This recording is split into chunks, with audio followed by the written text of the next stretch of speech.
Yo, it's your boy Ryan, Northwest Sports Fanatics, back at you with a new video. Today is Sunday, October 30th, 2022, with your boy Ryan and the Northwest Sports Fanatics. Make sure you guys subscribe to the channel. Smash that like button either now or on your way out. Donate to your boy if you can. Cash App, $ ORION NWSF, or the YouTube Super Chat right here. We got the Green Bay Packers versus the Buffalo Bills. Live play-by-play reactions with your boy Ryan and the Northwest Sports Fanatics. What a wild couple of days with college football, NFL action today, and even NASCAR.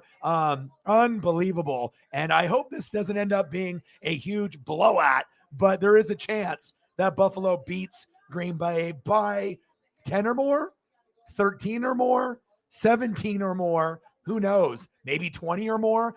We just have to kind of wait and see. Megan in the building. Congrats on the Seahawks win over the Giants.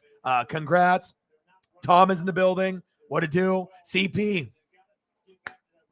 Skol. Let's go, baby. You know, like I said, right now, you got the Eagles, right? You got the Cowboys, right? The Giants, even though they lost. Seahawks. And you can't forget about the Minnesota Vikings up there, man. It's huge. Let's go. Let's go.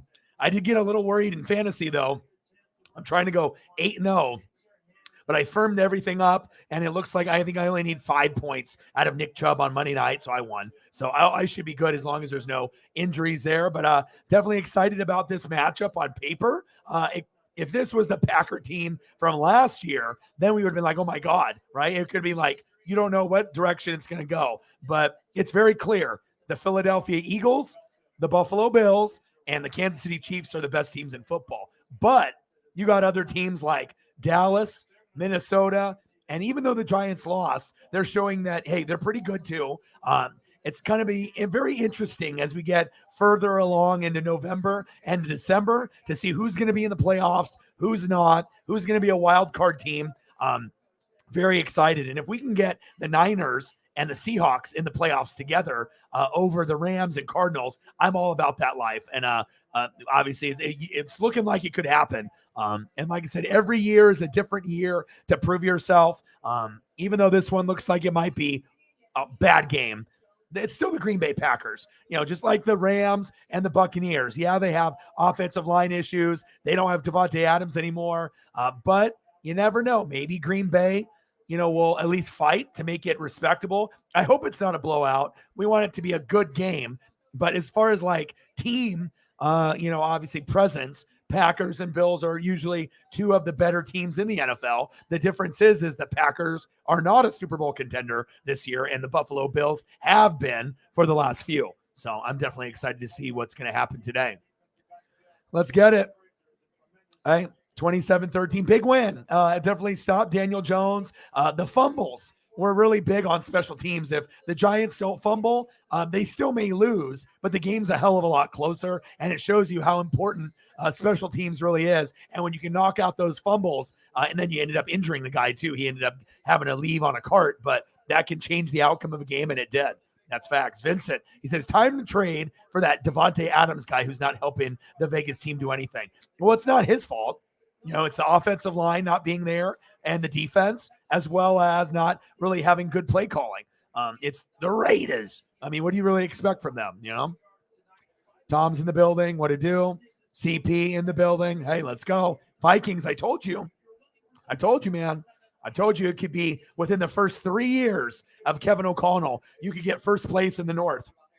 But I did say it could happen this year, and I had them projected winning 10 to 13 games going into this season, and it looks like they're going to hit that number. Congratulations. Let's go. Let's go, baby. Mick is in the building. Alan is in the building. What to do? Let's go. Sarah's in the building. We just did the NASCAR race, which was awesome. Unbelievable ending. Ross Chastain going like 160 miles an hour, bouncing off the wall just to get past Denny Hamlin to make it into the Final Four. And Phoenix is going to be the NASCAR championship next week. I will be doing that with Sunday Night Football, just like I am today. 49-29, but they gave up too many points. You know, I got them in fantasy. Did you know that was the most points they've given up all year? And you give it to the Bears? I mean, It's a win by 20, but I mean, if the Cowboys have the number one defense in the NFL, you need to hold them under 20 or less. So I was a little surprised that you gave up 29, but at least you scored 49 because their defense is absolutely atrocious. Let's go. Hey, 24-0. I saw that. And remember, what if you guys would have traded, to the Eagles for AK and you got your draft pick back? Now that looks like that would have been a horrible mistake. So at least you kept your guy, because if you guys would have traded AK to the Eagles and he would have did that for Philadelphia and he scored 3 times, you guys would just be kicking yourselves, because even if you get the draft pick back, you're not going to get an AK-41, not out of that draft coming up. So there we go. Hey, Saints and Falcons are most likely the teams they're going to fight for the NFC South crown. So I'll be very interested to see who comes out, ATL or the NO. And that's facts. Congratulations on your dub. Yeah, I told you.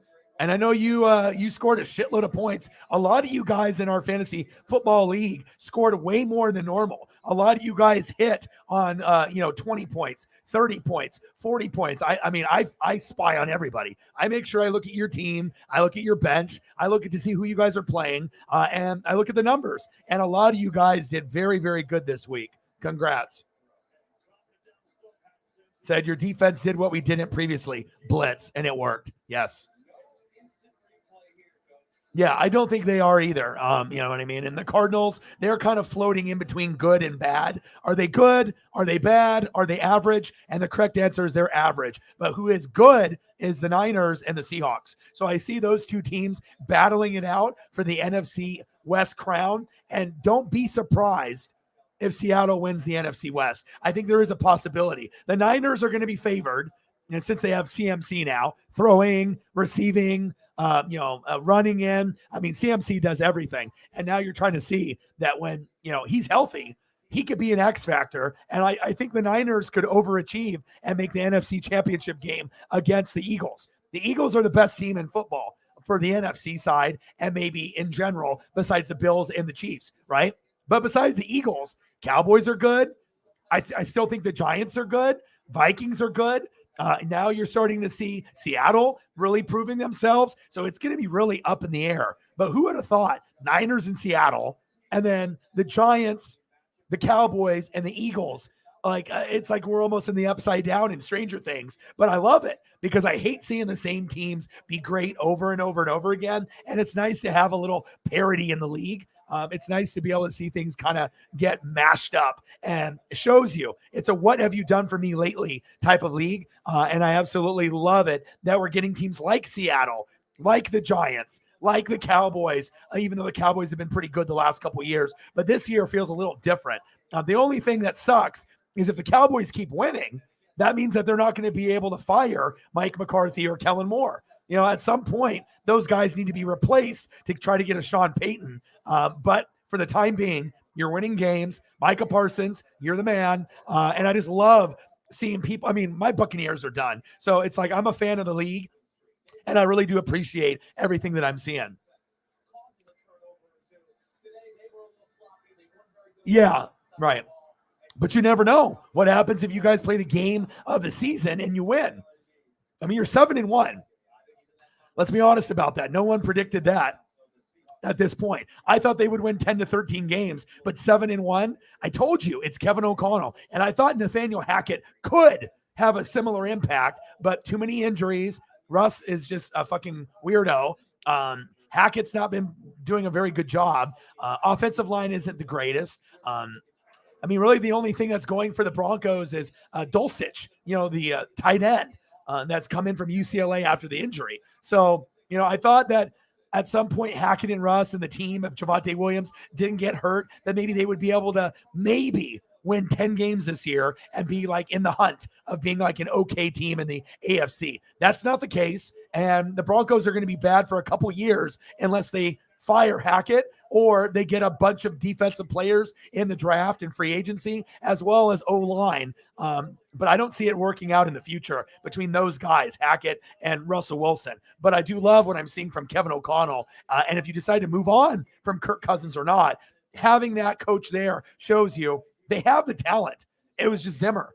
Zimmer was holding them back, and now the offense is opening up. So it's awesome to be able to see. But yeah, I definitely could see, like Big D said here, I definitely can see Eagles and another team like the Niners. It's going to be Niners, because we don't really think the Cowboys can go that far. The Giants might have some limitations. Vikings could overachieve and get there. But I would probably say at this point, Eagles are at the top, and then probably Niners and Vikings with a little bit of Cowboys and Giants behind them. But I think I like the Vikings right now, as well as the Niners more, because they have more experience and more depth. But we'll see on how it all plays out. And then you never know. A team like Seattle, if they get hot at the right time, who's to say that if Seattle plays Minnesota, that they don't win? Or if Seattle plays the Niners, they don't win? Or if Seattle plays the Cowboys or the Giants and they win? So you never know. It's going to be very exciting to see how the playoff push really firms out. But what we do know is that the Bucs are booty cheeks, the Packers are booty cheeks,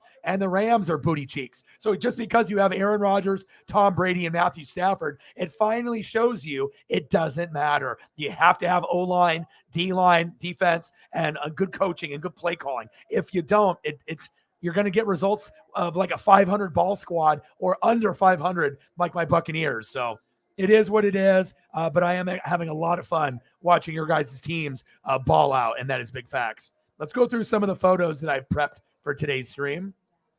Let's get it. We'll go through these here real quick. And I was supposed to take an hour break, but I didn't. As soon as the NASCAR race ended, I was just right back on the grind. Shout out to my boy Johnny Thumbnails with the beautiful thumbnail. And let's go through the Green Bay Packers. We got Aaron Rodgers, Mr. Discount Double Check himself. Will he play good today?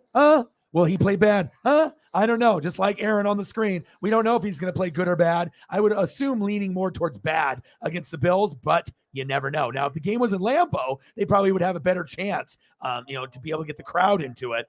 But hey, maybe Aaron has something cooking in his bag, and maybe we actually get a decent performance out of the Packers against the Bills, and they raise their level of competition and the energy and effort going against arguably the best team in the NFL, the Buffalo Bills, not named the Philadelphia Eagles or the Kansas City Chiefs, because right now the Eagles, the Bills, and the Chiefs are by far the best. All right, and then we got Aaron Jones. Who? Aaron Jones. And we got his partner in crime, Quadzilla, A.J. Dillon, Romeo Dobbs, much better than Christian Watson, Sammy Watkins,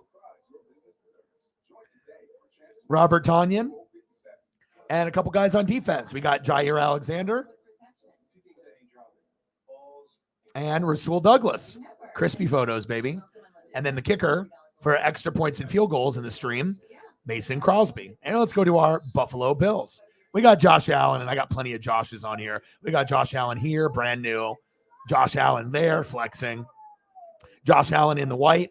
I got to switch it up, right? Another one, Josh Allen in the blue, right? And then I got to make sure we get Diggs and Allen, because they're going to connect more than likely for a touchdown tonight, maybe more than one. Love that. And we got Devin Singletary. Love that photo. James Cook from Georgia. Make sure I had to sprinkle in a little bit of college for you. Zach Moss. He's got actually bumped all the way down to third string, believe it or not. James Cook stole his spot. And we got Gabe Davis. He's good for 1, 2, 3, or 4 touchdowns in a game. Good chance that he and Stephon Diggs scores tonight. And then you got Stephon Diggs. And I had to give you the blue with the crispy visor. Can't forget about Isaiah McKenzie. He could get in the end zone as well. The forgotten man is almost Dawson Knox, but every once in a while he'll kind of blow up. But he kind of had his, coming out party last season, just like with Dalton Schultz and the Cowboys. But now those guys are kind of getting left behind, and you can tell the quarterbacks are leaning more towards the wide receivers than the tight ends. But don't fool yourself. If Dawson Knox is open, he has the ability to score once or twice in the red zone. It's just that if you have a choice between Knox or McKenzie, you're probably going McKenzie. If you have a choice between Knox and Diggs, you're probably going Diggs. And if you have a choice between Knox and Gabe Davis, you're going Gabe. And that's facts. And let's go with some guys on defense. We got our boy Von Miller. Then we got Josh Allen and Rodgers coming out of the tunnel together. And then I got linebacker Matt Milano. I don't usually bring him up, but he's very, very disciplined. I love his game. He's a very, very underrated linebacker. in the NFL. Matt Milano. He'll make some plays that'll make you say, oh, shit. And we might get one of those tonight where he just decleats a motherfucker and or makes a big pick. And we got our guy, Jordan Poyer, crispy. And for field goals and extra points, we have Tyler Bass. So I hope you guys enjoy, obviously, all of the hard work that I put in with the photos. And your boy's here. Let's go.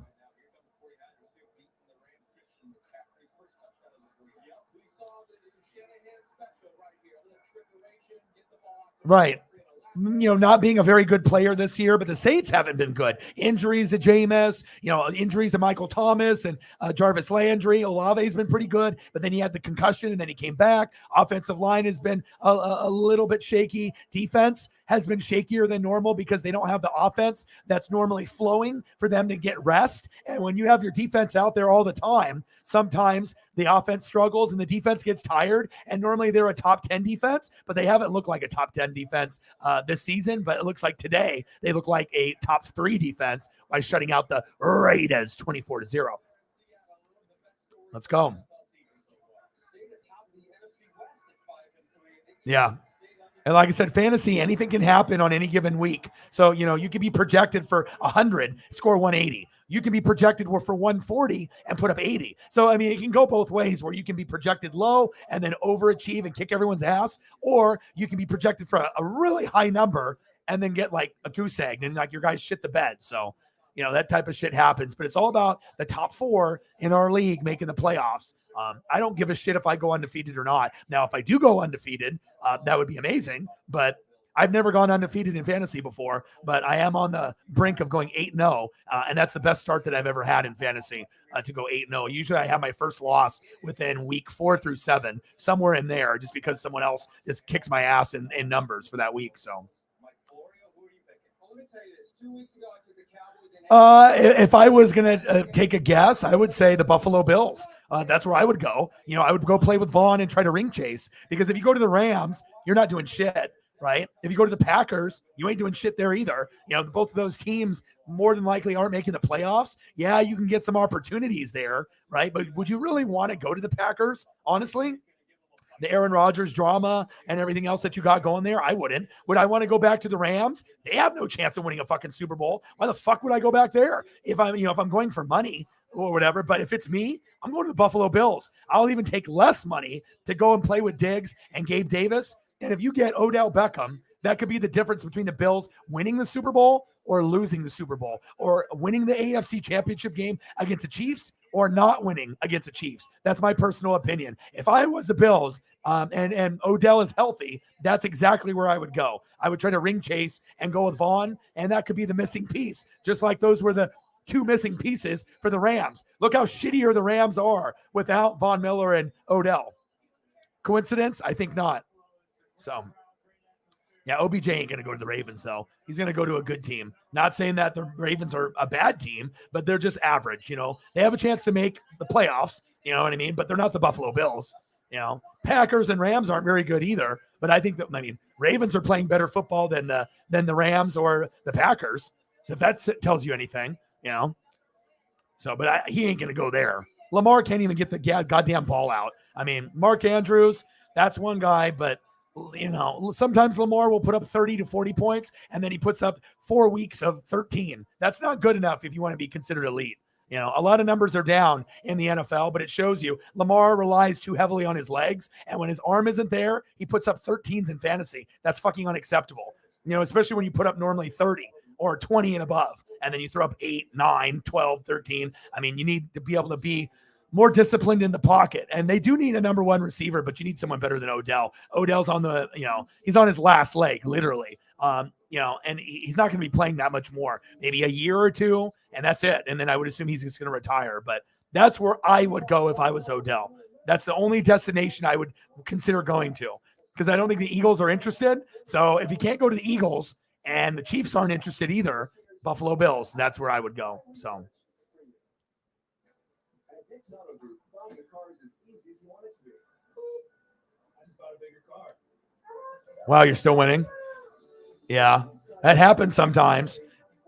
And no one expected the Raiders to put up 0. I have Josh Jacobs, and he put up 30 for me last 3 weeks, 30 plus, but then put up like a 7.5. But also too, that should be like a life lesson in fantasy. You never do that. You never have 4 guys on the fucking same team, bro. Carr, Adams, Jacobs, Carlson. Why would you do that? That means when you have your bye week, 4 guys are automatically out. And when 4 guys have a bad game, that's half your lineup. I don't know. I never do that. The most I ever have on one team is maybe 2 or 3, but you never want to have 4 guys, let alone all 4 starting, because what happens if they put up a goose egg like today, then you're fucked. But it looks like you still might win because you have A.J. Brown and Kamara, so you got bailed out dramatically. You got 70 points combined out of those two guys, so I don't know who you're playing in your league, if they actually have game or if they don't know how to play fantasy. But most of the time, if you put in Carr, Adams, Josh Jacobs, and Carlson, normally that's going to be money. You're going to get more numbers out of Carlson and Josh Jacobs rather than Devontae and Carr. But it shows you the offensive line stinks for the Raiders. So Devontae Adams isn't getting opportunities. Waller is hurt. Renfro is hurt. The only consistent piece for the Raiders this year is Josh Jacobs. So that's what I'm seeing. That's what I got. So, all right, baby.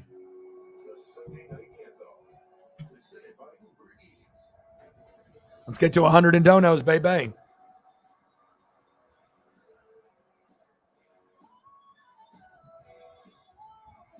Hope this ends up being a good game. I hope it doesn't end up being a blowout, but I wouldn't be surprised. I could see the Packers, playing tough, for a couple quarters and then get blown out in the second half. Or maybe they play better than expected because it's prime time. And maybe I can't really see the Packers upsetting the Bills, but you never know. I mean, it is football. If Aaron Rodgers gets hot, or maybe that Jair Alexander or someone of that nature gets a pick 6, something to, even out the Bills and them being at home, being the best team in football besides the Eagles and Chiefs.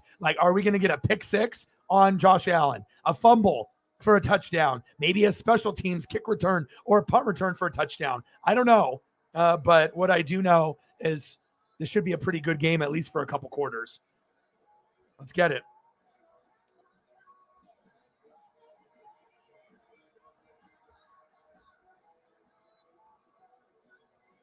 All right, let's go, baby. Got all my photos prepped. We're good to go. We're going to do Bengals and Browns tomorrow on Monday night, and I will cover the World Series Game 3. So I'll be calling the football game, but we will be watching the baseball World Series Game 3. Go Phillies. And then I will be doing Bengals, Browns on Monday night tomorrow. And then on Tuesday and Wednesday, we'll be doing Game 4 of the World Series and Game 5. I already got thumbnails for all 3, so we're already good to go. Let's get it, baby. Let's go.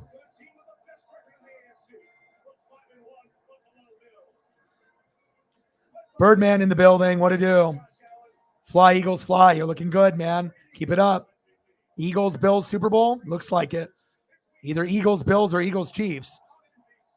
But we have to see, if Kareem Hunt gets traded, or if Odell or Kareem Hunt goes to the Bills. That could be the icing on the cake. That could be the difference between them winning the Super Bowl or losing, or winning against the Chiefs or losing.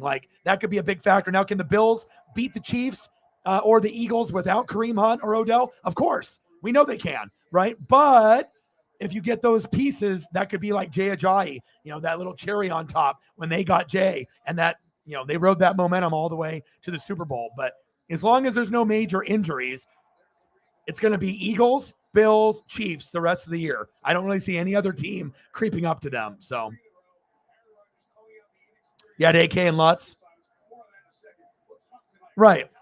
You can have a couple, but you tip Sarah's got Josh Allen and Gabe Davis. That makes sense, but you don't want to have 4 out of your 9. You're almost asking for disaster. Now, when it works, you look like a genius because you got all the guys in the game and everybody's hitting, but you have a higher probability of having half of those guys shit the bed. Maybe like Josh Jacobs and Carlson do good. Jacobs gets 30, Carlson gets 15, but then Carr only gets 10 and Adams gets 12 or 8. You know what I mean? You're not gonna get 30, 30, 30, and 15. I mean, that's obviously ideal, but you're not gonna get 75 points typically out of 4 guys. But it's possible because I've seen guys like Josh Allen and Gabe Davis combined for 80.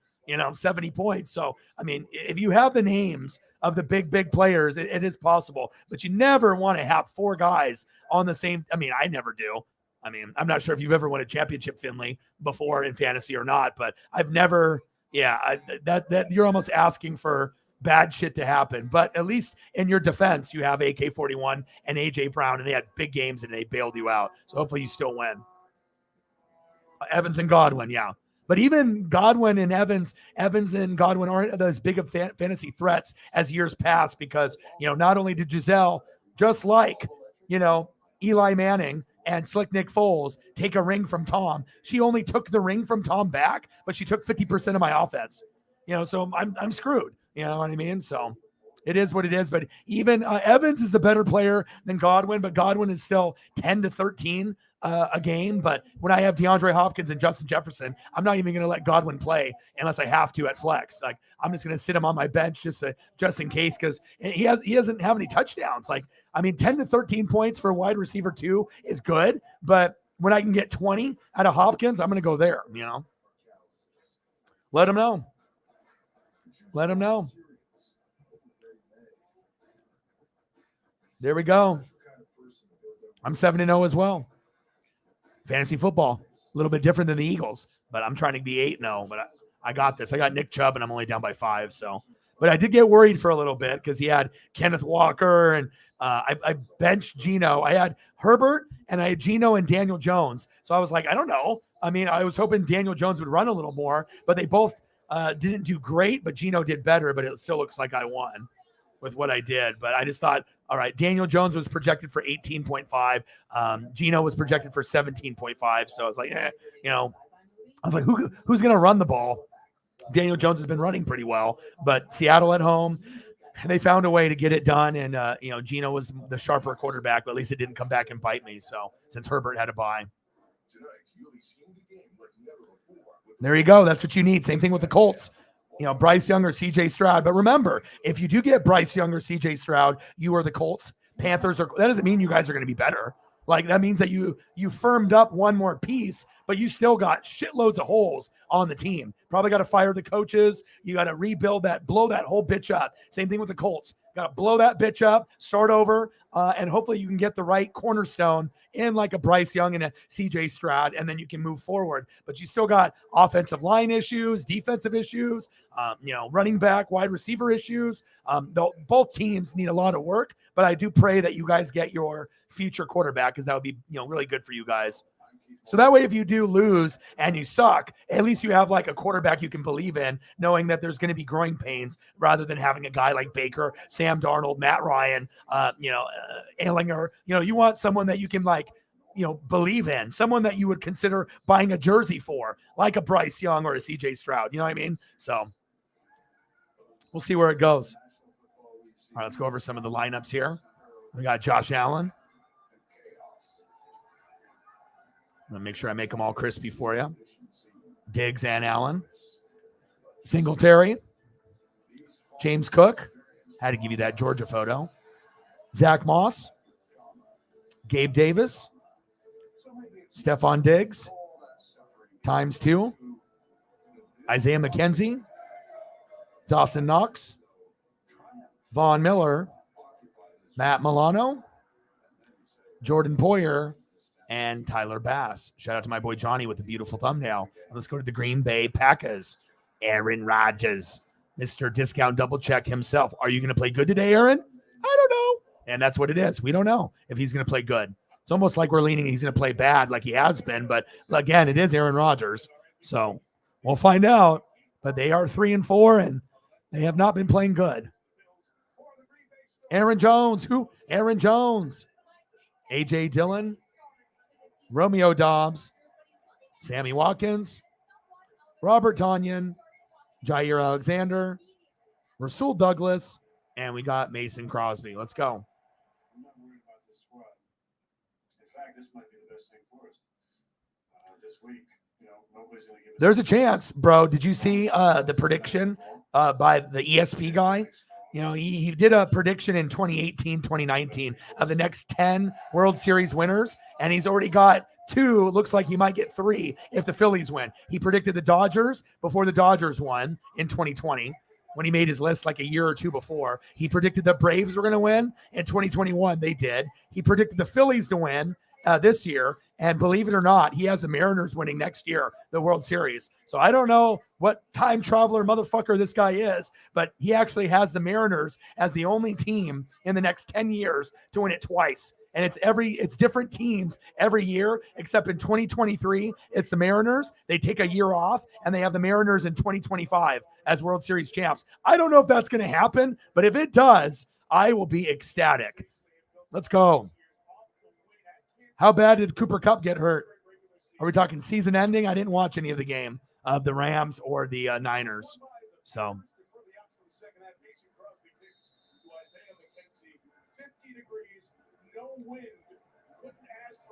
All right, here we go. Packers kick off. McKenzie lets it go.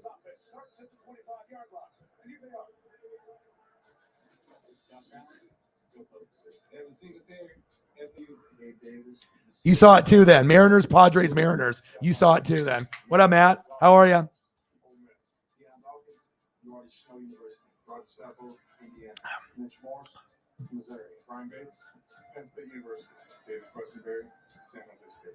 NWSF all day, every day, baby. All right, here we go. First down and 10. Let's go, baby. Shotgun set, Diggs in motion. Shotgun set, handoff to Singletary. Runs up the gut. Gain of about 5 or 6. Nice run. 6-yard gain from Singletary.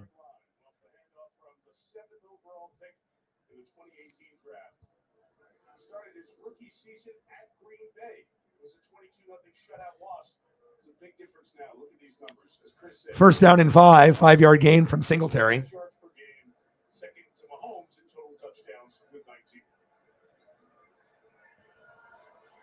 Second down and 4. Looks like they gave him 6, not 5. Second down and 4. Shotgun set. Allen. Oh, in and out. Intended receiver, Gabe Davis. Pass incomplete. Good hands by Green Bay. Let's look at Diggs and let's look at Gabe Davis. What's Jair Alexander versus Jair versus Gabe there? All right, Jair, I see you. And when Jair's healthy, he's one of the best in the world. Congratulations. Have a safe flight home, and we'll talk once you get settled in. Seahawks to the playoffs, baby. Josh Allen, scrambling, gambling, floater.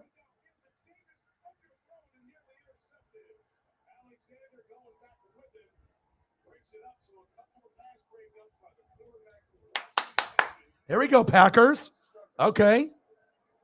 Jair and company. Like I said, this game, if the defense steps up for Green Bay, this might be closer than we think. We just assume that the offense and defense are not going to be good against Buffalo because Buffalo's arguably the best team in football, not named the Eagles. But honestly, even if the Eagles make the Super Bowl, unless you're an Eagle fan, most people think it doesn't matter. Eagles could go 15-2, and Buffalo could be 12-5 or 13-4. People are still going to pick the Bills to win. Eagles will be definitely the underdog, no matter if they have a better record, worse record, same record. And even if the Chiefs make the Super Bowl over the Bills and the Chiefs and the Eagles go after it, the Chiefs will be the favored team, not the Eagles. Eagles will be the underdog, but that's the way they like it. And, I predicted my first year on YouTube that the Eagles were going to win the Super Bowl over the Patriots big by 9 or 10, and they did. So I just have to see if they can get any more pieces before the trade deadline.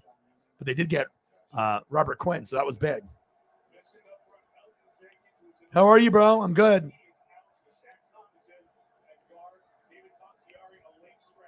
0-0. All right, here we go. Rodgers under center, hands off. Aaron Jones.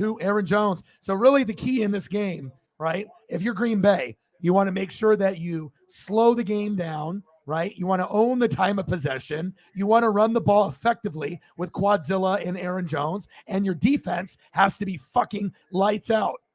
Now, if your defense is lights out and you can make some plays and your special teams is good, right? Aaron doesn't have to be a Hall of Fame Aaron or MVP Aaron Rodgers. They can just let the game come to him. Now, people are going to have to make plays, but if they run the ball effectively, have good defense, and they can get some luck with special teams, the Packers can win this game or keep it closer. But we don't know if that's going to happen. Aaron Jones, slithering. Aaron Jones, who? Aaron Jones. But that's how you beat them. You're not going to beat them with Aaron Rodgers' arm. It's not going to happen. You're not going to be able to just be like slinging it to Devontae Adams for 14 attempts, and he's going to go for 140 and 3 touchdowns. You don't have him anymore. You know what I'm saying? So your offensive weapons aren't as good. But again, if the offensive line has the game of the year, and they run the ball effectively, play great D, make a few splash plays, a pick, a fumble, punt return, kick return for a touchdown, maybe the Packers can keep it close. Rodgers, good catch. Aaron Rodgers to Sammy Watkins. Nice catch, bud. First down, Packers. Move the chains.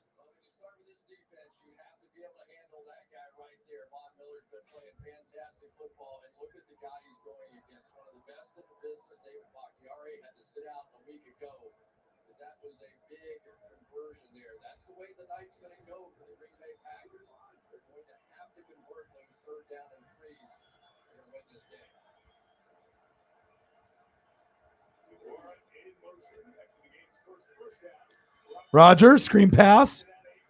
A.J. Dillon, nice effort. Good job, Quadzilla.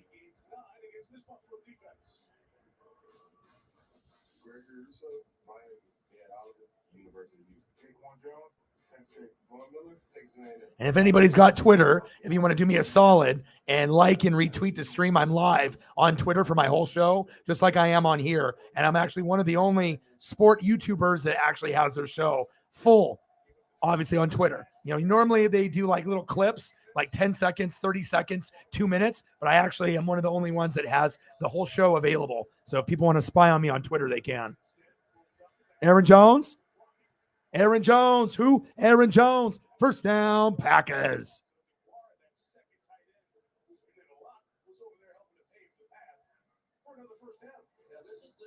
Rodgers. Aaron Jones, use him as a wide receiver at the running back position. That's smart. Get him in space. Aaron Jones is athletic, just like A.J. Dillon.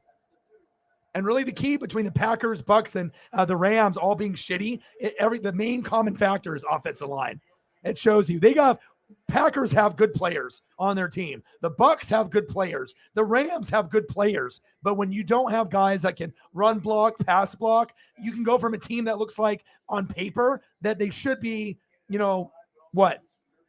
4, not even more than 4 wins, like 5-2 records, for like the Bucks, the Rams, and the Packers. That's what we assumed that they would be, 5-2 or better. But if you don't have O-line, D-line, defense, and coaching, then you end up with a record like that, 3-4 for the Packers and 3-5 for my Buccaneers. It's just disgusting. Shotgun set, Rodgers. It's 12 noon. You know what time it is? Time for sack lunch. Yum, yum, yum, yum, yum, yum, yum, yum, yum. Big sack lunch. Oh, the sack lunches, baby. Okay, defense, I see you. Ga. Settle with the sack lunch. Okay, defense. Wasn't even Von Miller this time. Nice job, Buffalo. And like I said, I got Buffalo and Cowboys defense on fantasy. That's the top 2. Cowboys defense was available after like week 1. I snatched him up on the wire. There we go. Go. Christian Watson with a rare catch on 3rd down and 15, and now he goes down with an injury. Now he can't even get up. Well, his season's over. He might be out cold. He went like 2 head first there. He's got injury problems, and it looks like they fucked up picking him, but at least they got Romeo Doubs. But Watson is, it's just like Sky Moore. They picked Sky Moore to be Tyreek replacement. They picked, obviously Christian Watson to be the Devontae, and it didn't work out for either one. They have other guys that have stepped up and done. Now, can Sky Moore and Christian Watson improve? Yeah, but they definitely lost like that leverage that they had going in to the season where we thought both guys would be impact guys, and they're far from, unfortunately. So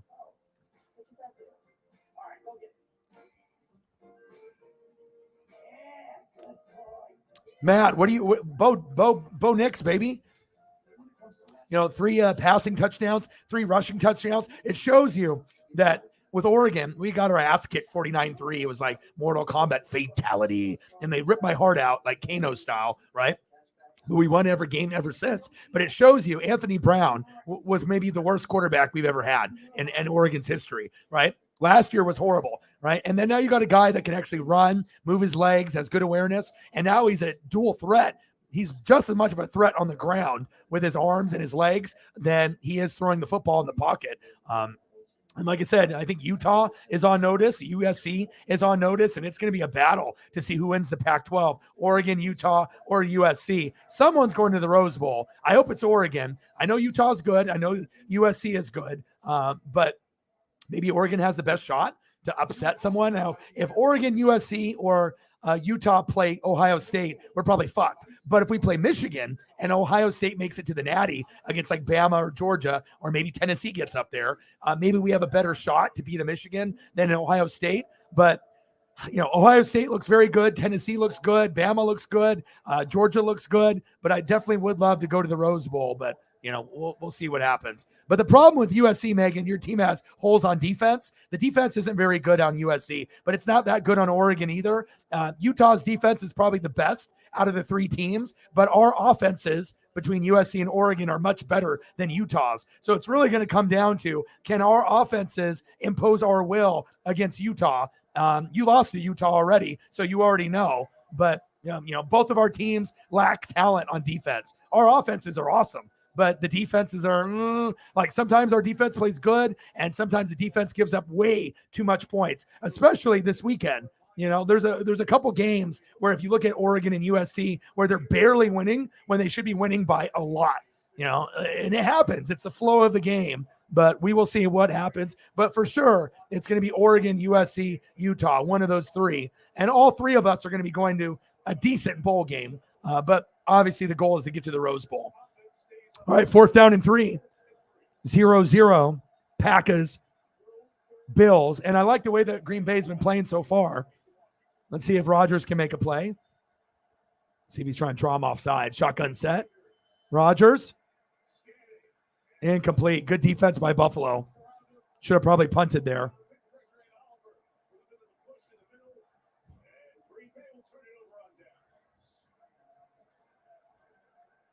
Well, it's not only that, but Bo Nix is a better athlete than Anthony Brown. Anthony Brown can't do what Bo Nix is doing.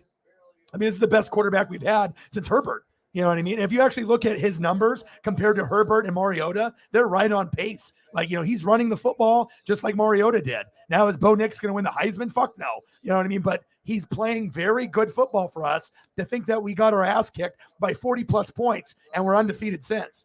And Georgia is a team that could win it all. So, I mean, it wasn't really it hurt my feelings a little bit, them getting their ass kicked so strongly, but at least we bounced back and we're a solid team. Oh, here we go. Buffalo with the ball. 1st down and 10, 0-0. Entertaining game so far. Allen, hands off. Singletary finds a hole. Nice. 9-yard gain going from Josh Allen to his homie, Devin Singletary. And I'm still waiting for them to get someone better than Singletary, Cook, and Zach Moss. These guys are bootios. These guys are RB2, and RB2, or RB2, RB3, RB3. You know what I mean? Like, they need someone better. If you get a Kareem Hunt on top of that, or even sprinkle an OBJ on that roster, think about how much better Buffalo is going to be. And you can get running from Josh Allen. Like, Josh Allen is actually your best rusher out of everybody. It goes Allen, and then Singletary, and then obviously James Cook. I don't know if he's better than Zach Moss, but he got leapfrog. He got leaped. Because Zach Moss was number 2, but now he's 3 in the depth chart. So even though James Cook has fumbling problems, they feel comfortable with him. But Singletary is the best, and I don't really know how good that is. He's not top 10. Like, what is Singletary, a top 22 running back. Like, he's not that good. I mean, can he get to 100 yards? Yeah. Can he score touchdowns? Yeah. But he doesn't scare you. You're like, oh God, Singletary, Moss. Oh my God, what am I going to do? Whoa, there we go. Go Singletary. Go Singletary. There we go. Well, maybe Singletary against the Packer defense. He looks good. There we go. First down, Bills. But they just need a Nick Chubb, Kareem Hunt kind of talent. And once they get that, there's nothing stopping Buffalo. Because if you can get a Kareem Hunt and give him 20 looks a game, 15 to 20 on top of Josh Allen, and then sprinkle in Singletary and Moss and Cook just a little bit, third down. Okay, here's Singletary. Third down, here's Zach Moss. Third down, here's James Cook to give Kareem Hunt a breather. That's when you're going to see Buffalo just like take it to a whole nother level. Same thing if they get OBJ. They already got McKenzie, Gabe Davis, Diggs, Dawson Knox. But then if you get OBJ, who do you cover? Do you cover Diggs? Do you cover OBJ? Do you cover Gabe Davis? Someone's going to be open. You can't double team everybody. So if I'm the Buffalo Bills, those are the two guys I'm targeting because I know the Chiefs are going to be good and the Eagles are really good. So if you want to be the best team, right, grabbing a guy or two like Odell or, Kareem Hunt in a trade would be ideal. But don't get it twisted again. The Bills are good enough to win the Super Bowl if they don't grab anybody. They just have to keep it moving. But I do like the Eagles' chances of winning a Super Bowl. Same thing with the Chiefs and the Bills. I think all three could win it, really. I think right now the Eagles and the Bills, obviously have the edge. But if the Chiefs can make a move, maybe get like a defensive plugger, nose tackle, D tackle, or someone in the secondary, that could really elevate Kansas City. And, you still got great pieces there. So those are my three best. And I don't even know if there's another team that I could put up there as the fourth best team. Not even Minnesota or any of these other teams that are doing well. I don't think I can put anybody else in that category. Spin move, short gain, good defense by the Packers. All right, Green Bay, I see you. They're obviously playing up to the competition, which we thought they would.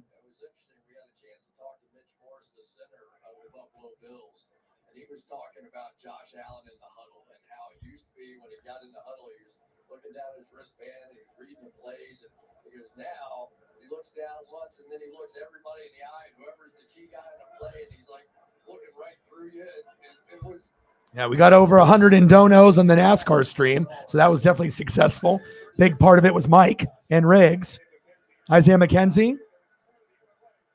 Let's see if he can get to the outside. Nope. Then he goes down.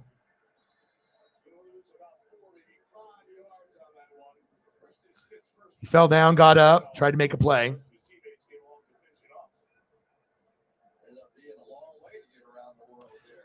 Why would you think that you don't have a prayer?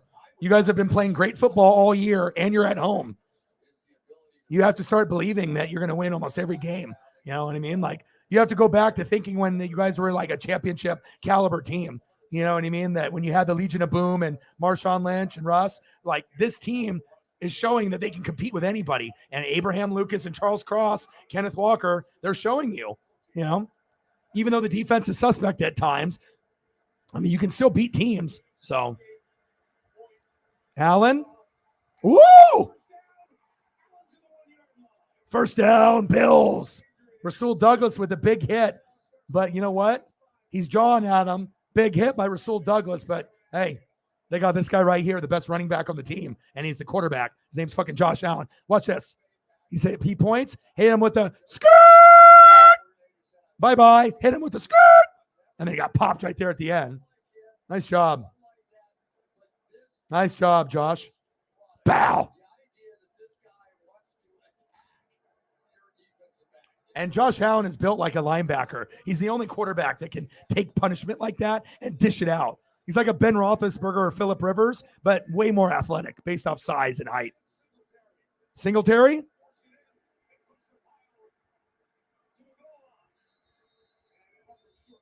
Just short. That's impossible, though, Matt. They can't stop him.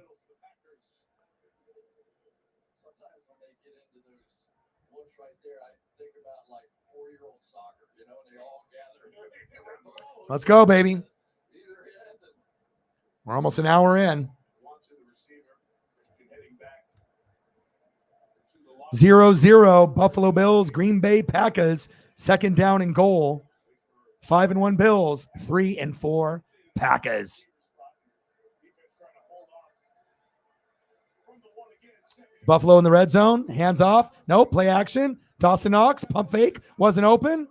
There he is. Touchdown. Buffalo. Bang.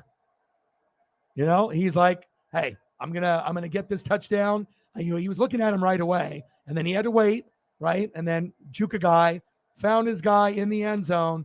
Dawson Knox. Touchdown. Bills. Nice play. And you can tell right now, Josh Allen and Patrick Mahomes are the two best quarterbacks in the league. It's not even close. See, like right here, he wanted to go to Knox, you know, but then he had to wait for him to get more open, and he just had to be patient, and that's great. Tyler Bass, extra point is up, and it's good. 7-0 Bills. Hopefully the Packers can respond.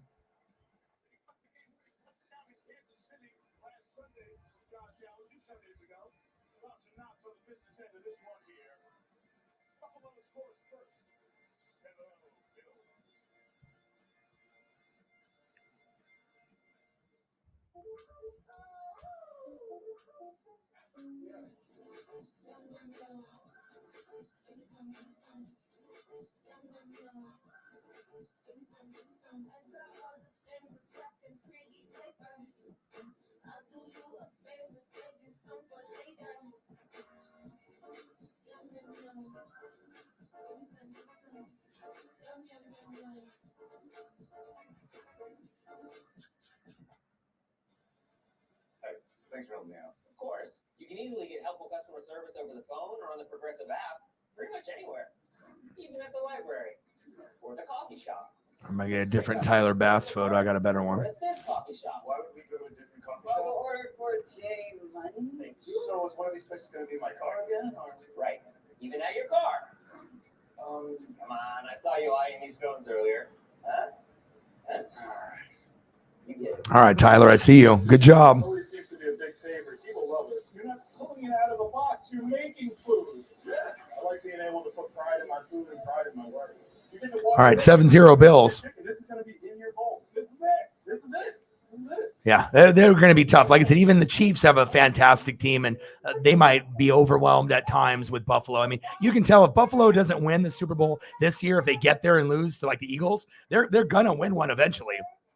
They're built the deepest right now. Like you can tell Buffalo's going to be on a good 5 to 6 year run where they have a chance to win 1 or 2 Super Bowls and probably get to 3 or 4 AFC championship games with the Chiefs. It's just that you couldn't get past Kansas City before with Tyreek, Mahomes, and Kelsey, with Andy Reid and Bieniemy. But now with Tyreek gone, even though the offense is more opened up, the defense has issues on Kansas City.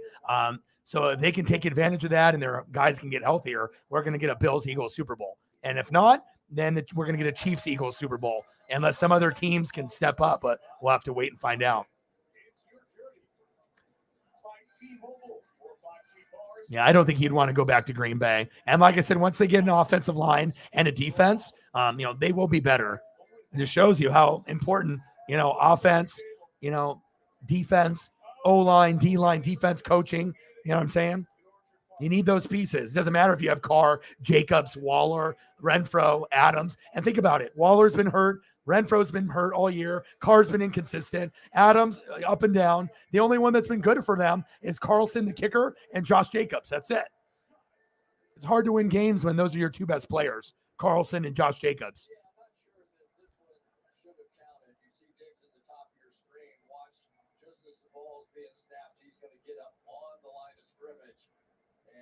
Well, it was away from the play, though. Nice little flip by Josh Allen there.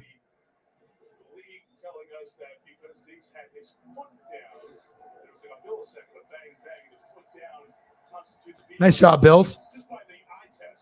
7-0, Buffalo. All right, Green Bay, your turn.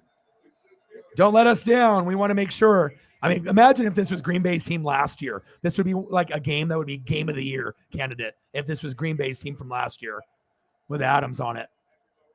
Flea flicker. Rodgers going deep. 60 yards.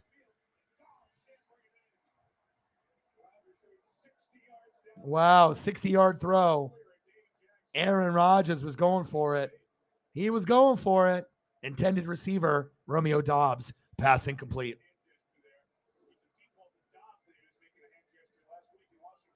Basically ran out of options, but let's give some credit to Dane Jackson. We all know the great player Tre'Davious White and all that he's done, but all Dane Jackson. Yeah, Tre'Davious White was on the PUP list for the first 4 weeks. I mean, there's a lot of things that people don't realize, you know, and also the Bills, half of the Bills defense has been hurt all year, and they still have a number 2 defense in the league. That's nuts.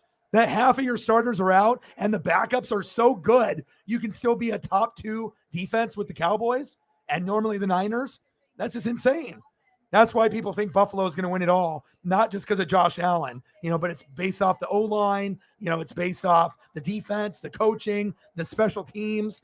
It's all the other things besides Josh Allen, Singletary, Diggs, Gabe Davis, you know, McKenzie, Knox. It's more than that. That is what gets talked about the most. But the O-line doesn't get credit. The defense doesn't get credit. Special teams doesn't get credit, but it should. And the backups too. Backups have been incredible for Buffalo. 3rd down and 7, and that's what you need, depth. Screen pass. Oh, he ran into a player there backwards. Jordan Phillips. Not a whole lot of area to room to run around or make plays. I mean, even if this game was in Lambeau, and this one's going to get ugly. You can already feel it. Like, the Bills might end up winning by 20 plus. They're that good. And even if Green Bay had their team from last year, the Bills could maybe win by 20 plus. It's just that maybe Adams gets a touchdown or 2 in the game. All right, Packers with the punt. But also, too, sometimes it's good to get your ass kicked because if you have been a Packer fan, right, you've been spoiled. You know, Brett Favre, Aaron Rodgers, you don't know what it's like to have a bad football team. This is the first bad football team they've had in like a long time. You know, sometimes you need to get slapped in the mouth and realize, you know, what it's like to have a bad football team instead of just winning 10 to 14 games every year and getting cocky. You know what I mean? You gotta have some humble pie once in a while and realize, hey, you know, just because you were good for the last 15, 20 years doesn't mean you're going to the Super Bowl every fucking year. So, yeah, but honestly, it's not necessarily Green Bay's fault. I don't know if anybody can really compete with Buffalo besides Kansas City and maybe Philadelphia, you know, because you have to have such a deep team, a well-coached team, good backups, you know. I mean, those are the only 2 teams that I think that could match up with Buffalo in 4 quarters, and they might not even be able to match up for 4, maybe like 3, 3.5. You know, but I do think the Eagles are good enough to win the Super Bowl over Buffalo, and most people don't think that. I think Kansas City could beat Buffalo, but they need to play better with Mahomes. Mahomes can't be doing like squeezing in footballs and triple coverage. You might be able to pull that off against the Jaguars, but you're not going to get to pull it off in the AFC Championship game against the Bills. You already tried doing it in the regular season, and how did that work out? You lost. So if Mahomes can play a clean game, I know they can match up to Buffalo. And Philly is really well-rounded. And even though they'll be the underdogs, but I mean, I'm waiting for team number 4. I was hoping it could be maybe Justin Herbert and the Chargers, but it's not. It's not the Giants, right? It's not the Jets. I don't necessarily think it's the Cowboys either. I mean, could it be Minnesota? Is Minnesota the 4th best? I don't know. I mean, the record says they are, but I'm not sure if they play a powerhouse team, how would they fare? You know what I'm saying? But as I'm looking at the records now, we got 5-1 Bills, 5-3 Jets. Good job, Jets, even though you fucking lost in New England. Fuck that, Zach Wilson. Bill Belichick owned you again. Fuck. Dolphins 5-3, Patriots 4-4, but the Pats could always creep up to 2nd place because they're New England, you know.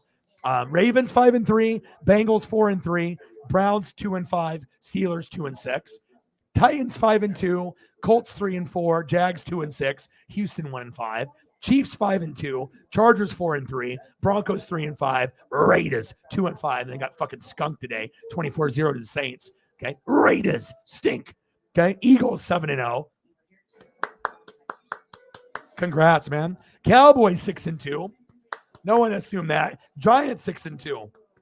Okay, I see you. Washington Commandos 4-4. Vikings 6-1, Packers 3-4, Bears 3-5, Lions 1-6. That's disgusting if you're a Packer fan, knowing that the Bears are right next to you in record and you'll be tied after tonight.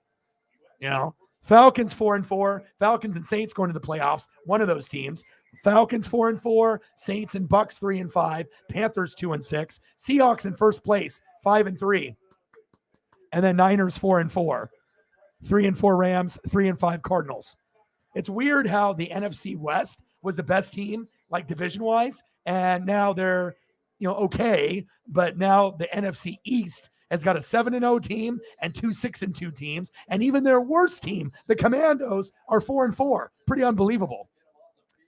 Crazy. Fantastic with all the interceptions he had a year ago.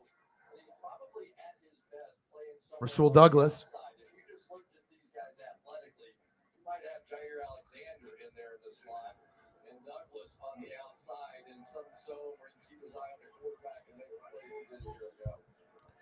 Allen, second down and 10. Little check down. First down, Bills. Move the chains. Good job, Singletary. But what I will admit to, that even though Singletary is an RB2, he has played like an RB1 this year. Maybe a low-end RB1, but he has put more effort out. And the team, he's feeding off the confidence of Josh Allen. And he clearly is better than he has been the last couple years. 7-0 Bills. Allen. Diggs. Oh, fumble. He lost it. Packers recovered. That's huge.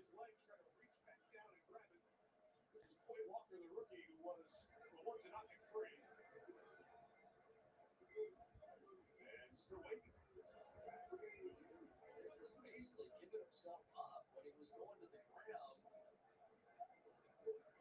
First was his knee down. Singletary trying to get in the pile, but you're not allowed to. They say it is Buffalo ball.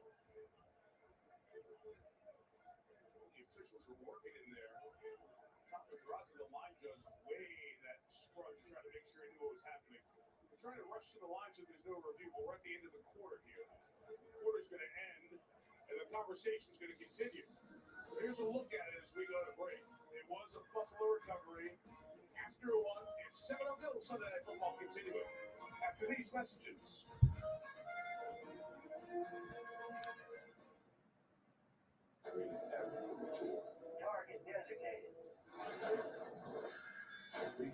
All right, going to a commercial break.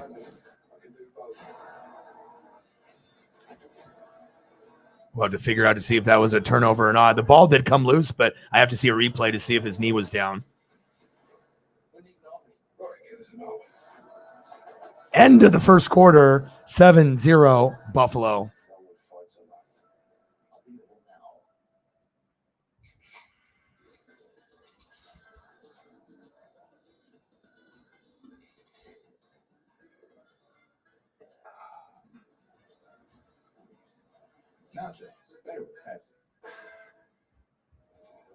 It's amazing. He's talking about motorcycle insurance, and people love it. And of course, they love the savings they're going to get with Geico, but it goes beyond that. You deserve to save. Heard that before. You deserve to save. I know. I need you to hear me. Okay, let's look at some of the stats while we're waiting. I deserve to save. I mean, he has a way of making you feel safe. All right, Josh Allen, 3 for 5, 26 yards, and 1 tutty. I like that. Let's take a look at see what Singletary's got. Singletary, 6 carries for 51 yards and 1 reception for 16. So that's good for a Devin Singletary type. Let's keep looking down here. Obviously, Diggs has that just 1 reception for 9 yards, but obviously they're monitoring to see if it was a fumble there and not. And then obviously Dawson Knox had a 1 reception for 1 yard and a tutty. And let's go over to the Packers side. We got Rodgers, 6 for 8, 36 yards, no tutties, no picks. And let's look at Aaron Jones, 2 carries for 8 yards. They need more than that. Dylan, 1 carry for 2. You need to pound the rock a hell of a lot more than that. And then let's look at the receivers. I mean, Watson's their leading receiver with 1 reception for 12 yards. So yeah, Watson, Dillon, Jones, Watkins, Tanya, and Dobbs. Yeah, it's tough. Back in Orchard Park with Bills head coach Sean McDermott. And Sean, what did you think of Josh Allen on that third and long, taking it himself to the one to set up the touchdown? Yeah, he used his legs. He was decisive and put some pressure on the defense right there. Obviously, it's a big third down for us. What did you see in this Packers defense that you could come out and run the ball as much as you have? Well, they're good. They're a good defense. They're talented across the board in the front and the back. And Yeah, thank God we have Bo Nix, man, because with Bo, we actually have a shot, man, to win the Pac-12 and maybe compete in the Rose Bowl for the first time, or, besides Herbert, because I know when Herbert goes, we have a shot, and obviously we beat Russell Wilson at Wisconsin, so I know we can win Rose Bowls, but USC and Utah are pretty fucking good, so we'll see. I might go to the Utah game here in a couple weeks. Allen, wide open. Touchdown, Bills. Josh Allen to Stephon Diggs. Bang. 13-0 Bills. And just like that, that's why they're so dangerous, like the Chiefs and the Eagles. They can pour it on just like that. Super Bowl caliber team and a below 500 team.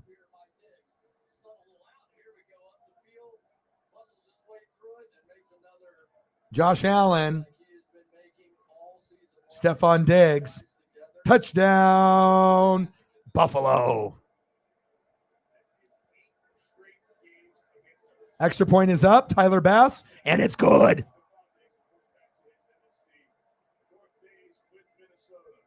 Well, this might be over already. Shit, 14-0.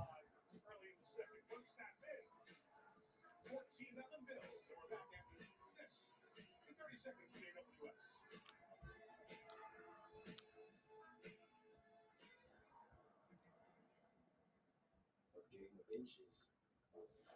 No, it's a game of millimeters. AWS machine learning and AI cover every angle, streaming 300 million data points in real time because the data tells us all, even 1 millimeter can make all the difference. And if AWS can do that for the NFL, imagine what it could do for your business. Green Bay Packers team used to be the explosive team. It is now reversed here. The Buffalo Bills. 8th straight game with a TD versus the Packers. Tied the longest streak ever versus Green Bay, Adrian Peterson. Adrian Peterson, 8-game mark as well. Joe Barry's on one stop at a time, trying to get his guys back. Oh, I totally agree. And then he went to Texas Tech and got hurt. But thank God we got Bo Nix. Could you imagine if we had Thompson out there for the Ducks? We'd be fucked. There's no way we would be what we are right now. We would only have like 3 wins or 4 wins. We'd be like 500 in the Pac-12. There you go. Good job, bro. First time since 2006, under 500 through 7 games. Spoiled, man. They don't know what it's like. 138 points fused through 7 games. That's 94. They don't know what it's like to be bad. Sometimes you got to learn how to be bad, Yeah,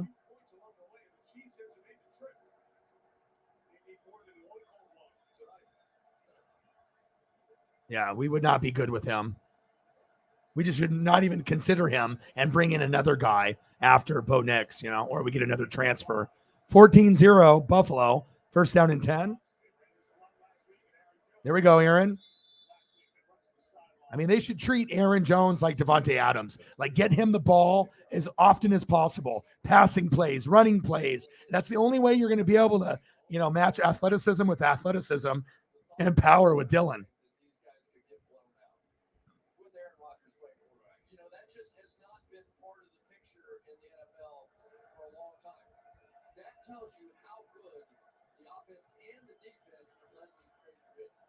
Don't underestimate what you're seeing from the Bills on the defense. 14-0 Buffalo. Shotgun set. Rodgers, hands off to Dillon. There we go, AJ. Quadzilla.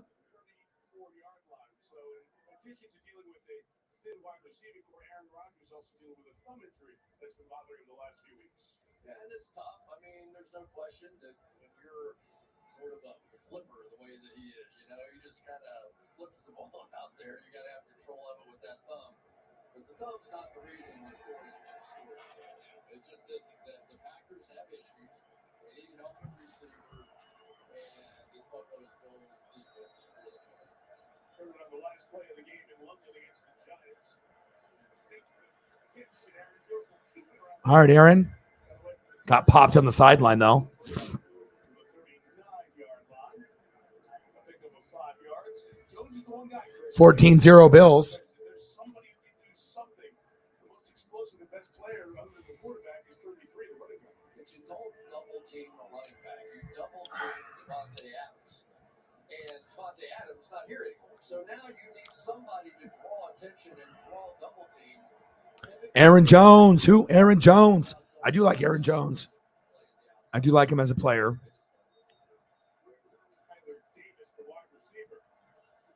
Second down and 5. Rodgers, hands off. And they're not going to go away from the run. I think because once they go away from the run, the game's over. They have to make sure they keep the defense disciplined with Aaron Jones and Quadzilla and AJ Dillon. But I mean, if you keep getting down 20-0, 28-0, then you're almost forced to throw. At this point, you're almost forced to throw. One more score, and you're throwing almost the whole game. And that's, takes them out of their flow and having that, balanced offense. But that's what Buffalo does. They have too much talent on both sides of the ball. They have the most talented team in the NFL besides the Philadelphia Eagles player for player and the Kansas City Chiefs as far as athletic players. But I would probably put Buffalo number 1. First down, Packers. Move the chains. Aaron Jones. Who? Aaron Jones. First down, Packers.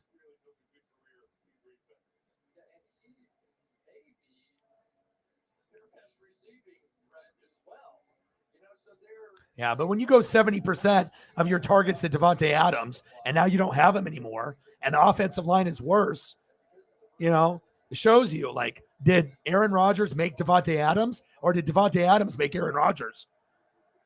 It's pretty clear. Rodgers. And it's not like we're saying Rodgers is horrible, but without Devontae Adams, he ain't winning back-to-back MVPs. O-line is so important, just like D-line, defense, and coaching. And it sucks because I feel for the Packers and the Rams because I'm in the same boat. I got a Hall of Fame quarterback that can't do anything. Packers can't do shit. Rams can't do shit. Bucks can't do shit. It's the first time that you've had 3 Hall of Fame quarterbacks with solid teams in the last, 3 to 4 years where those teams made Super Bowls, won Super Bowls, or got to NFC championship games, and now they look like dog shit. That's what happens. Ooh, look at that defense. Buffalo. Ooh, nice energy and effort there by Dillon. My goodness. There we go. Thank you so much. Someone had to start it. Thank you so much. You already know how much that means to me. Like I said, we're a team, and sometimes we even got to get it started ourselves. Bang, bang. Bang, bang. Bang, bang. Bang, bang. Stacks on stacks, racks on racks, Cactus Jack. Bang, bang. $10 holla. Thank you so much. Third down and 1. Very close with the spot. Thank you, Sarah. 90 to go. Thank you so much. Appreciate you. Yeah, but the only reason Rodgers won a chip is because they had Charles Woodson. Okay? And the only reason Brett Favre won a chip is because he had Reggie White. I mean, that's a big part of it.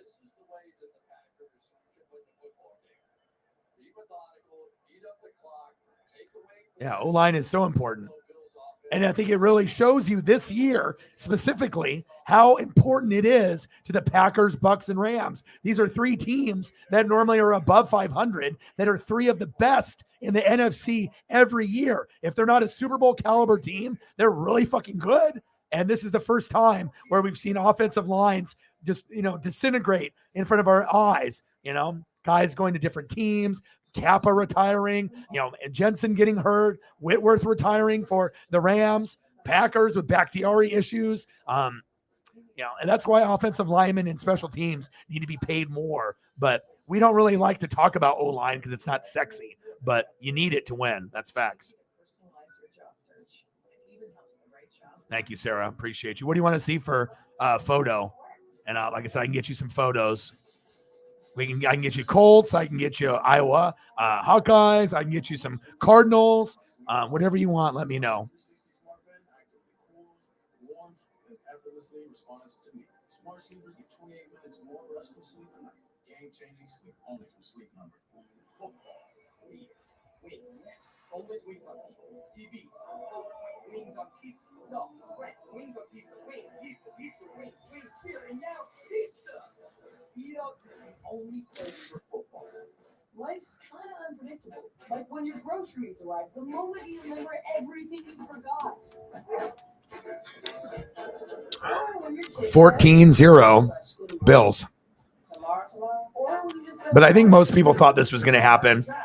Even Aaron Whitey was like, they're going to lose by 50. You know what I mean? Like, you can tell when your team is good and when it's not. And this is not the same, like, okay, you lose your star, Tyreek Hill, and then Mahomes can't play anymore. So it shows you, like, Mahomes is better than Rodgers. Like, Rodgers was really leaning on Nathaniel Hackett and Devontae Adams. Now, Rodgers is skilled, right? We're not debating that. He'll be a Hall of Famer. But without his OC and without Devontae Adams, he kind of looks pedestrian. I mean, he doesn't look very good. You don't look like a top 10 quarterback anymore, or MVP for that matter. And a lot of times people are like, talking a lot about Adams, but losing Nathaniel Hackett, calling the plays, it hurts also. Oh, Young Rock is coming back. I love that.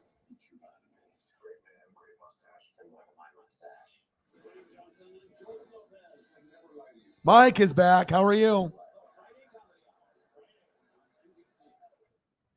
No, I don't think I'm going to do them because, like I said, I mean, I have to grind this is my full-time job. You know what I mean? So I need to make sure I have opportunities, to gain subs, views, and possible donos and whatnot. And I don't know, reaction videos are for people in 2017 that are back, living in the past. I mean, there's a lot of people that do them on YouTube right now that are booty cheeks. They're not good. I know I could do a good job doing them, but like I said, I'm doing games every day. My girlfriend's in here from 7 a.m. until 4, almost 5. So I don't have time to do them in the morning or afternoon because I can't be in here while she's on the phone with the, Verizon people. You know what time it is? It's time for a sack lunch. Yum, yum, yum, yum, yum, yum, yum. Buffalo Bills with the sack lunch flag on the play. And I know I can gain some subs and some views, with reaction videos, but like I said, if I'm limited for time, it's going to be better for me doing like games, so that, because if I do reaction videos, I get nothing, you know what I mean? I don't get any donations off of reaction videos, so it's like, yeah, I can gain views on them and I can get some potential subs, but I mean, how is that feeding my family or like paying my rent, So I have to make sure that I'm utilizing my time properly. It's like, do reaction videos or am I doing World Series or Monday Night Football? I mean, it wouldn't make any sense for me to do reaction videos when I'm missing out on a game. So I do enjoy doing reaction videos, but I'm saying I have to make sure I have to look out what's best for me. And plus, if I had more time, if I had time in the morning or afternoon, where the girlfriend worked at like a building and I worked from home only, yeah, I would be able to do all kinds of fucking reaction videos in the morning, in the afternoon before I stream, but I don't have access to the studio until usually 4:30 to 5 p.m. So, and I don't want to just sit in here and spend 5 hours on 3 reaction videos that might get views or might not, that doesn't pay my rent or help me out in any way. But I don't know. Reaction videos are old. That's like 2017 shit. That's why nobody does them anymore. 14-0 Bills. Handoff. Aaron Jones up the middle. First down, Packers. But if things change in the future and I have more time in the studio, yeah, I would consider maybe doing them. But I mean, at this point, we're already in like week 6, week 7, week 8. If I was going to do them, I would have started in week 1. I'm not going to just start it in the middle of the season.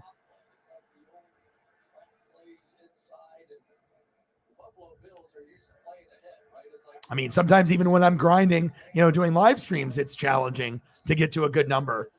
So, but I have been grinding, 7 days a week since July 4th. So I haven't had a day off since that time. So,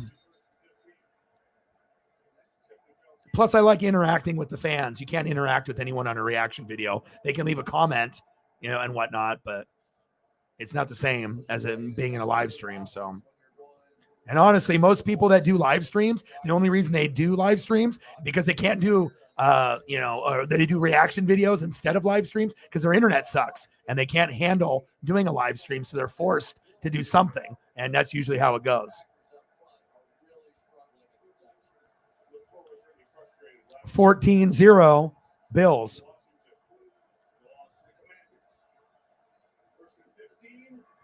Handoff, Aaron Jones. Short gain.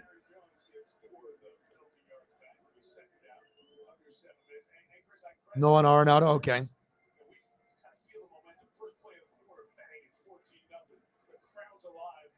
Brady Rogers, yeah.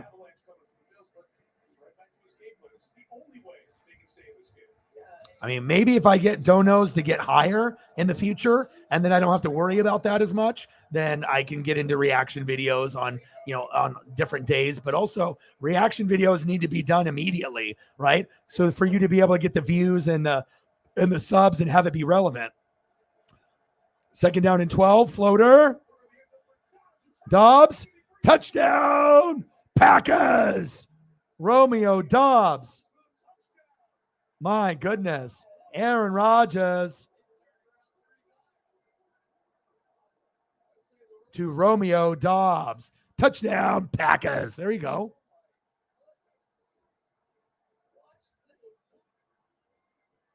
What hands.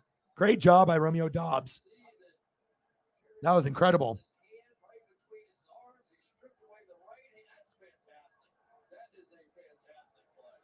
Yeah, but if I get, maybe more heavy hitters to help me out, then I can have time to do reaction videos. But like I was saying, extra point is up and it's good. Reaction videos need to be, and I used to do them for the first couple of years of the channel. Reaction videos need to be done immediately. So as soon as the games are over in Sunday morning, you got to do those ones in Sunday afternoon. And the ones in Sunday afternoon, you got to do them Sunday night. And then you got to do Monday morning, and then Monday football. So you have to get all of them done between Sunday and Monday, the latest Tuesday. So if I'm doing a game in the morning, a game in the afternoon, or NASCAR, and a game at night, and Monday Night Football, the earliest I can get to them is Tuesday, Wednesday, and that's already too late. And then by the time Thursday rolls around, it's already the next week, and you're already in the Thursday Night Football. So, you're missing so it's like either I do reaction videos only, and, I can't pay my rent and I can't pay my bills, but I'm getting a shitload of views and subs, right?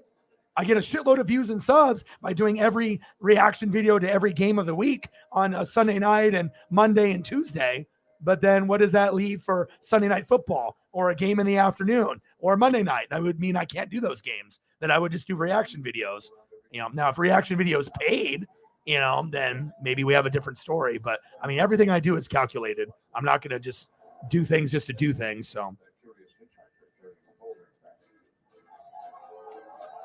And betting that it doesn't turn out to be a form of quantity. Every moment in life is a bet. Yeah. Well, we already know Watson isn't going to pan out, but Dobbs already has taken his spot, and I think they know it. At least they have one guy that they can count on. Rodgers doesn't have very many guys he trusts, and Romeo Dobbs is better than Sammy Watkins or anybody else they have on the team, Randall Cobb or any of the other guys. I mean, Watson, Watkins, Tanyan is pretty good at tight end, but Dobbs is clearly the best option that they have.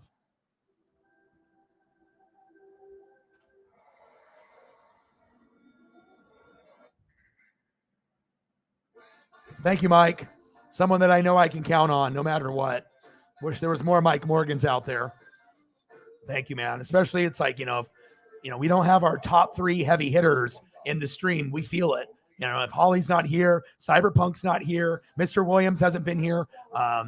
When you have a lot of those guys that have a potential opportunity to get you 20 to 500 on every stream and they're not here, other people need to step up. And at least, we hope that they will. And we know that Mike always steps up for us. Thank you so much, Mike.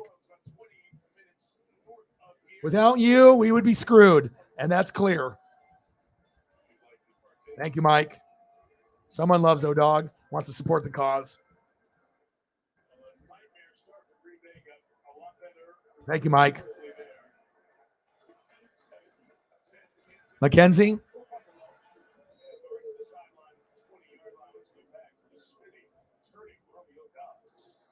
Shakespeare here. 14-7. Bills are up. Across in motion, and I tell you what, it is so hard to flip once. Bang, bang, baby. Bang, bang.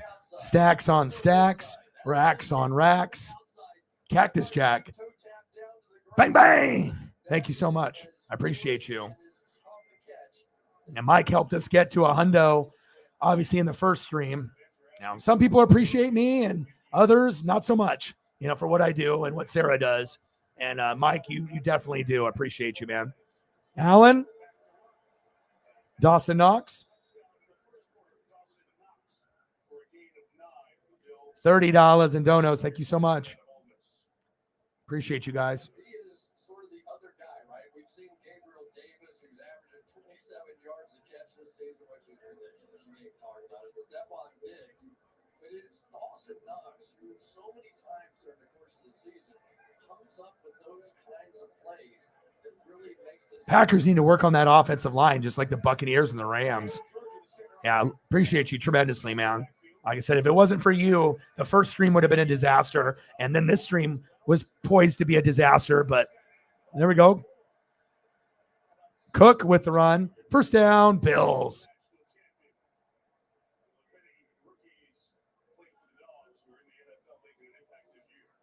Can't miss this play. Here's Savage. He's got the C gap right here. He has that responsibility. You've got to be able to come up and make that tackle. Can't miss it. I'll get you some Arenado on the commercial, Sarah. Running back taken in the draft. It's a couple weeks now that he has been ahead of Zach Moss in the running back rotation for the Bills. On the left side, Cook. right across the midfield. We saw Dawson Knox a moment ago. Melissa has more of the Bills tight end.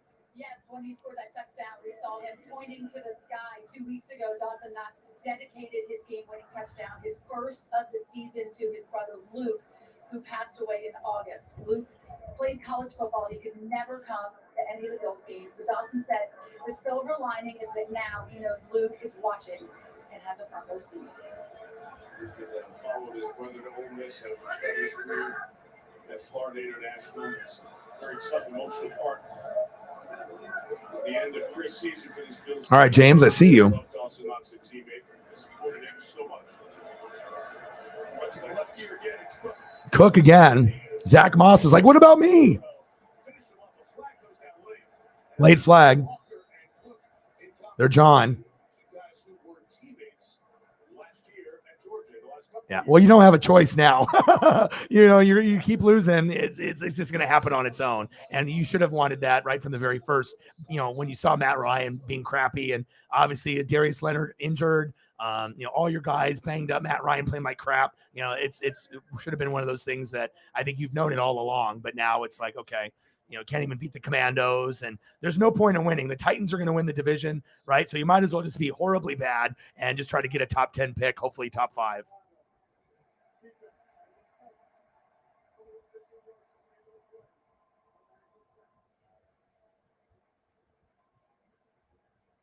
some sideline personnel there for the Bills. Walker was in amongst everyone. It's tough to see what he felt as he got up and responded, but the response going to cost him 15 yards no matter what. Take it to the 29-yard line. The worst part is that sometimes there are some really ugly things said and done over there, but you can't. Well, I think they're trying to tank, without saying that they're tanking. So that, Sam Ehlinger, Matt Ryan, I mean, they don't got anybody.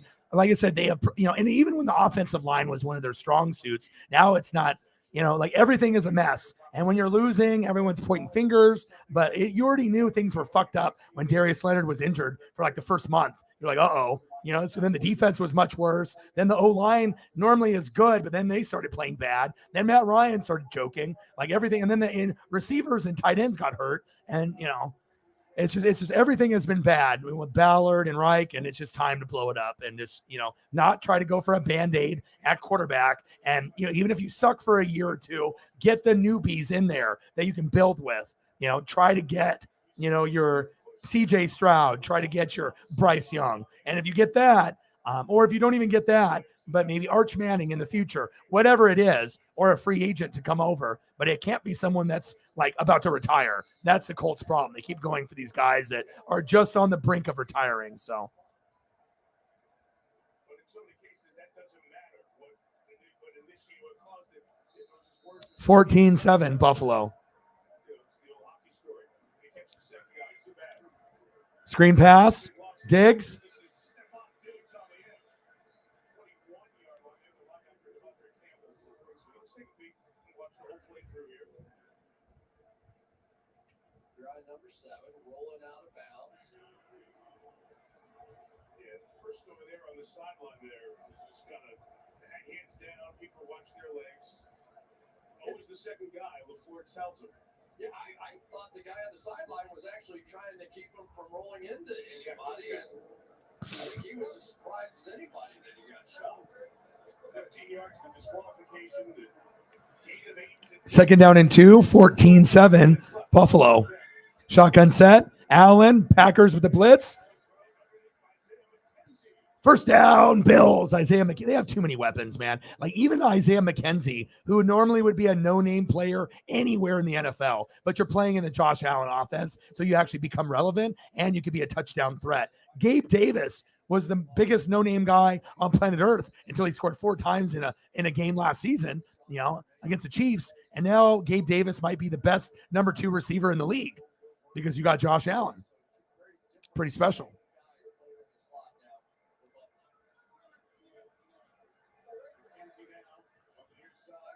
First down and 10.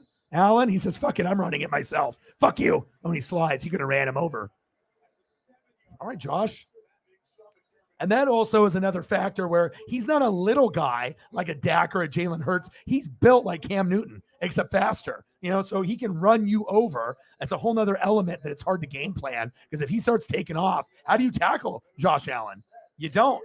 You try, but you kind of bounce off of him unless you're a big linebacker that can drill him. But he's got linebacker size, and that makes it difficult to, game plan for him. If you still have symptoms of moderate to severe rheumatoid arthritis or active psoriatic arthritis after a TNF blocker like Humira or Enbrel, Rinvoq is different and may help. Stand up to your symptoms with Rinvoq.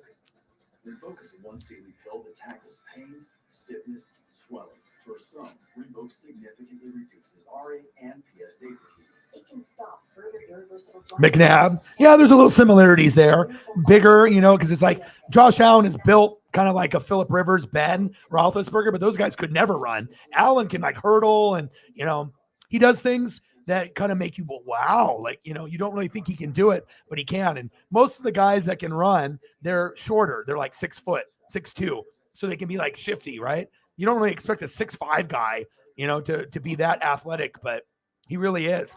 I mean, he that's why him and Mahomes are like the future. And then you also have Herbert and Burrow, and so it's like those are the 4 that are really like going to run the league for a long time. Mahomes, Josh Allen, Burrow, and Herbert. Each year, Burrow and Herbert's teams might be injury prone, sometimes good, sometimes bad. But when things are on, you can see it. But the problem with the Chargers, again, bad coaching, and they always get hurt every year. I feel so bad for them. They never can win. It's always some kind of fucked up injury or fucked up coach in Staley and Anthony Lynn, And then the Bengals overachieved. I'm not really a big fan of Zach Taylor, but now Jamar Chase is injured for 4 to 6 weeks. So when the Bills were doing good and these other teams were doing good in the AFC, it looked like, oh, the Bengals are coming. But now T. Higgins has to step up, and I'm not saying they won't. They have a good chance of winning tomorrow on the road, but not having Jamar Chase is a big blow to the Bengals. I mean, that means heavy Mixon and more T. Higgins, and more of the others have to step up. T. Higgins has to turn into Jamar Chase, and if he doesn't, they're going to lose a lot of games. That's facts.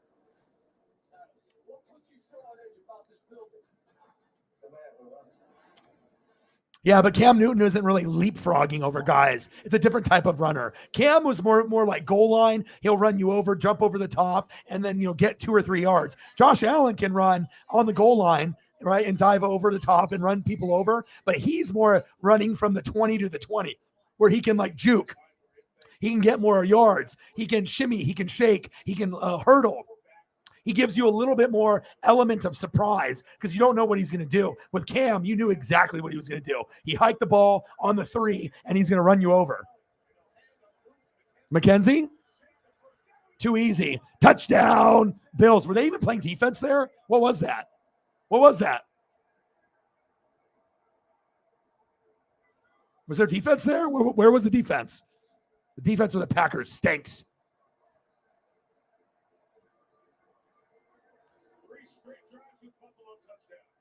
And you can already tell, like I said, if Buffalo doesn't win the Super Bowl this year, they're going to win it next year or the year after. You can tell, like, they are very well built and they have a lot of depth. And that's facts.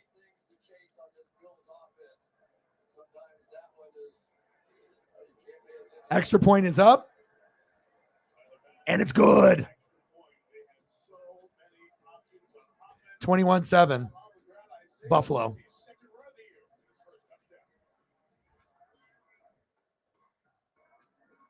Bills just have too much depth. Just too much depth.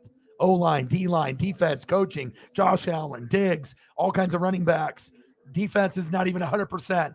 But when they play, like, they don't even need like Tre'Davious White or certain players. Like, yeah, they need Vaughn, you know what I mean? But they can miss a couple guys with injuries, like Micah Hyde, and you don't even realize that he's not there.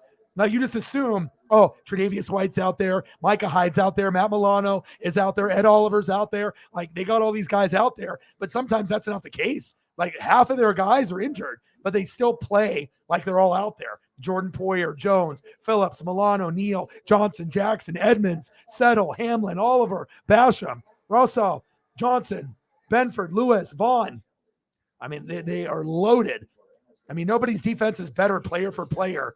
Cowboys are a good defense with the Niners as well, but Buffalo, talent-wise, has got the best player for player. So,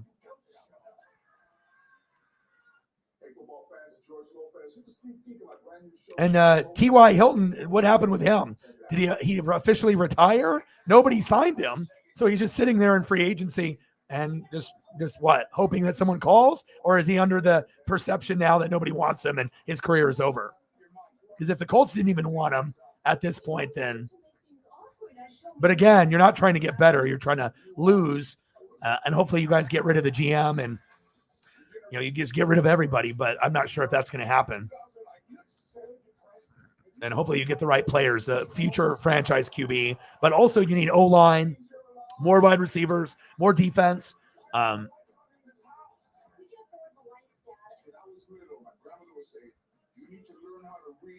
So I did. Read in the dark. He doesn't even read in the light. Lopez versus Lopez. George Lopez has got a show back. That's cool. The Packers got to come back from down 14 on one of the best defenses in the league. It has been a feast of wins, not just this year, but last year too. Toughest to score on in the NFL. Yards. Yeah, defense too. You can always get more defensive players, but yeah, O-line and receivers. But again, Aaron Rodgers might be retiring soon, so then they're really fucked. Then what do you do if you're a Packer fan? Jordan Love, good night, good luck. I wouldn't want Jordan Love even as my backup, honestly.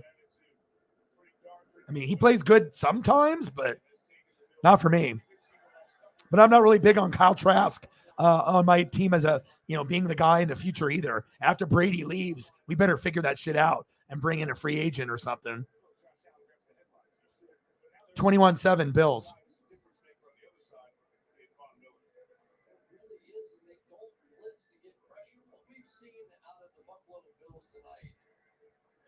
Yeah, and that's why the Bills are so good too. They don't even need to blitz to get to the quarterback. And if you don't even need to blitz and you can just get pressure with 3 or 4, that's a huge advantage. That means your linebackers, safeties, and corners are always in coverage, playing nickel dime, cover 2, prevent, whatever it is, zone. It's a huge, huge advantage. And then every once in a while, you can send someone like a Vaughn, and then that's how you make big plays. Packers. Little toss to Aaron Jones. Here we go. Good effort. First down, Packers. Move the chains. Well,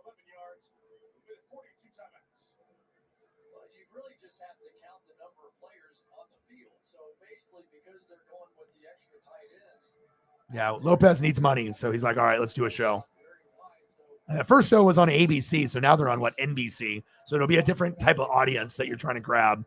Because there's a different audience for ABC shows, CBS and NBC and Fox. Rodgers. Oh, picked. Matt Milano, or did that hit the ground? Was that picked? Matt Milano, my goodness. Oh, incomplete. He dove for it, though.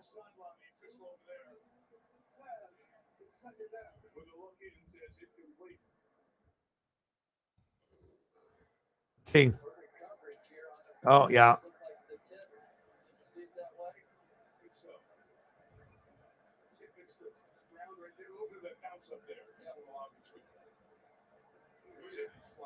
Pretty impressive, though, by Milano just to get there. He is a speed linebacker.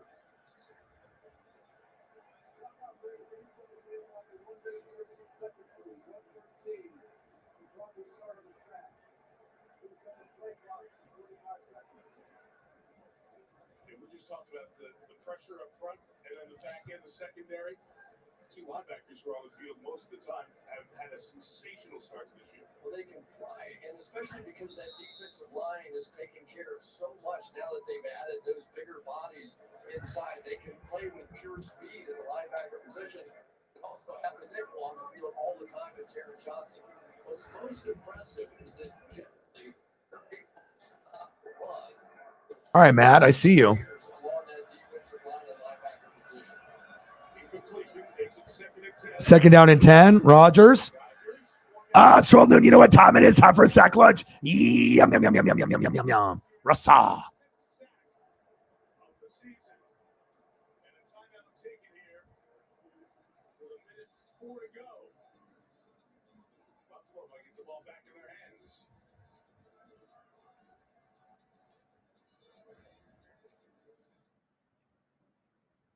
I got so many players on the defense. Like most people are like, who the fuck is Matt Milano? That's what he looks like. That's who he is. I'm telling you that I shut this. See if we can get the rookie on here. Are you sure about that? I closed it. Why don't we check the replay? That is very aggressive. I don't think. This What Really Happened replay is brought to you by Progressive. One thing no one would challenge: saving money when you bundle home. Yeah, that does look like me. It's because it is. Uber Eats presents Great Saves. The Vikings saved their hold on first place with a win over the Lions. Down 2 scores, receiver Irv Smith Jr. saved the drive with a huge catch.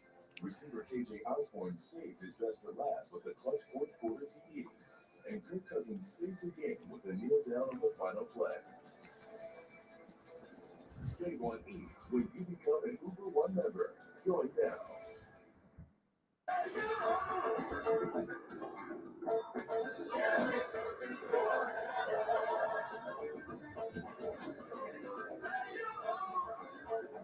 New Balance. We got now.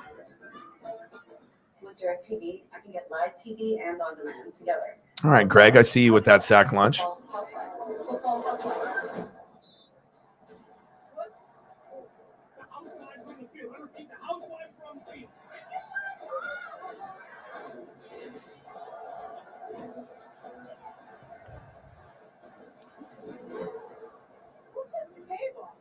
Get your TV today. Call 1-800-DIRECTV to save up to $120. New Truly Vodka Seltzer. Premium vodka, real fruit juice. It tastes so fresh, no water. Hold up. There's vodka in this? New Truly Vodka Seltzer. Yeah, there's vodka in this. All right, Greg, I see you. From Miami, the U, first round, pick number 30 in 2021. 12 solo tackles, 5 sack lunches. That was tied for, when he was at 4, it was tied for 27th in the league.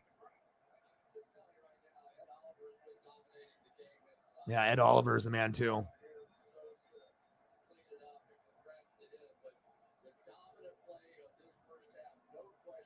Ed Oliver's got a little Ndama Kong Su in him, a little dirty, a little physical, shit talker, but it's exactly what they needed in the middle. That's what the Chiefs need. The Chiefs need an Ed Oliver, in the middle, a Warren Sapp in the middle. 21-7 Buffalo.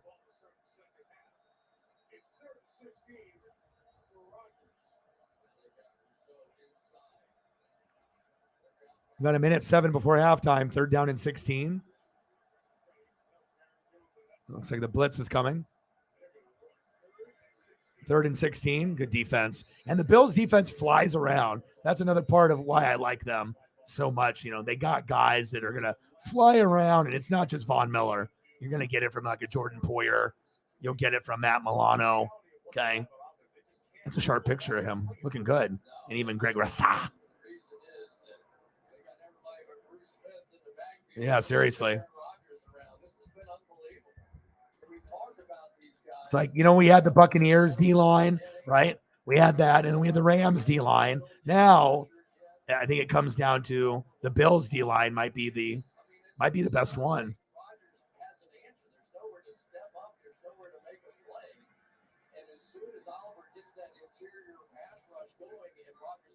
Yeah, Oliver opens it up for everybody else. That's facts.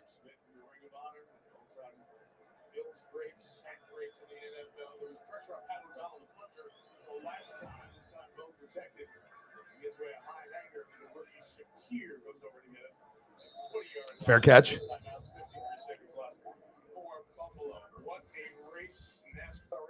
Oh my gosh, the race earlier was so awesome. Ross Chastain bounced off the wall 10 times just to get past, like on a quarter of a lap, the last lap. Bounced off the wall 10 times at like 150 miles an hour and just got a nose ahead of Denny Hamlin to be able to make himself into the playoffs in the Final Four. It was incredible. Best race of the season. It was awesome. Ross Chastain, Chase Elliott, Christopher Bell, who won, and Joey Logano. I am so excited for next week at Phoenix. So happy that I decided to do the race. 1st down and 10. Well, play action. Allen going deep. Open. 1st down, Bills. This is like a cheat code. It's like playing someone in Madden on rookie. Nice job.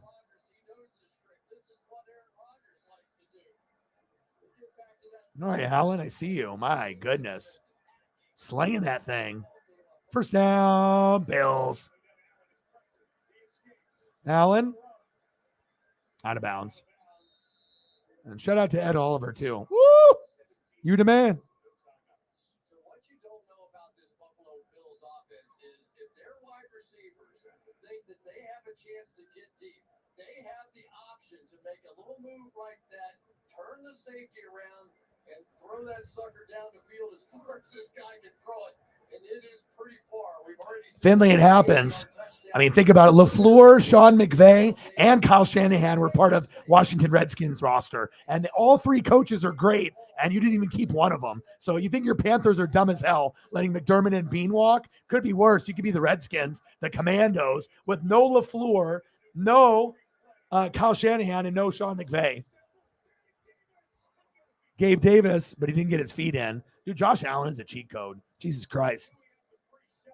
Gabe Davis going deep. Intended receiver. Incomplete. Yes, I hope Chase Elliott wins it, but you know what? He might be the least likely out of the 4 to win it unless he has a strong car and a strong performance. He hasn't done well in the playoffs. I would probably assume that him and Logano are at the back end. Christopher Bell and Ross Chastain are in the front. Those guys have more of an advantage to win it all. Christopher Bell would be the most shocking. Ross Chastain is the gutsiest. The most talent is Chase Elliott and Joey Logano, but we'll have to wait and see. We have Phoenix next week, so I'll be doing that race next weekend.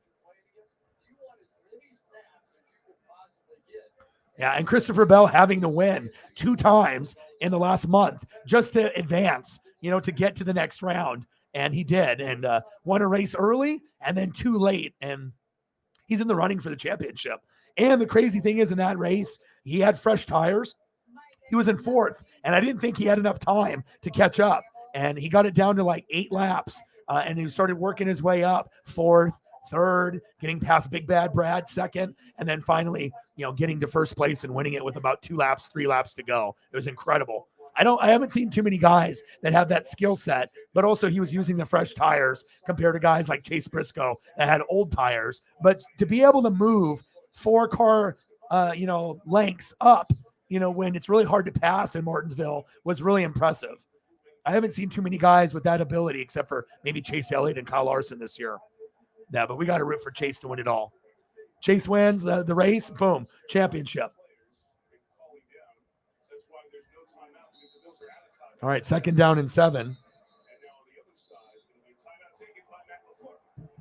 LaFleur with a timeout.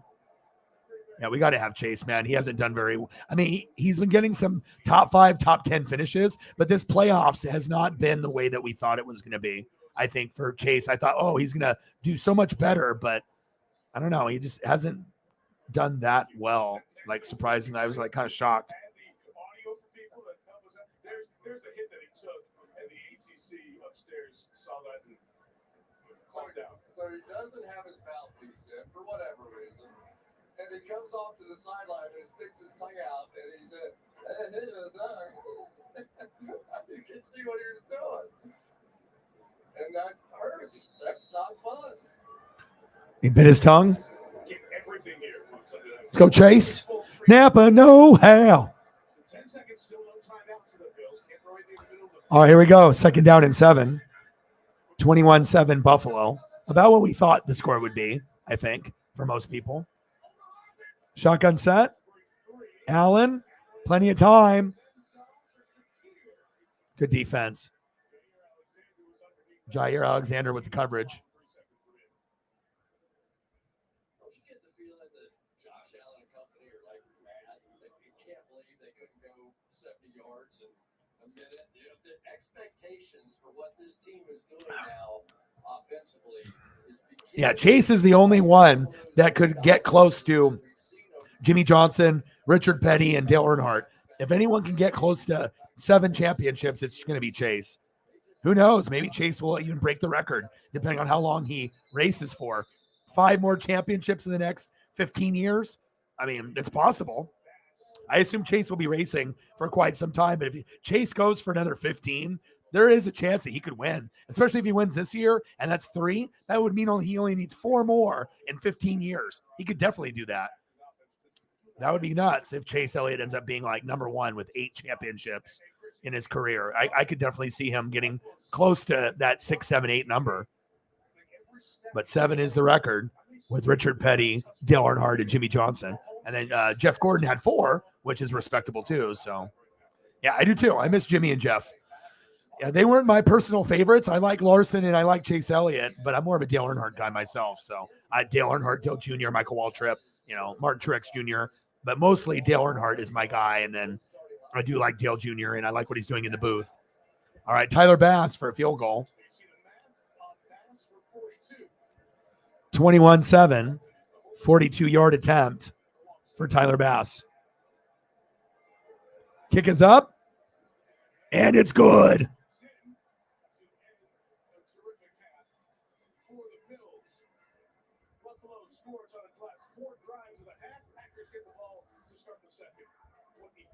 Halftime, 24-7, Bills are up. I want to look at some highlights.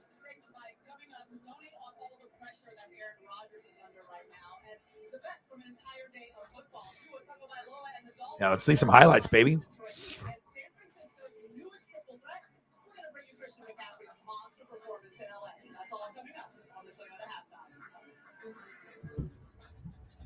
Want more stats?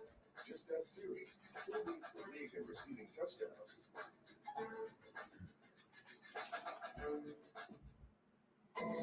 Let's begin. He made a serious mistake.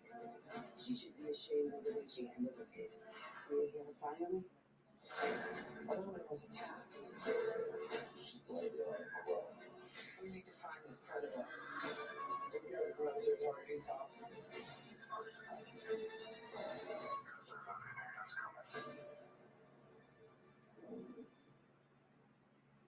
The savings continue with Bymart's latest member-exclusive savings book, out now and posted on Bymart.com. Save store-wide with 16 pages packed full of our best savings, including last-second Halloween essentials, fall clothing, food and beverage favorites, and more. Plus, don't forget to see if you're a winner on Lucky Number Tuesday.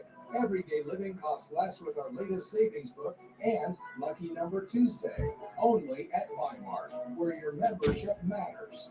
The day the Supreme Court overturned abortion protection was like a gut punch. Now, All right, let me see some highlights, baby. Anti-abortion Republican is on the brink of being our next governor. Raisin sponsored a bill that could 24/7. provide abortion. She's already promised. Bills pacing for 50. Packers pacing for 14. Absolutely sign legislation that comes to my desk. This is not the change that we need. This is not a drill. What's up, Tyree? Fly Eagles fly. How's it going, bro? No to Christine Drayson. Paid for by friends at Tina Coach. Life is good. How are you, bro? I need new tires. Perfect timing. Right now, during our tire savings event, when you buy 3 tires, you get the 4th for only $1. Wow, that's a great deal. Right? Can you imagine finding a tire for less? Sorry, Annie. Mama needs a tire. No, definitely not. No. Let's get you those tires. Okay. Right now, during our tire savings event, buy 3 tires and get the 4th for only $1. Toyota Service Centers. Keep your Toyota a Toyota. Eagles to the rest of the teams and fans in the NFL. How are you doing, bro?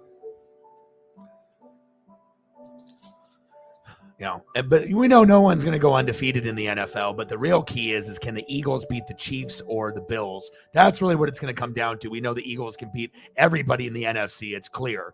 You know, if we get a Eagles-Niners NFC championship game, the Niners could, push them to the limits. It's not like the Niners couldn't beat the Eagles. I think that's a team that could get there, possibly, to play against the Eagles, but the Eagles look like the best team in football besides the Buffalo Bills and the Kansas City Chiefs. It's Bills and Eagles, and it's pretty much everybody else. Bills, Eagles, Chiefs, and that's it. And there's no one else I could, yeah.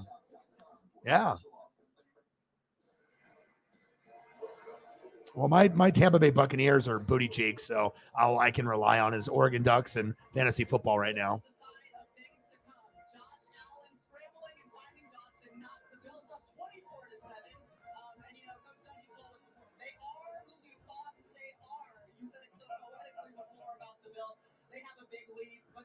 You notice about the Packers, Aaron Rodgers has been under pressure in the first half.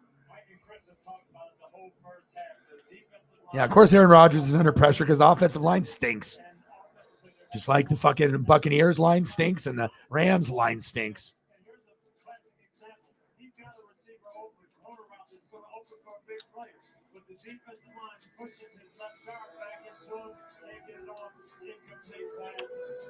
He's slowing the rush down a little bit on the one drive. Hell no. I don't want him. I need a lot more help than Kenny Moore. I just want to suck this year. I don't want to win games. My season's over.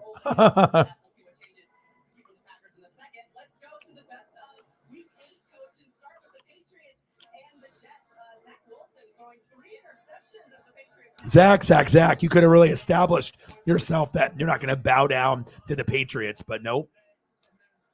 Stupid play right there. Idiot. You could have went 6-2 and you lost to New England. Dumbass. All right, Dolphins. Tua's playing well with Waddle and Tyreek.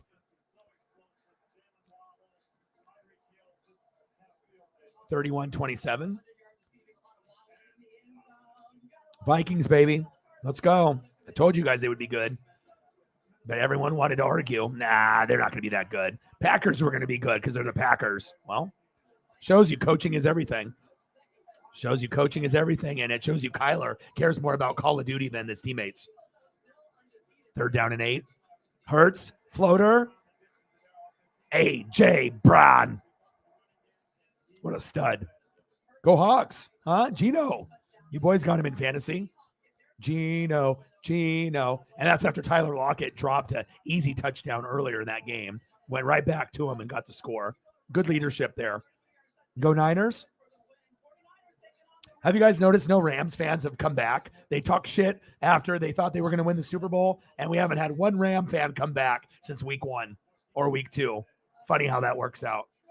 always can talk shit when you're winning, but when you're losing, then you disappear. Yeah, look at that. Look at Run CMC. That's why I think the Niners might be able to play the Eagles, because Christian McCaffrey can help them if he can stay healthy. I definitely could see Eagles-Niners NFC Championship game. And it's not like Jimmy's that good. He doesn't have to be. It just, just don't turn the football over, and hopefully the other guys can make the plays instead of you trying to make plays with your arm. And the fourth, maybe this is the year where, Jimmy still might fuck up in the fourth quarter, but they might be able to do enough with their defense and their offense where you keep the ball out of Jimmy's hands, and then you can let people like McCaffrey. Wow, look at that. What a trick play. Kyle Shanahan, the best play caller in the NFL. He's got it, man. Unbelievable.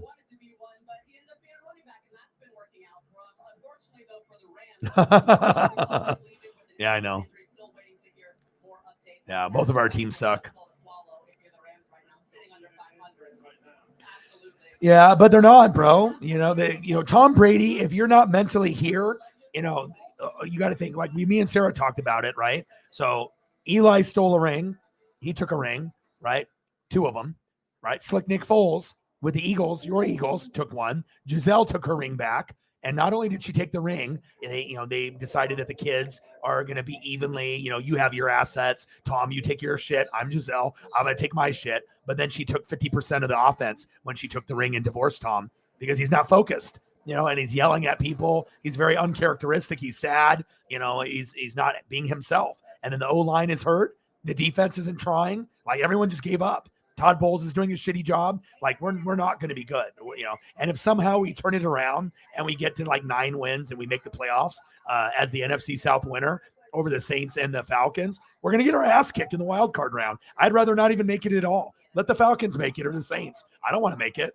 We're 3-5. What are we going to do? What are we going to prove to anybody? That we're going to be a 9-win team that just gets blown out in the first round? No thanks. So. Yeah, we suck, dude. It's all good. I already got my 2 Super Bowls. So can't win them. You can't be great every year. And it shows you it's what have you done for me lately type of league. Thank you, Mike. Mike's stepping up. Especially when we have our other goats that are busy or have other things going on. Thank you so much, man. You are a lifesaver. I don't think you really understand that. There's been many times where, just like Holly has saved us many, many, many times, from not getting maybe support from other people besides like the heavy hitters. And Mike, you are killing it. Thank you so much, man.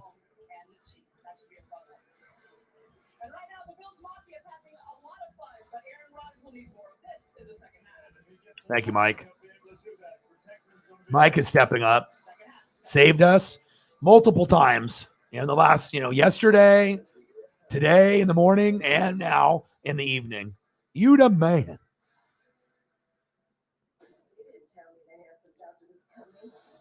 Appreciate you. Bang, bang. Bang, bang. Bang, bang. Stacks on stacks. Racks on racks. Cactus Jack. Bang, bang. $20 from my boy Mike. Really coming up big.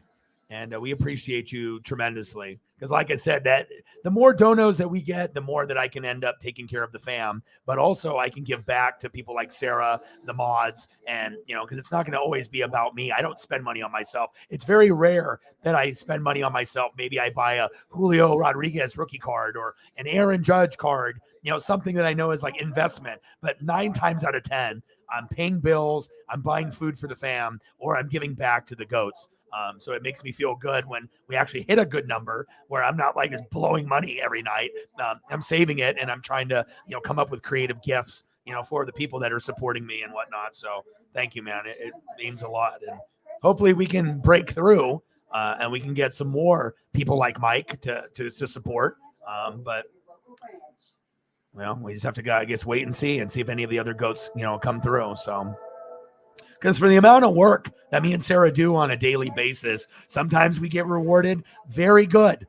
And sometimes it's, we scratch our heads and like, what happened there? Like, And it's not like YouTube is helping me at all. So thank you, man. I appreciate you more than words can express.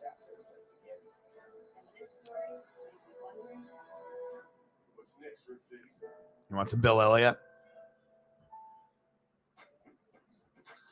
There we go. We're halfway to our goal because of Mike and Sarah. Thank you. Just like on the last stream, should be able to have more than 2 people, out of all the different people that come through during a 4 or 5 hour period. But hey, it is what it is, and you guys are goated. One day, bigger than Sunday. Election Day, Tuesday, November 8th. Now is the chance to make your voice heard. Let me get you some Bill. Issues that matter most to you will be decided this election. The stakes are real for all of us. NFL teams across the league are utilizing their stadiums for voting. Go to NFL.com/votes for more information and vote in the November 8th election. This broadcast is copyrighted by NFL Productions for the private use of our audience. Any of the music this broadcast. We'll get you a few different Bill Elliott's here while we're at halftime. Monday Night Football on ESPN. Then Week 9 kicks off Wednesday night on Prime Video. Streamed live on your mobile phone. NFL Plus. Tonight's first half highlights are brought to you by Chevrolet. 70,000 plus at Highmark Stadium rocking. Rodgers in trouble, he'll go down. Allen's gonna keep it out front, and it's Knox. Allen shot to the end zone. Touchdown, Stephon Diggs. Doc, what a catch. Chevrolet, EVs for everyone, everywhere. One highlight for Green Bay, a lot of highlights for the home team. 24/7 Bills. Appreciate you, man. The Bills already over 100 yards as they have been on the ground in every game this season. And the defense I appreciate that. I wish everyone else would recognize that. second longest streak to start the season in Bills history. Appreciate it. One positive on the Green Bay side, Aaron Jones. Oh, yeah. NFC East is the best division in football. And the Giants could have won that game if they didn't fumble against Seattle a couple times. It's been fun to be back in Western New York. The weather's been great, and the Buffalo people have just been jumping, wearing Bills hats and shirts and all that stuff all weekend downtown.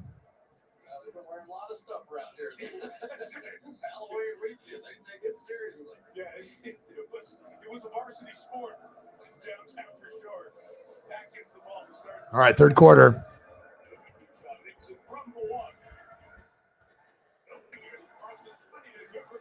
Oh, good return.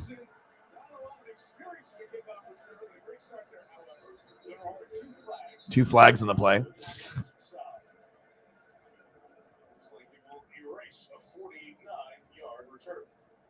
Rodgers is like, huh?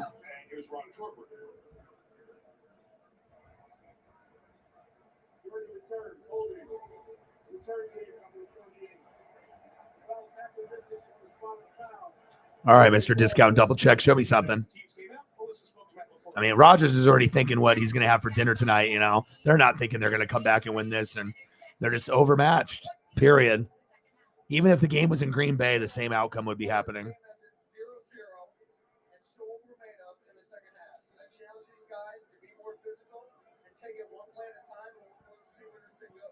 saw Aaron Rodgers encouraging the young guys, the receivers on the sideline, saying believe in yourselves. What can you do? Because you do have a lot of young guys. We do, and that's life in this league, and you got to be ready to. Oh, flag on the play. Rodgers crushed. It's 12 noon. You know what time it is? Time for a sack lunch. Yum, yum, yum, yum, yum, yum, yum, yum, yum.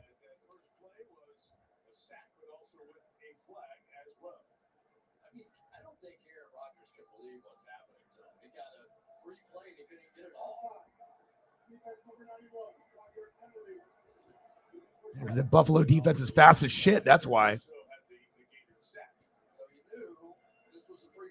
We have Vaughn coming around the corner and Greg. No chance. No chance when you got fucking Greg coming after you and fucking Vaughn. Good night. That's why Buffalo is more than likely going to win the Super Bowl this year unless we get Kansas City Magic out of Mahomes or if we get some Philadelphia Eagle Rocky shit where they just play as the underdog like they did in 2017 with Slick Nick Foles, which is possible. Shotgun set. Rodgers, hands off. Aaron Jones. Who? Aaron Jones. Who? Aaron Jones. Who? Aaron Jones. First down. Packers. Move the chains.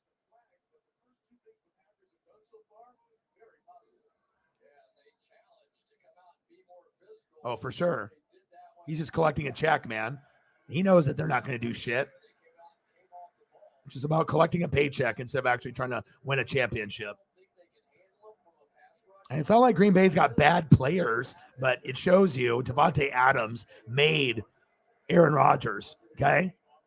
You know what I mean?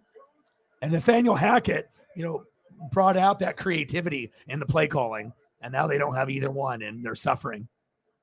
But even if they did have Davante Adams, how much better would they be? Slightly, but they still would have issues on that offensive line. But they probably would not be 3-4. They probably would be at least 4-3, probably 5-2 if they had Davante and Hackett still there. Yes, Eagles John in the building. How are you? Eagles and Mike, best friends in the building. AJ Dillon. I don't know where the fuck he was leaping. Where are you leaping? Dylan, you're Quadzilla. You jumped and you left your quads back on the fucking 25-yard line. What the fuck happened there? Come on, AJ.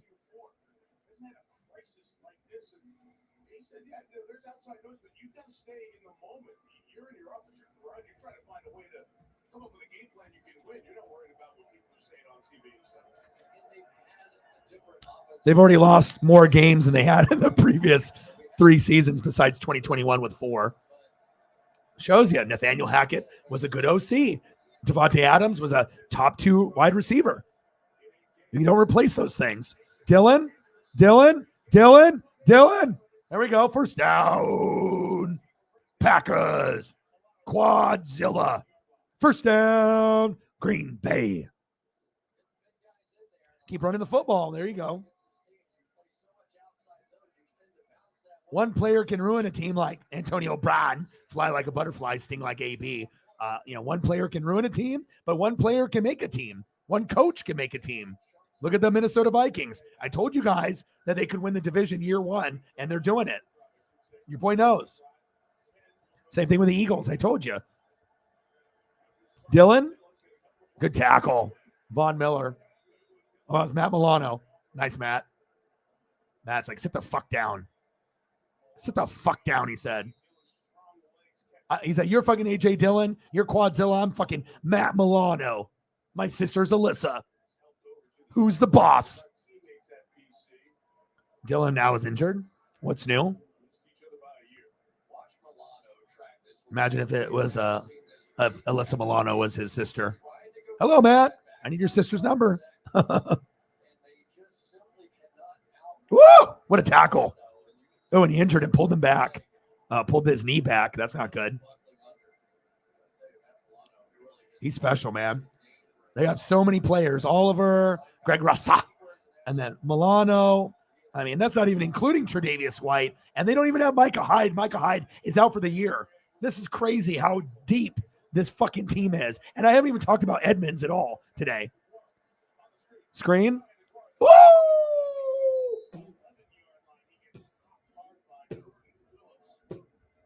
Damn, Jordan Phillips. Jesus Christ.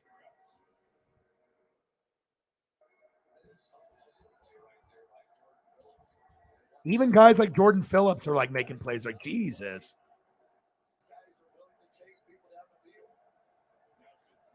Jordan Phillips is a big boy. I'm going to show you a photo here in a second.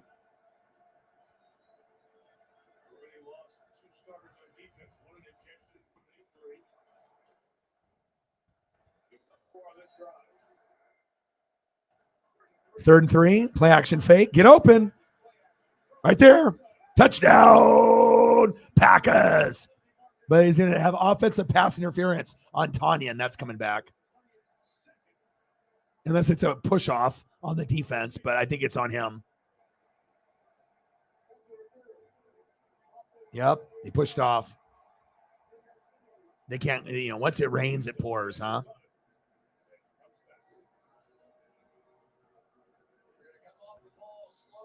Slowly. Now let's see if he. Oh yeah. He definitely pushed off, knocked him down. You can't do that. Look at Jordan Phillips. Big boy. I mean, that's what teams need to see. Josh Allen already went to a team that had, weapons already, even though he was a project QB. But then when you started adding good coaching, right, and then getting number one receiver, Stephon Diggs, then his production went through the roof. And now he's in his prime, and he's making guys better like Gabe Davis, as well as Isaiah McKenzie and Dawson Knox. Incredible. Rodgers, 3rd and 13. Oh, almost picked. Ooh. He said, hi. Remember me? 24-7. Now they have to go for a field goal. Jamison Mesa. $3 holla, my boy. Bang, bang, bang, bang, bang, bang, bang. Mesa. Thank you, man.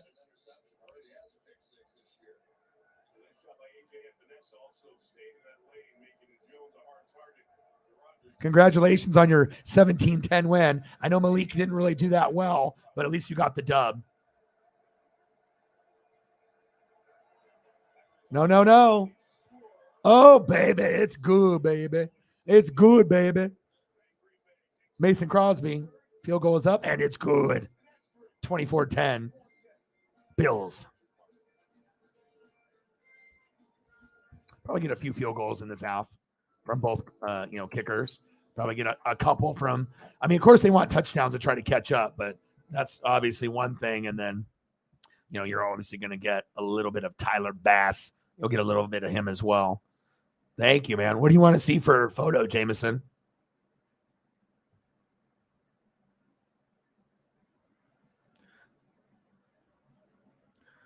$52.92. There we go. $48 away, about halfway there. Yeah, life is good for an Eagle fan, man.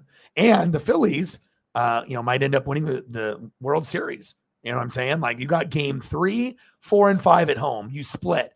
You won game 1. So now you have a 60% chance or better to win it all. If you would have lost game 1, you're not going to win game 2, 3, 4, 5. It's not going to happen, not against Houston. But you gave yourself a chance by upsetting them in game 1 against Verlander. You lost game 2, which you were going to anyways. Now all you got to do is try to win 3 in a row at home and you're World Series champs. Or at the very least, win 2 out of 3 and then win game 6 in Houston. Because if it goes 7, you're probably going to lose. But if you go 6 or get it over with in Philadelphia, then you guys are going to be champs. And if you guys win for the Phillies, who's to say that you guys can't do it for the Eagles and have a double championship in Philadelphia? It happens. Just ask the Dodgers 2 years ago. Lakers and Dodgers won. So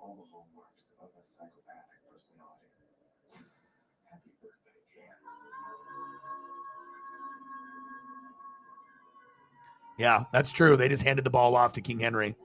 Yeah. I'm rooting for the Phillies, man. And like I said, I was going to do game 3 tomorrow, but I already paid for a thumbnail for the Bengals and the Browns, and I never miss football games. But I would consider, not doing Monday Night Football and doing that game 3, but I'm already doing game 4 and game 5. I already paid for thumbnails for those. So we'll just do the Bengals and Browns, but I'll be covering the World Series at the same time. So if there's anything that's going on, I'll be watching. I'll watching both. And then go Phillies. Got to win game 3 at home and then try to take care of business. Because if you win game 3 at home, who's to say that you guys can't win game 4 or game 5? Pitching will be very key.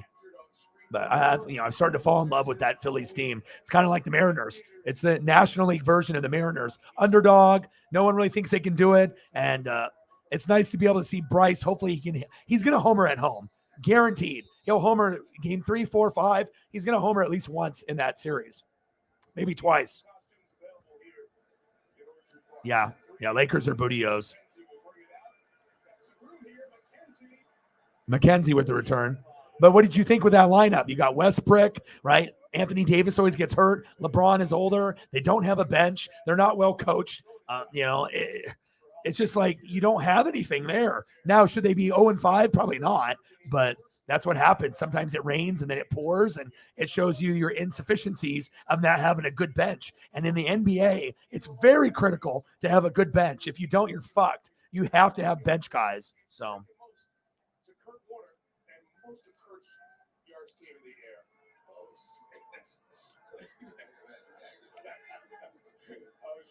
play action fake, pump fake. It's like the Bills. Oh, that was a late hit. It's like the Bills are like, a college football team like Alabama, and everyone else they play is like Pop Warner. It's just like, it just seems like it's just so incredibly easy for them. And we never talk about the Bills' offensive line, but it should be talked about. They're better than people give them credit for. Do they have guys that are like amazing Pro Bowl, All-Pro, Hall of Fame guys? Not necessarily, but, it shows you how good the Buffalo Bills are because the offensive line never gets talked about. Deion Dawkins, Roger Saffold from the Rams, big, addition. Mitch Morse at center.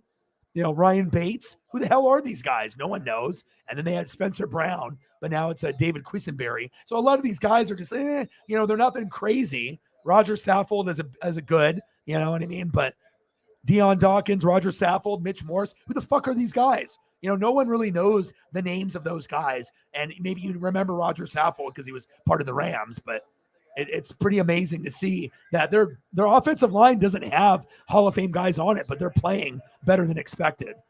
Dawson Knox passes incomplete. Intended tight end, Dawson Knox. 24-10 Buffalo. And I imagine the game is going to slow down a little bit. At some point, they're going to start pounding the rock to bleed the clock in the fourth quarter. But for the time being, they are still going to try to attack the Packers.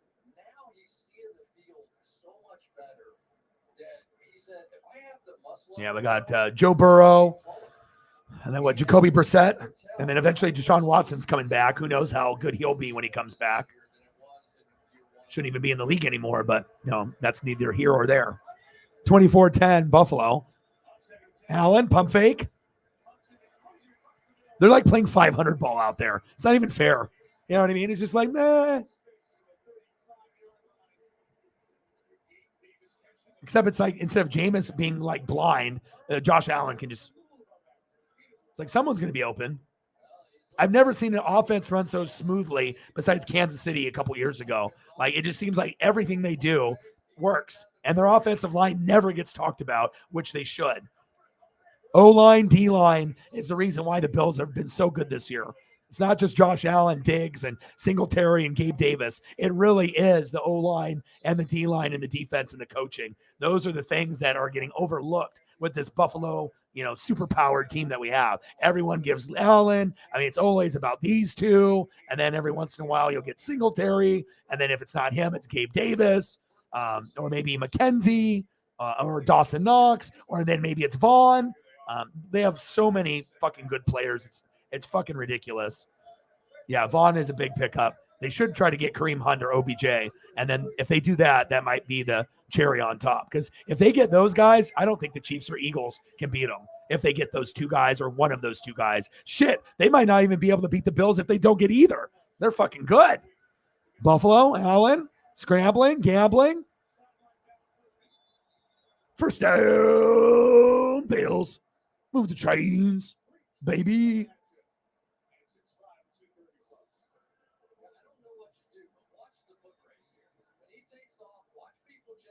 You can't even catch him. He's deceptively fast, faster than Cam Newton was in his prime. He's super quick for his size, super athletic. I remember watching him at Wyoming and Oregon, and I was like, dude, this kid is special. He's raw, but once they get like a true number one receiver and he gets better coaching, you could see that this could maybe happen one day. And then we had Lamar in that draft, Baker and Darnold. Those guys didn't pan out, but at least Lamar panned out and Josh Allen did. But it also, you ended up on the Buffalo Bills. I mean, if you ended up having Lamar on Buffalo, what do you think would have happened? He would have panned out just the same way as Josh Allen. You already had coaching, players, depth. You had a lot there when you drafted Josh Allen. You just needed a stronger pieces and a true number one. And he was raw the first couple of years, but once he got that Diggs, everything was game over after that. That's facts. You want a Bills-Eagles? What happens if the Bills win, though? Would you be crushed, based on this year, or just understanding that you'll be back because the Eagles are young and they'll be back again? Because in the next 5 or 6 years, it looks like the Eagles will have at least 2 NFC championship game opportunities, possibly more. You just got to stay healthy. Yeah, Bills D is very good. Well, they're the only team in the NFL that can get consistent pressure without blitzing. There's not another team in the NFL besides maybe the Dallas Cowboys where they can send 3 or 4 and get pressure. And that's why both defenses are the top 2 in the NFL. Dallas is number 1. The Bills are number 2. O-Dog has got Dallas number 1, Bills number 2 defense in fantasy for a reason. 24-10, Buffalo.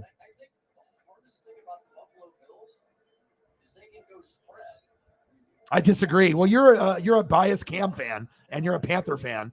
Cam only ran typically when he was on the goal line. You're seeing Josh Allen run from the 20 to the 20s. No one is going to say Cam Newton's a better runner than Josh Allen. I mean, if you want to be a Panthers fan and be biased, but no one thinks that Cam was a better runner than Josh Allen, bro. Josh does more. You know, Cam had his moments, you know what I mean? But the athleticism factor is not on the same level. And like I said, a majority of what Cam Newton was doing was in the red zone or in the goal line. And he would just run over guys. You know, you jump over the top and run over guys. The athleticism is not on the same level, bro. But that's okay. You're a Panther guy and you're incredibly biased towards Cam and Panthers guys. I get it, man. But Josh Allen's a Hall of Famer. Cam isn't. Look at that. And no one ever was like, oh, God, Cam Newton's playing. What are we going to do? I mean, even when you had your 15-1 season, you know, no one was like, oh, my God, what are we going to do about Cam Newton? You know, maybe they did that for like the first couple years, you know what I mean? But it's not something that it's sustained the whole, you know, the whole career. And obviously towards the end, he fucking sucked. I mean, he was a fucking shell of himself. Couldn't play anymore. I mean, Cam's stats are borderline Hall of Fame, but since he didn't get that championship, they're not going to put him in, I don't think. Tyler Bass, and it's good.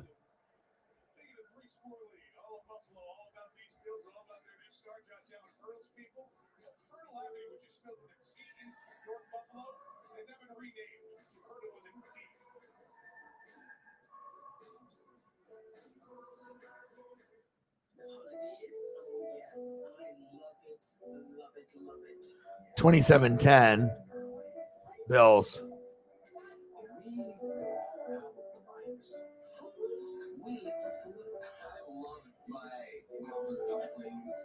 Okay, you're a little biased. You are. Anybody that makes a comment about a player that's theirs, right? That might be a suspect comment. It's always going to be a little more biased because that was your guy. You know what I mean? And the main reason you guys didn't win that Super Bowl, there's 2 reasons: Von Miller and DeMarcus Ware. If DeMarcus Ware wasn't there, maybe you win a Super Bowl, you know, but I mean, it's not like Cam was a bad player. In his prime, he was great, but no one is going to be like, well, Cam's better than Josh Allen. Cam's not better than Josh Allen at anything. I mean, Josh Allen is like Mahomes level, you know, even Cam Newton, if he was playing right now in his prime, he would not be considered better than Josh Allen or Mahomes because the motherfucker couldn't throw. He wasn't a good thrower of the football. He was a good athlete. He was a runner, right? But he couldn't throw. And a lot of Panther fans want to argue, oh, he could. No, he couldn't. He was not accurate. You know what I mean? He was like a linebacker body throwing the football. You know what I mean? Like sometimes, you know, he would have touch on his throws, but let's be honest, Cam was not a pure passer. You know, there's some games he would do really well, you know, 250 to 400 yards. And then there was games where he would throw like $150 and 4 picks and look like shit. You know what I mean? He wasn't really a true QB. You know what I mean? He was like an athlete playing QB, in my opinion. So, well, no shit. You got Sam Darnold, Baker Mayfield, and PJ Tucker. But just because your quarterback situation is bad now, it's not like you can't give Cam more love than he deserves just because that was the legend quarterback that you had. Might as well have fucking Jake Delhomme out there with fucking Steve Smith and Mushim Mohammed. Maybe then you can, you know, figure shit out. Deshaun Foster. They'll get some other players. Luke Kuechly.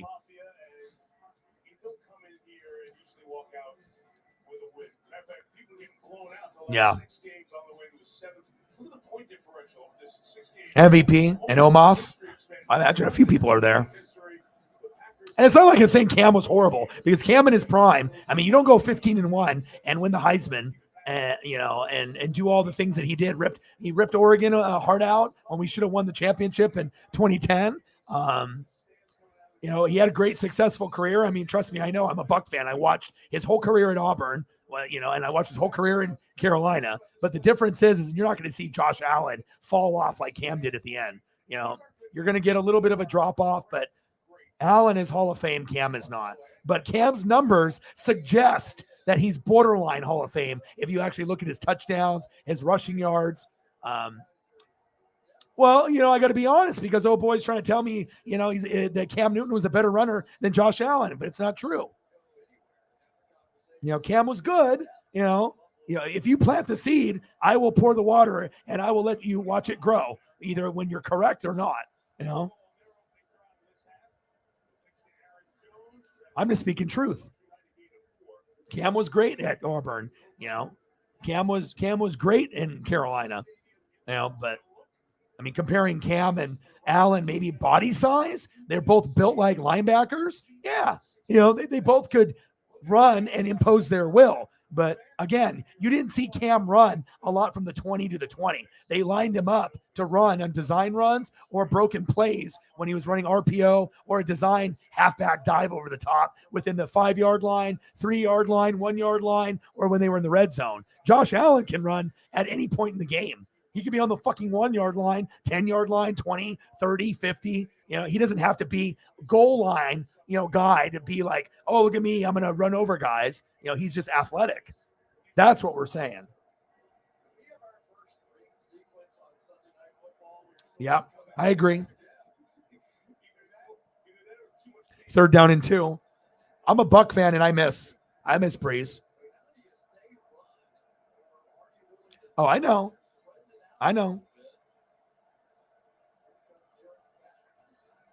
But I can always tell when people love their players. I don't blame you. You know what I mean? Like, you have your favorite players, you have those memories.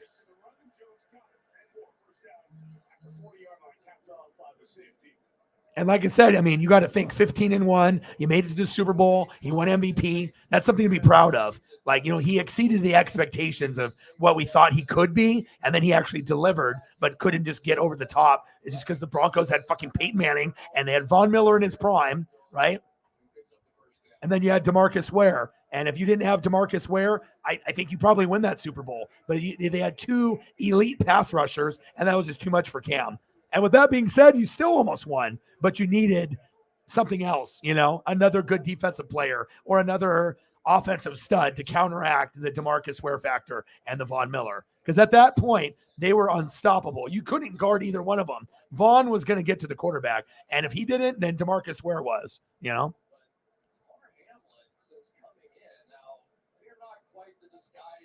Oh, yeah, Josh Rosen was there too.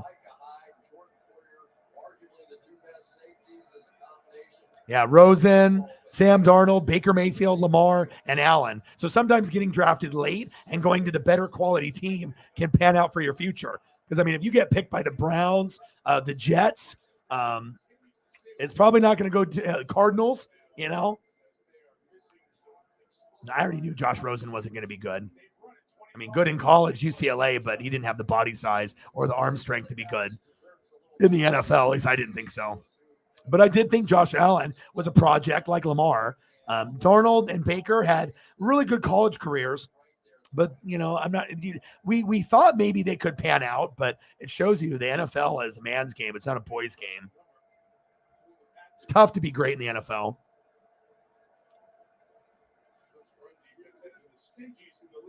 27-10, Packers.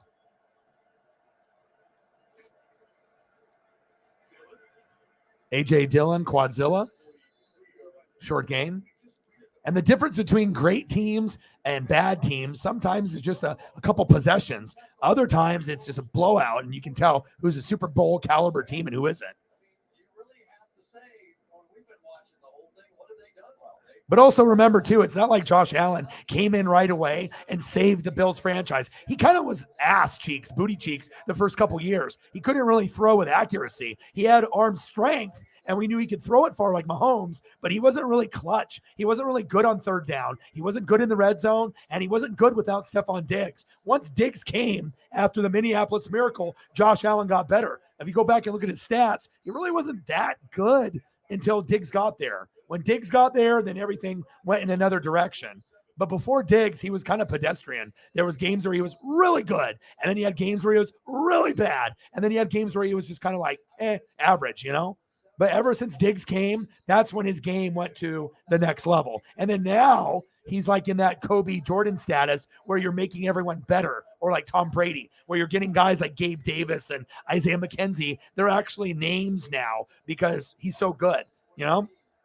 Dawson Knox, he's made him better. McKenzie better, Davis better, and his rapport with Diggs is just like Kirk Cousins, but he's a better player. Oh, nice hit. Short game. Aaron Jones. Who? Aaron Jones.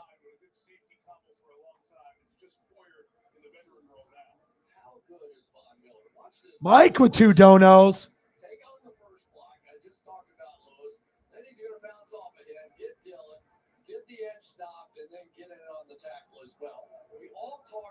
Somebody wants O-Dog to succeed.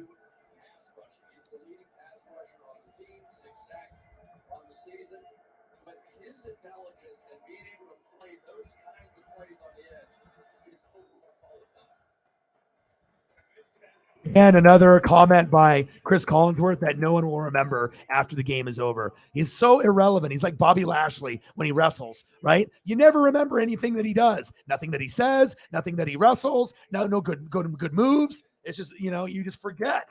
And that's exactly what you get out of Chris Collinsworth. He's a Bobby Lashley of commentating. Mike Morgan, baby. Baby. That's my boy. 27-10, end of the third quarter. It gives me time to do these donos here real quick. Fourth quarter, 27-10, Bills. Mike, my boy. Bang, bang, bang, bang. Boom, boom, boom, boom. Bang, bang, bang, bang. Stacks on stacks. Racks on racks. Cactus Jack. Bang, bang, 1985. Let's go, baby. Thank you, man. I appreciate you tremendously, Mike. Thank you. And then we got another one from Mike. Mike donated, and he's like, hey, let me donate again. I'm making sure O-Dog doesn't have a failure of a stream. Appreciate you. And another one. Maybe this will cause a dono train. Plus, don't forget to see if you're a winner on Lucky Number Tuesday. Oh, Bimart commercial. Shit. I haven't heard a Bimart commercial in ages. I used to go there all the time with my dad for hunting supplies and camping supplies. Mike Morgan. Boom, baby. 1985, baby. And then let's go here. 1923. Bang, bang, bang, bang. Let's go, baby. Thank you. Tell your grandchildren I said hi. Appreciate you. 1985, 1923, baby. Mike Morgan making sure that we have successful streams. Bang, bang, bang, bang, bang, bang, bang, bang. Cactus Jack approves. Thank you so much. Let me get you some Alabama. Look at that. Now we're almost at our goal single-handedly to Mike and Sarah. You guys are amazing people. Jameson Meza got in on the action as well. All right, let's get some Alabama here. Try to get through some stuff. And we can't afford 4 more years of the same. It's time for a change. We're trying to do some new Alabama Crimson Tide stuff here.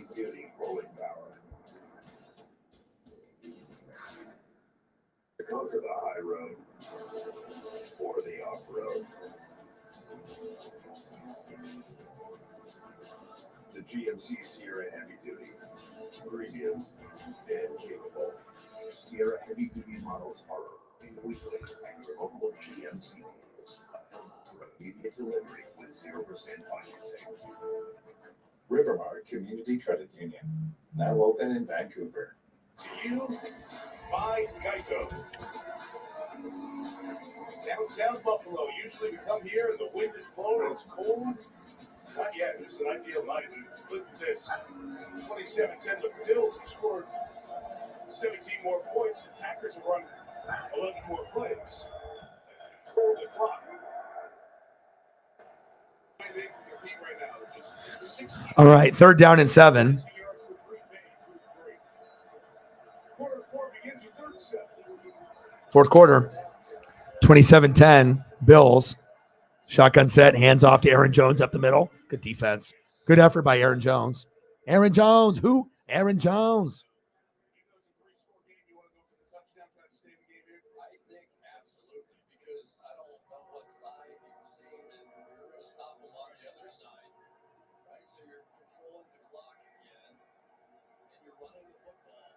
Now here is that play, Leslie Frazier, and you want to kind of top the ring number 3, hammering it down.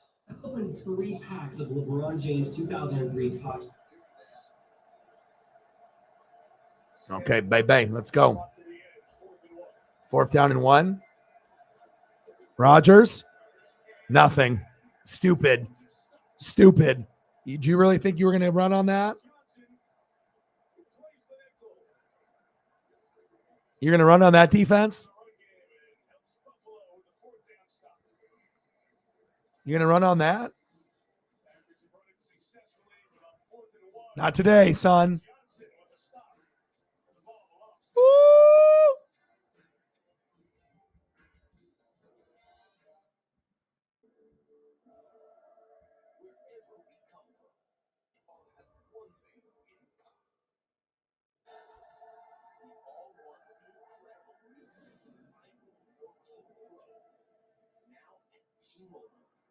T-Mobile is Apple TV Plus included.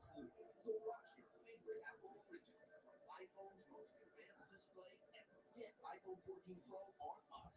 Apple TV Plus included now at T-Mobile. Thank you for your donos, man. Let me know what you want to see.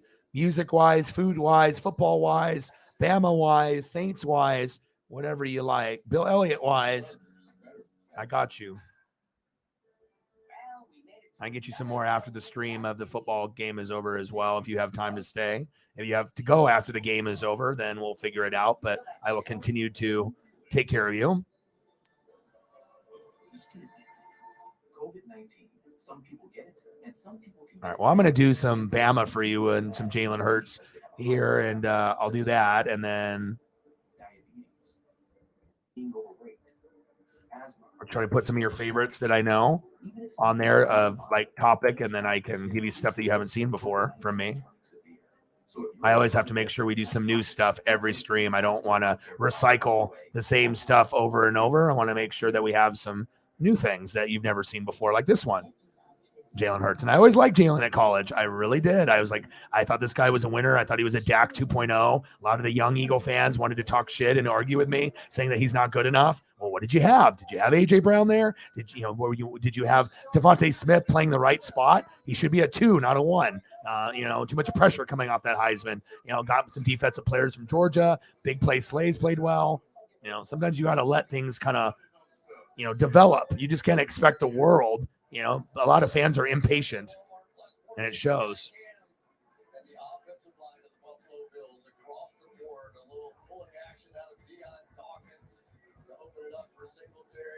Inside, Mitch Morse and Roger Saffold, excellent protection for Allen. On the other side, wasn't very filling in as a backup. Has been rock solid. Sweet pictures by Jalen too, and Jalen and Devontae Smith, teammates, college teammates in the pros. Awesome connection.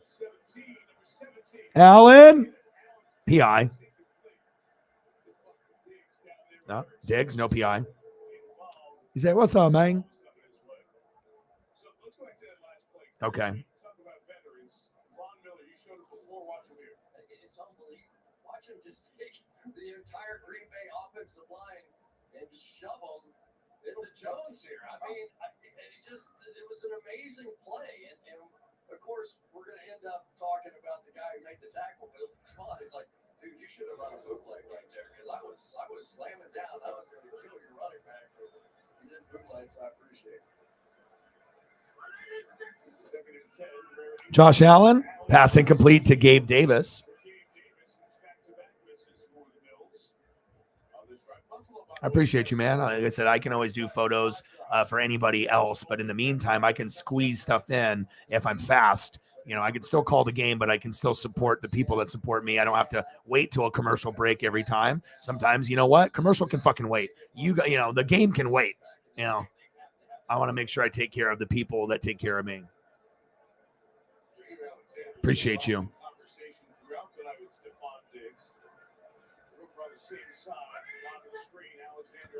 Shotgun set, Allen, 3rd down and 10. Intended receiver, Diggs, and a penalty. Maybe targeting.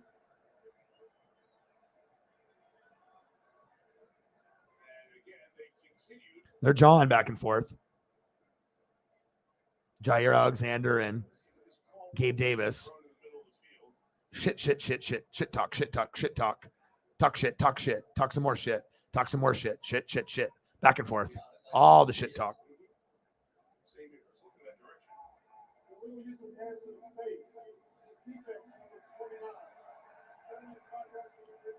Rasul Douglas.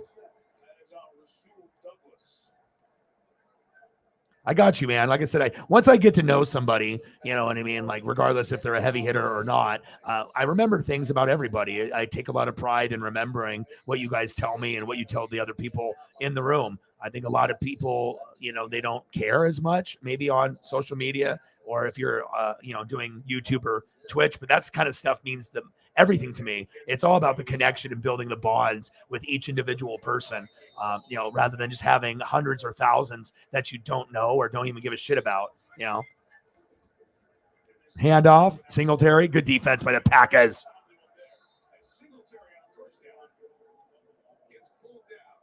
All right, good defense by the Packers.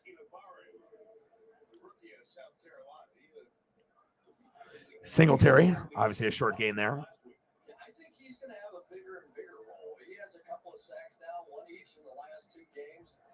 And let's at least give the Green Bay Packers credit here. They have competed here in the second half, and that's exactly what Matt LaFleur was looking Finley, there you go. Look at Finley.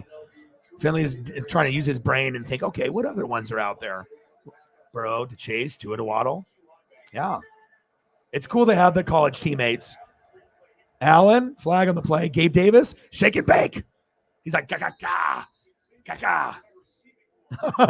He tried to fucking do a wrestling move on his ass. He's like, get the fuck out of here. Gabe Davis, who's like swatting a fly. Ga. Accepted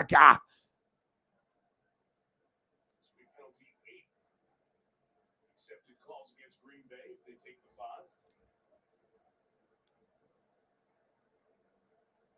Sure they will. Oh, nice.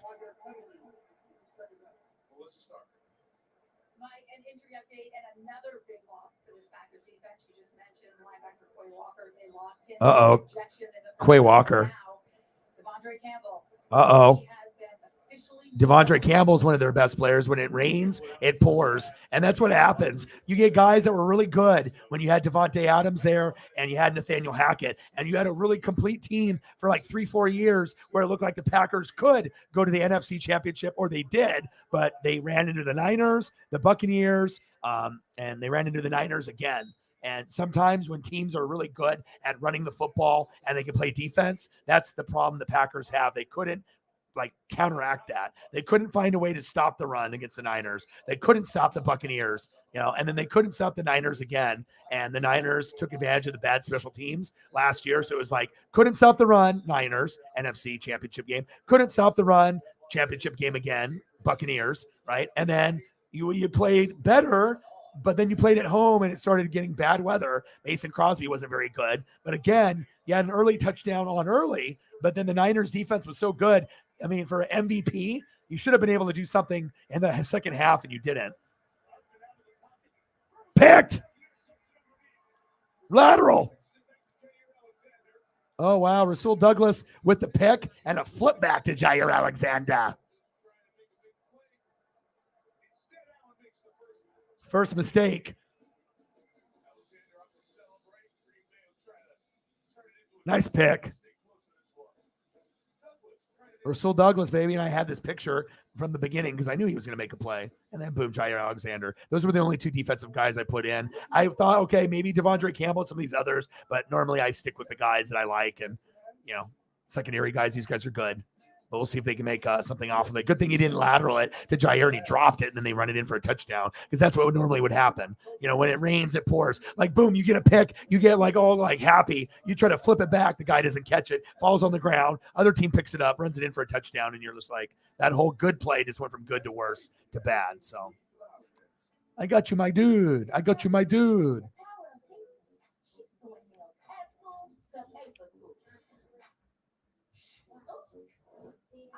Just turned her side hustle into a full-blown toddler.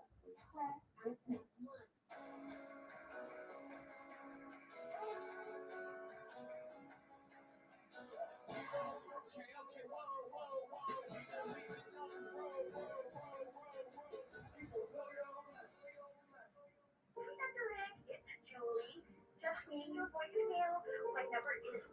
Oh, Metallica. Can anyone tell Some people are Metallica people. Some people are Guns N' Roses people. Some people are just none. They don't like either one, you know, but the phone tells you both, you know, bands have great music. It just depends on if you like both, one or the other, or one stronger than the other. you left a voicemail 9 out of 10 times a text will do. Progressive can't save you from becoming your parents, but we can Oh, I got Megadeth. Megadeth for you, bro. Your boy's working. Megadeth. It's like, this guy knows me. I had to take advantage of every second. You know, there's no second wasted in my streams, you know, where some people are just sitting there. It's always consistent working. That's the difference. Megadeth. I work hard, man. I try to set the example and the standard. The Premier League is on NBC and Peacock. Everton, Leicester, and then Sunday. Yeah, but the thing is Green Bay actually has a defense and an offensive line, even though Bakhtiari's hurt a lot. You know, O-line, D-line, defense, coaching, right? But the Raiders don't have an O-line or a defense. And their stars have been injured, Renfro and Waller. And Devontae can't get the ball. Carr doesn't play good. The only consistent thing, Tyree, if you've watched any Raider games this year, Raiders. The only thing that's been good is Josh Jacobs. And then Carlson, the kicker. That's it. Nothing else has been good. Oh, nice. Well, I hope that they enjoy what I've been doing for you. I'm always going to take care of you.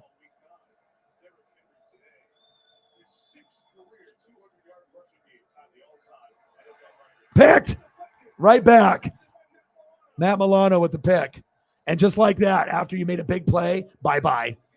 Just like that. You got a pick. You got cocky, right? You started to talk shit. And you went to go dance and celebrate and take a team photo in the back of the end zone. And one play later, karma. And that's karma, baby. Karma, baby. Number one, you wish. Flexing? Not today. What happened? You did that. You did. You.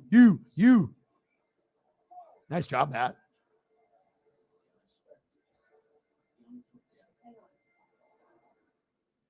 Embrace wrong turns because you never know your next wrong turn.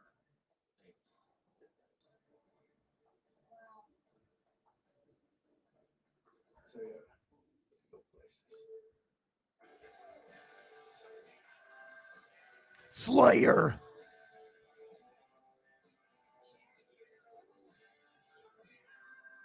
Get 5 boneless wings for just $1 with any burger, only at Applebee's. I mean, I take a lot of pride in being the most interactive. Giving up control, I guess to some people might be like a risk, or they just don't want to listen to what other people have to say. But I love being able to get inside your guys' heads and learn about the shit that you like, because then it gets me interested. And maybe I'm not into, you know, those particular things or bands, but hey, I'm willing to give things a try. And, you know, I like to be educated about stuff.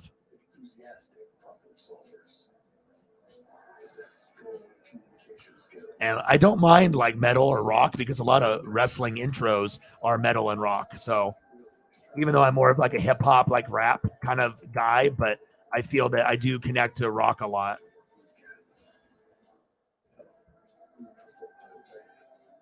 Especially because of my wrestling love. I mean, you ain't going to see this on any fucking stream, watching a Bills Packer game and we go into fucking Slayer. Yeah, sign me up, dude. And this will be something that other people will try to mimic and copy down the road, but often imitated, never duplicated, baby. I got the speed. That's what it's about. Woo! And by Liberty Mutual Insurance, only pay for what you need. Some similarities with Aaron Rodgers and Josh Allen have become very good friends along the way. Both from Northern California, first round picks. Most stop along the way, obviously significant. The time they first met, they had hit it off well. Short game. Devin Singletary. 4-yard gain.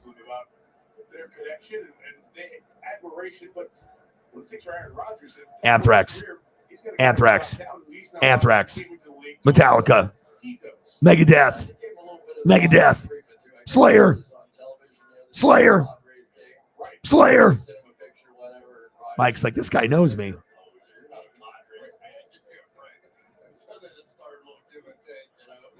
That's Mike's reaction. He's like, okay, my dude. Shotgun set. Second down and 14. Allen hurdles. Floater.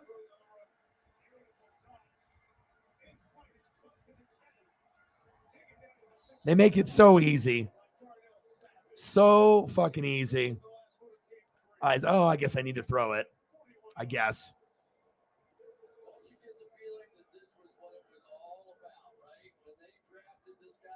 Yep. Look at that. Keeps his eyes downfield.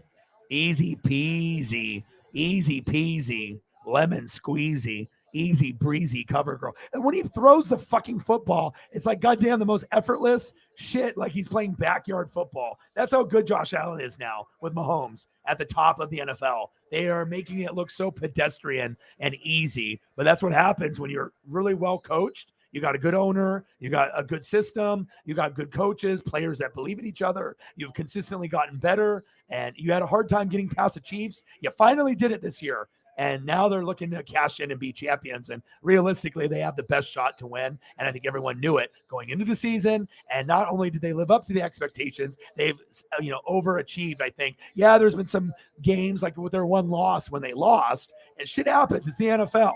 But they don't have to be undefeated for me to think, wow, this Buffalo Bill team might be better than the Chiefs. And they might be better than the Eagles. Shit, you might even be able to combine the Eagles and Chiefs and not be able to beat this team. That's how good Bills are. And they don't even have a full complement. Micah Hyde's out for the year. So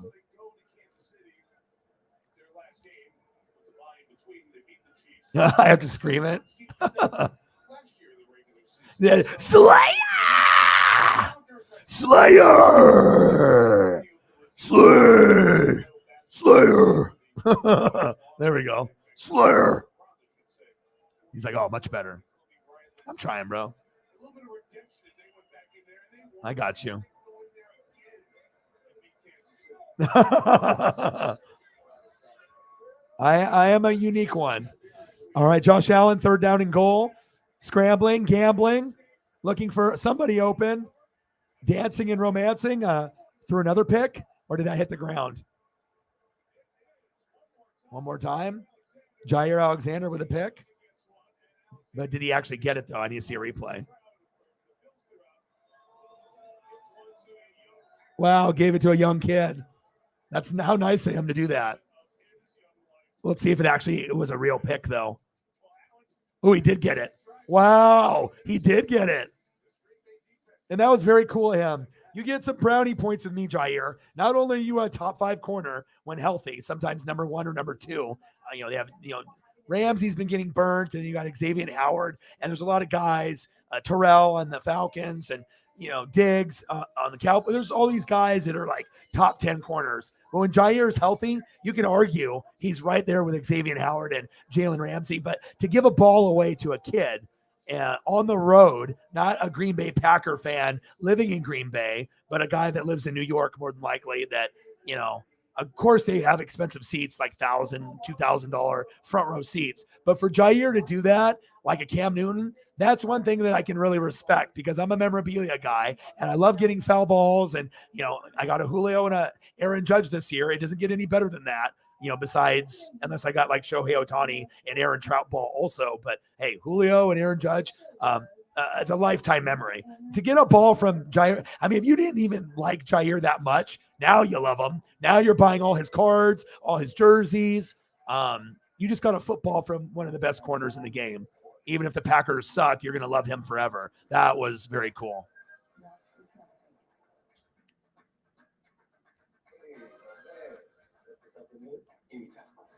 Yeah, it's like pretty much Alabama. Alabama, that's what they usually do. It's like, imagine just like handing the ball off, and whenever you throw it, you got the most time in the NFL or college, and you can just be like, man, okay, you're not open, second progression, third. And then you throw the ball. I mean, how nice is it to be able to have 3 to 4 seconds every week? Doesn't matter who you play, even if they have an elite defense, they can't get through. And if they get through, normally Josh Allen's athletic enough to run away, to one side or the other. Slayer! Gah, gah, gah, gah. Yeah, yeah.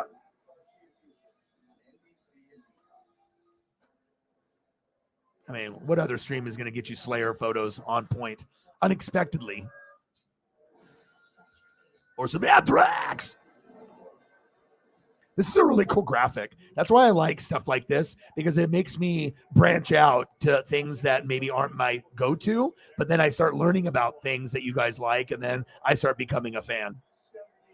Or maybe I already was a fan of like Metallica. Megadeth!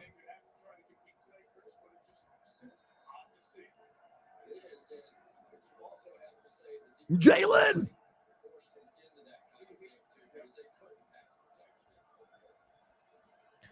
All right, Rogers, what you got for me? Hand off to Aaron Jones. Aaron Jones. Who? Aaron Jones. Aaron Jones is like, fuck this. Get me the fuck out of here. Dalton likes it. He's like, wow, this guy's really well-rounded. I mean, I feel like I can stream about anything. It doesn't have to be just about football. I can do music. I can do rap. I can do rock. I can, I feel that we have enough smart people in the room at all times where we can really talk about anything, food to football to wrestling to whatever we decide to go down, even go back into the DeLorean and we go back in time, baby. When we go back here, who knows what we talk about? Shit from like the 50s to the 90s. Yeah. Aaron Rodgers like, what happened? What happened to my team? Bye-bye, Devontae. Bye-bye. Bye-bye, Nathaniel Hackett. Shit, if Hackett was still there, the offense would be better than what it has been. Your record might be 4-3 if you had Hackett there.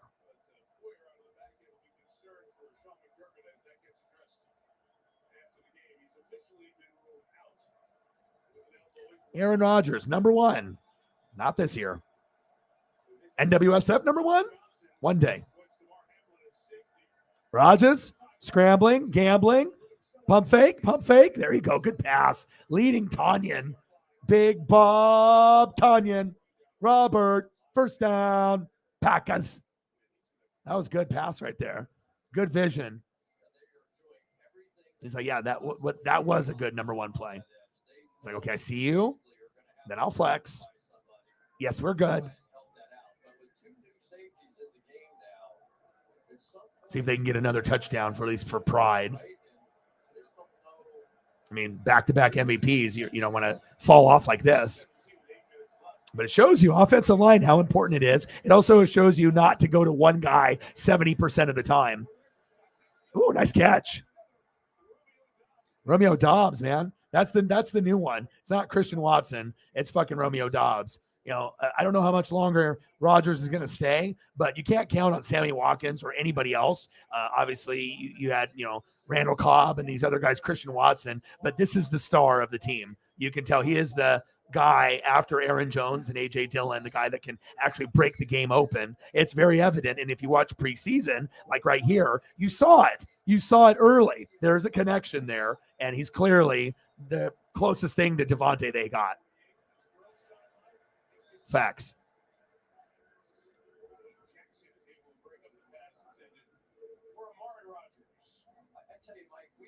Oh, yeah. Well, Rams suck. Bucks suck.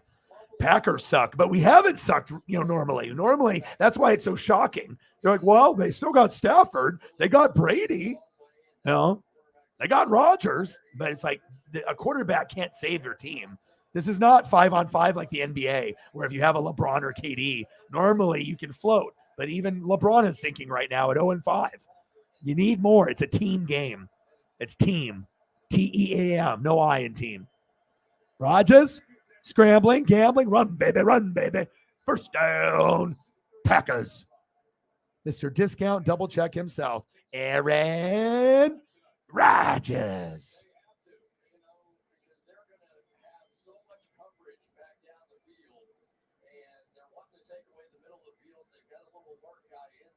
All right, Rodgers, good play.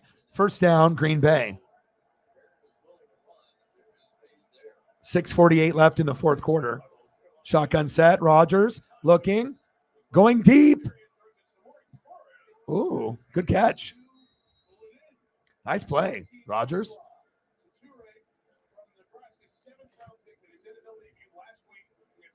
Oh, it looks like they're poised to get something here.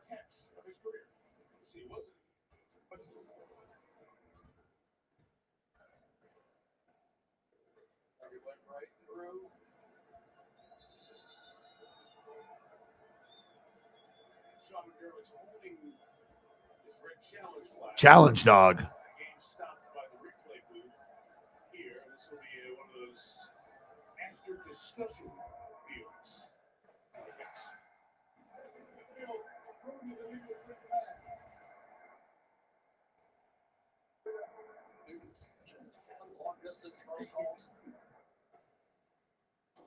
In the replay booth upstairs that could help. So maybe it's just maybe it's a local call. Remember the days when it was like a local call? You had to wait until after 11 o'clock to make long distance calls that were cheaper. Yeah, you didn't have to punch in the area code and all that stuff.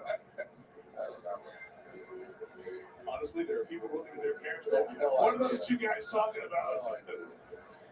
So an incomplete pass. Oh, hell no, you're not happy. You kidding me?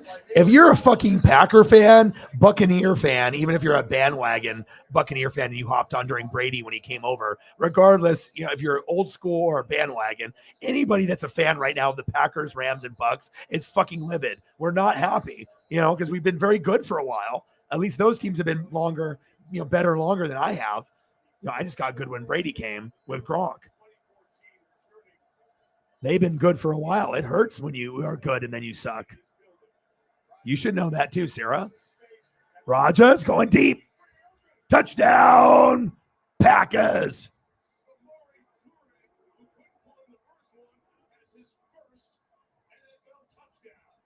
Okay, Aaron. Okay.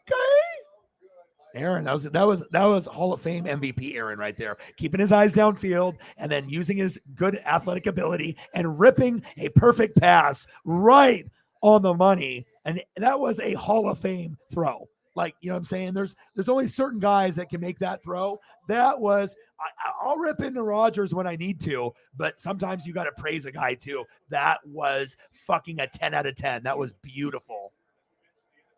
Let's see what the extra point from Crosby's beautiful. Yes, it is. Bang. And for them getting their ass kicked, they're only down 10. Doesn't it seem like they're down by 20? People's emotions slowed down in the second half. Pretty crazy to think that they played this bad, they dominated the whole game, and you're still only down 10 against the best team in the NFL, not named the Eagles or Chiefs. So that's something to, I guess, be happy about. But I guess at the end, a loss is a loss, and you don't really give a shit if you lost by 1 or 40. You fucking lost, right? But that was a hell of a throw. I enjoyed seeing that. JT.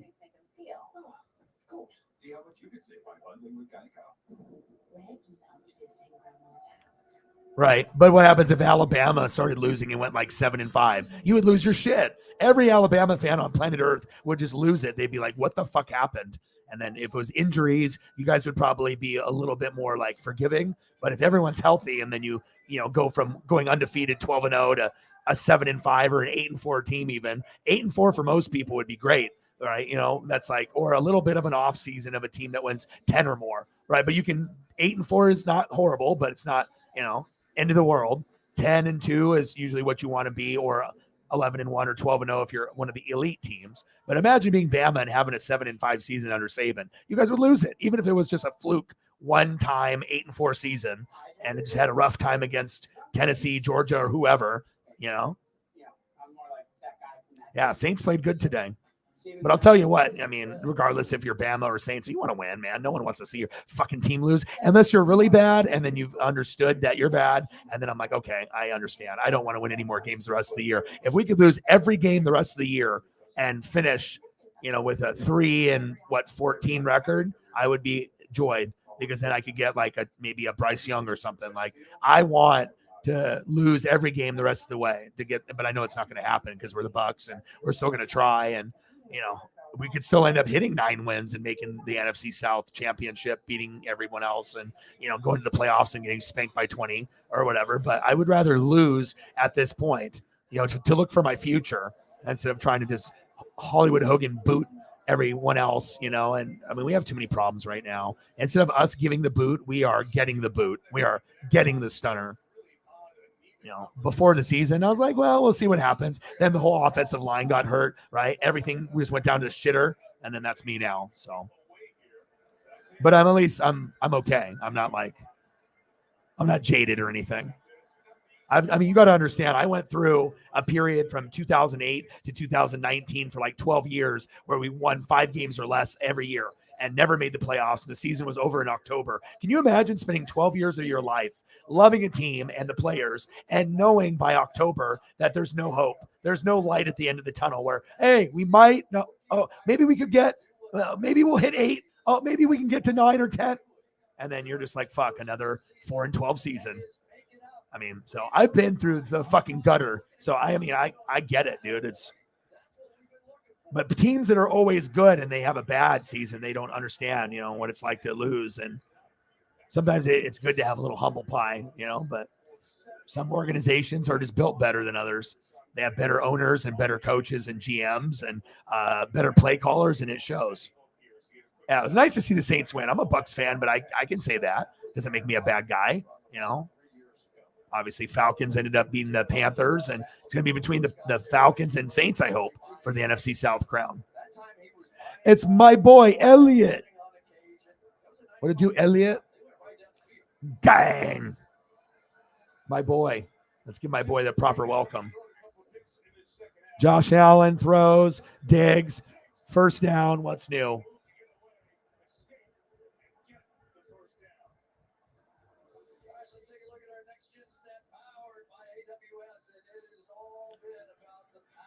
Another comment from Chris Collinsworth that we won't remember. The most forgettable comment guy on planet Earth. Never remember anything that he says. Nothing's ever relevant. You just forget about it as soon as it's off the TV. You know what we don't forget that's on the TV? The pizza. My boy, Elliott Pep Evans. If that's not a welcome and a carpet call, I don't know what is. We're rolling out the red carpet for you. We're rolling out the yellow cheese pepperoni pizza.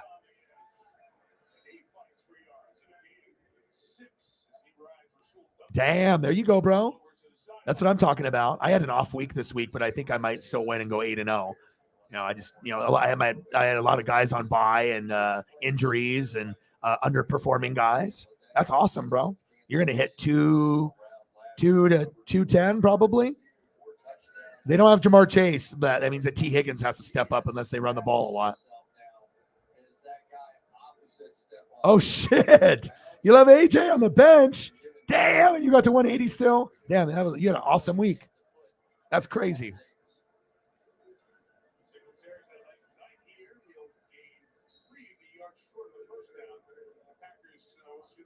Devin Singletary. to go. Singletary, 11 carries and 53 yards on the night. We'll find out here in a second what Sean McDermott feels about this game, whether or not he's got it in hand or not, because otherwise, Josh Allen is carrying the ball so much. You said the Michigan State.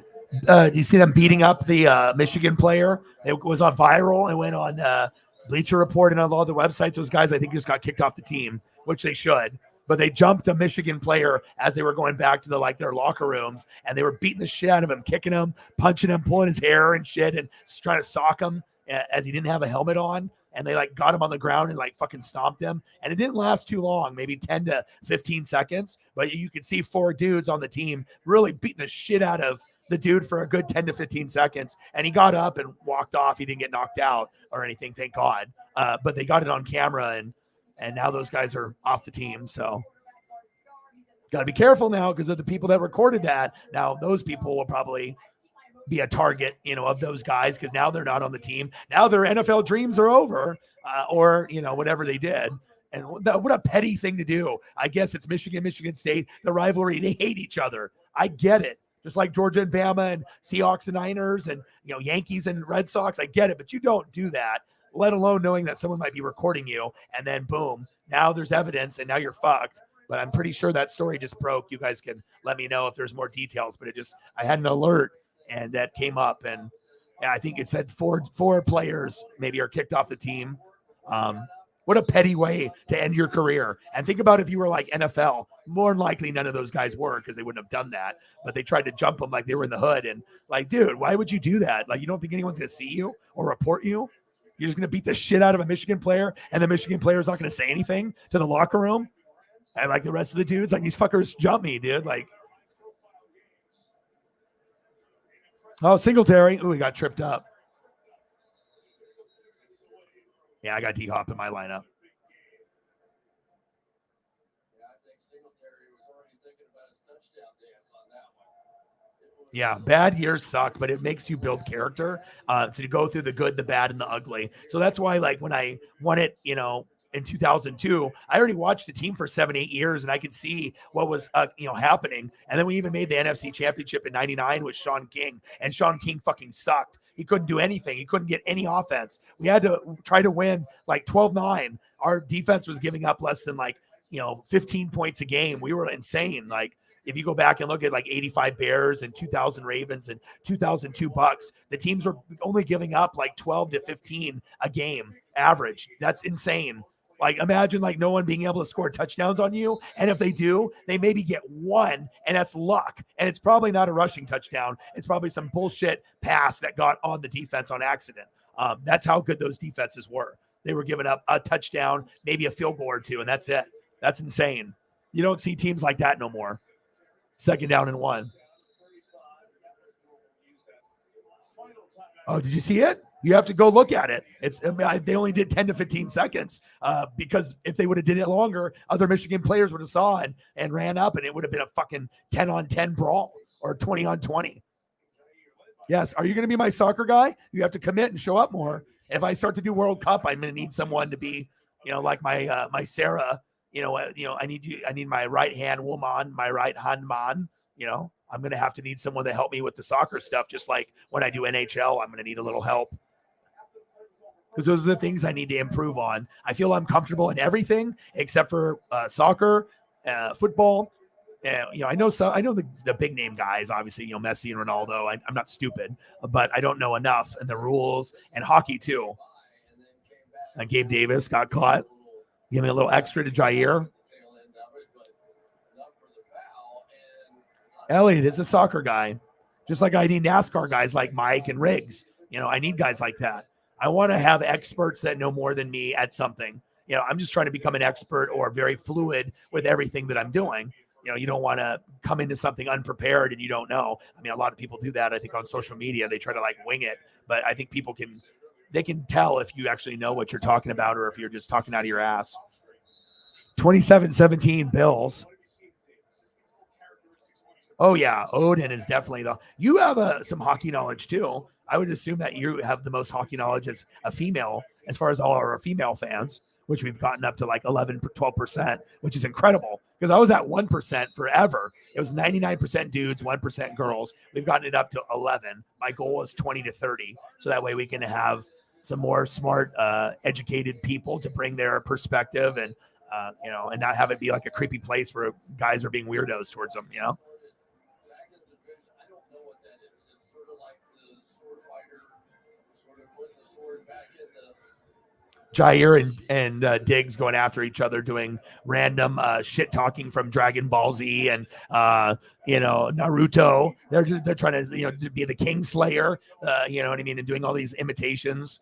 They're trying to be like Drew McIntyre with the sword. Let's talk shit. Yeah, I'll talk shit and then talk shit back, and then I'll talk some shit, and then I guess that's what's happening right now. So we can stop the one tunnel.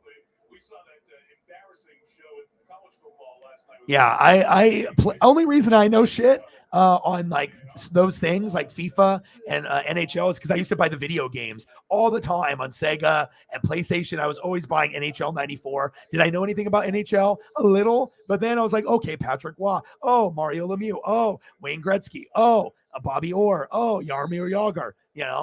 I was like, I tried to remember Chris Chelios. How do I remember that shit? I don't know. I just played the video game and I remembered. I played seasons or games, exhibitions, or with my friends, and then I did that with FIFA, and I'd always play with Brazil because I like Ronaldo, and then there's like a Rivaldo and anything with a dough at the end. That's all the Brazilian guys. And then they had Pele originally, but Ronaldo in like the 90s. I was like, ooh, I like this guy a lot. And now they have Messi and Ronaldo, Cristiano Ronaldo, and there's others that are Pulisic. See, I'm not stupid. I know Ibrahimovic. I know some of the names and the guys that are quite, superstar status, but I don't know everyone because I don't watch. So I have to just do it based off. If I come across the info on my timeline, maybe I'll read a little bit to gain more knowledge. But yeah, I definitely need to be mentored in the soccer side by experts as well as NASCAR more. But I feel like I'm pretty good there, but I can always learn more. And then definitely hockey, Odin's son, Sarah, and others that actually watch because I don't have a favorite team. That's why I'm not committed. I'm already doing Blazers, Ducks, Buccaneers, Mariners, and wrestling. I don't have time to, if I had a hockey team on top of that, Jesus Christ, I was like, I'm already grinding away every day. So yeah, I think maybe that's why, I'm already doing NASCAR and baseball, and I'm following that. It's like to add another favorite. I don't have the time for that. I'm already dedicating too much time. I have to be able to focus and appreciate it. And so just being, the Kraken's my team. And I guess that's the most logical for me because I don't want to hop on greatness and be like, oh, I'm a champion of this team. And then I ride with them, which I easily could do. But, you got to keep it mostly where you live. And then if you have a connection like I do, all my favorite teams are Northwest, except for the Bucks because the Seahawks and the Raiders and Niners didn't have defensive players back then. So I couldn't fall in love with them. And I didn't want to hop on to the Niners 5 championships. I thought that would be cheap. Like, oh, look, I'm a fan of Montana and Rice and Steve Young. And I remember when I was 12, and I've said this again, I said, they're not going to win again. And I was like, I don't want to hop on this bandwagon. And then all of a sudden they never win again. And that's what I honestly said. I was 12. I was like, they're not going to win again. They might get there again, like they did with Kaepernick, but they're not going to win. And I think eventually they will. But I was like, they might go a long time without winning again. And that's exactly what's happened. Even though they've had Patrick Willis and Bowman, which I like those guys. The Kaepernick team was pretty good. But what happened? You went against Ray Lewis. And when you go against Ray Lewis, you're not winning. And that was the closest they've been. Besides, if you consider the Super Bowl against the Chiefs, but you aren't going to be fucking Mahomes. So they've gone back, but it's just they've had a hard time because they haven't had a Joe Montana or Steve Young at quarterback. That's what they need, So if you get Tom Brady next year, that's better than Jimmy Garoppolo. You got to have better quarterback play. You got coaching, you got owner, you got GM, you got good running game, good offensive line, good defense. They are just missing a better quarterback. That's the one thing that's holding the Niners back from winning a Super Bowl. So once they get a better quarterback, the Super Bowls will come. But then the Bucks had, Sapp and Brooks, and that's when I was already watching Gator football. I was watching Duck football, and I was watching Gator football because of, guys like the head ball coach wearing the visor, Steve Spurrier, Danny Warfel, Ike Hilliard, Rydell Anthony, Jaquez Green. Those are the reasons why I transitioned to be a Buck fan. It's those guys on top of Derek Brooks and Warren Sapp, and John Lynch was already there. So I was like, okay, I'm a defensive guy. Where can I go and connect? Who can I connect with? Seahawks didn't have Sapp and Brooks. Raiders didn't. Niners didn't. Dion was there in 94 and then he left. If he would have stayed in 95, maybe I would consider Niners, but this was my personality. You could talk some shit, but you can back it up. You're physical. You're just a special Hall of Fame talent. And we got 2 Hall of Famers in the same draft. It's the best defensive draft of all time in the first round. And it's like labeled one of the best in the first round ever based off the quality they got. And I've also said this before, the only other one that matches that is the Ravens, no surprise. And it was Ray Lewis and Jonathan Ogden. So not only did you get the best linebacker of the era, but you got arguably one of the best offensive linemen that went to the Hall of Fame also in the same first round. I mean, it doesn't get any better than that. Jonathan Ogden, Ray Lewis, Derek Brooks, Warren Sapp. I mean, you can't come up with a better duo than those two that got drafted in the same year in the early first round. I mean, if you go back and do your research, there's guys that have been good, but you don't pair it up with another Hall of Famer. 2 Hall of Famers in the same draft? That's insane. And that's really what had changed the Ravens and the Bucks from being good to being Super Bowl great, because that type of draft, you have that. If you get 2 Hall of Famers in a draft, maybe you'll win a Super Bowl. 2 minutes left. 27-17 Bills. Elliott's in the building. My pizza dude.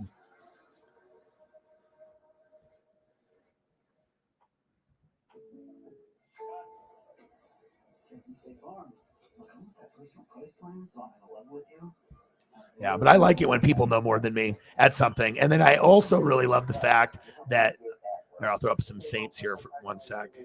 Let's get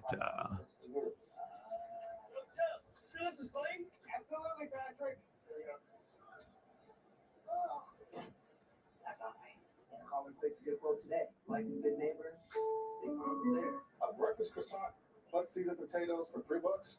And I gotta get swaggy Saint photo. It's just a standard work shirt. Hey, let's stay humble, man. Thank you, Mitch. Choose wisely. Choose Wendy's $3 breakfast deal. You should close your eyes. Don't let down. Celebrate every kiss with 20 to 40% off engagement, wedding, and anniversary rings. Only at K. Olave.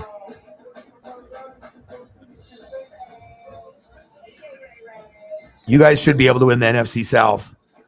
Buccaneers are reeling. Panthers are bad. Falcons are your biggest threat. And slightly the Bucks, but I mean, we're really emotionally fucked. So, I mean, I think the Falcons could be better than the Buccaneers. Like, I'm not even lying. Like, it's really going downhill for us. So if that's the case, the Bucks are not a threat anymore. It's just the fucking Falcons. Then you know, between the two of you, you'll figure it out. But it could be either one. But I wouldn't be shocked either way. Mariota's been playing pretty good, and Saints have the more talent than them. So if they just play Saints football, then they will get it by default, by just, you know, weathering the storm and with all the injuries and obviously everyone else around them just fucking sucking, you know. Be good if the Saints get in. At least someone can represent the South with maybe trying to win a game, because I don't think the Falcons can win a playoff game. The Bucks sure as hell can't.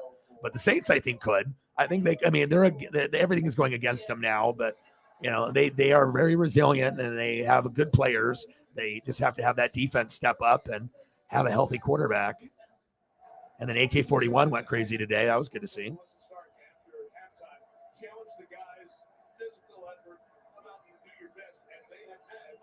27-17, 2 minutes to go. Oh, Swaggy. Rodgers, Aaron Jones.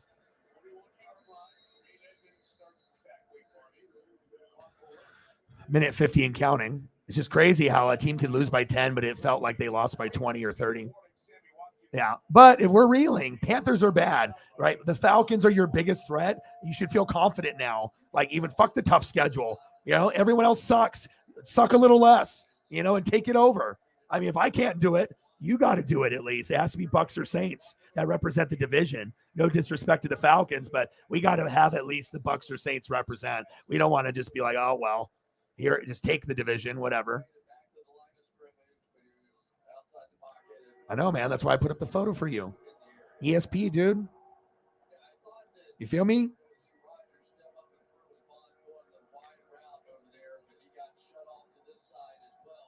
You just got to be able to see if you can weather the storm as a fan base and in general. And if you can weather the storm, you can go through the good, the bad, and the ugly. You don't make excuses. You know, some of the people will, but sometimes you suck. Sometimes the injuries are there. Sometimes it's just not good football. I mean, sometimes you go good for 8 years and you fall off a cliff. It's fucking football. It happens. Nobody's going to be great for 20 years unless you're New England. And when New England was good for 20 years, they were cheating to be good for 20 years. So, yeah, they were great and they had consistency, but they didn't do it without bending the rules. Facts. Legacy tarnished. Facts. Never will be seen as a just overall unified champion. Facts. Shotgun set. First down and 10. Rodgers throws it to the ball boy. Ball boy. I throw it to the ball boy. Oh, that's a fun game. Both teams are like if you had a team that was going to mirror who you are in the AFC, it's probably the Ravens because you guys are physical. You like to run the football. You're going to get some big plays from the defense. Your defense normally better than the Ravens, but Ravens normally are traditionally decent at defense. And the Saints and the Ravens are very similar to each other. I'm looking forward to that, man. That'll be hell of a game. Rodgers, 2nd and 10, dancing, romancing, pass incomplete. Incomplete.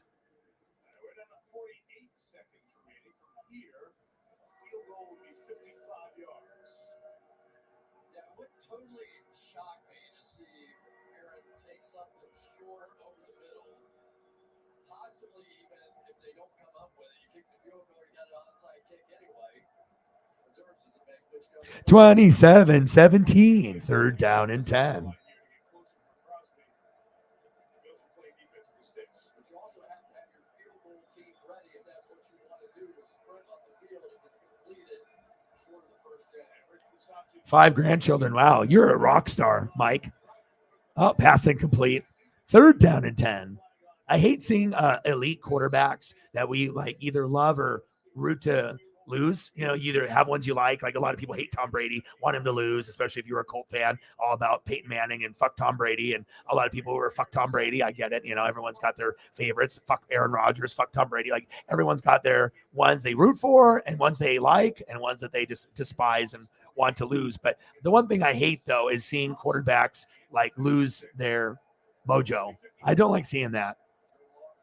27-17. Father Time is undefeated, except for Tom Brady. But now and I think Tom would be much better this year if the line was there. If Jensen was there, everyone's healthy. Kappa doesn't, retire or leave, and we lose guys. Ali Marpet. Like if we had our same exact offensive line, never had the problems, and maybe Bruce Arians still there, man, what could be like? I think you'd have another dominant Brady season again.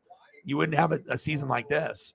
But also the divorce would affect him. So even if you had the same offensive line and the same team as the last 2 years where we were Super Bowl contenders, we wouldn't be able to win the Super Bowl or get to it because Tom Brady isn't mentally here. If you don't have your wife supporting you or your kids, or you feel like lost a little bit and, you don't have that support, when you have bad games or good games and you don't have that person, supporting you, some guys can handle it and a lot of people get broken because you're so used to the love and the support and the, even if it's fake appreciation, but you're hearing the words, if they support you or not in your decision of playing football. But not having that support, I mean, that mental aspect fucking fucked Brady this year. Even if we had the same team, we would not be good. Like we would be worse than people think.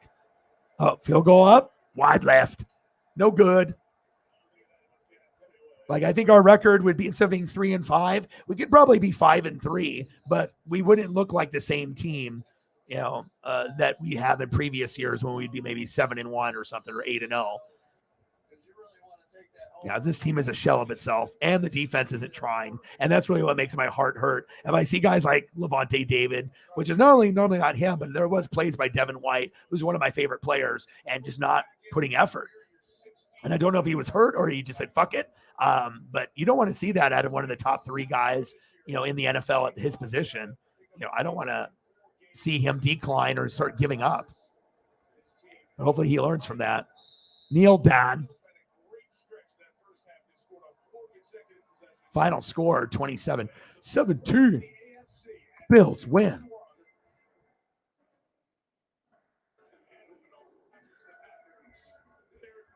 All right, so we can go for another 27 minutes, 26. That'll put us at the 4-hour mark, and then that way I can spend time with Paisley since I've been grinding and doing NASCAR. It's already been a long day, so I'm not going to go for 5 or 6 hours. I want to give Sarah a break. She's got to get going anyways pretty soon for work. So we'll go for 26 more minutes, and we'll look at food or whatever you guys want, and then I'll end it, and we'll go from there. So, and a Mike with another dono, 1986. Thank you, man. Appreciate you.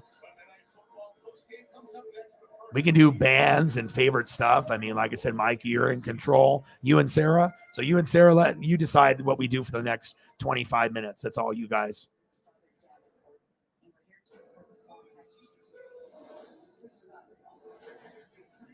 Slayer!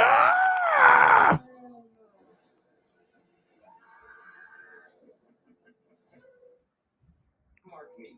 And for me, the fight for a better Oregon is personal. Growing up, my family didn't always have a home. Sometimes we even slept. Mike Morgan to save the day. When I left home, the Air Force offered me a path forward and taught me. If we didn't have Mike, we would have not hit a hundo in either. It would just been just a miserable. I mean, we still would have grinded it out, but talk about saving the day. And me and Sarah appreciate it. We work really hard on every stream, and sometimes we'll have a lot of people. Sometimes we won't. Sometimes donos are great. Sometimes they're horrible. And yeah, thank you so much, man.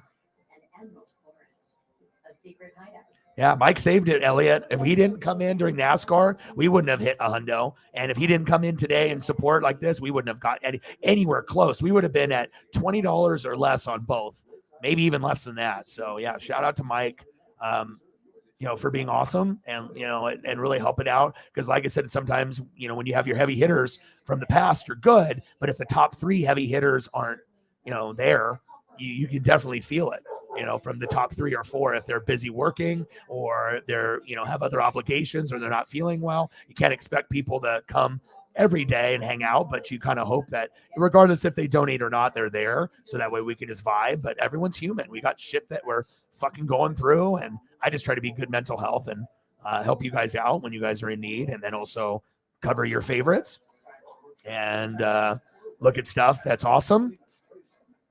Try to mix it up, and it's just nice, and it makes me more of a fan, and it gives me something new visually to look at instead of me looking at Ducks, Buccaneers, Blazers, fucking J-Rod photos left and right.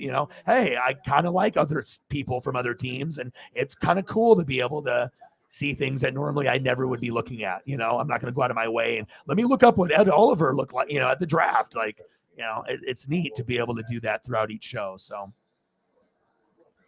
I try, man. I mean, I got like goth friends. I got like Magic the Gathering type friends. I mean, I got people that are more emo, people that like rock, people that are only rap. If you got a wide variety of friends, you've.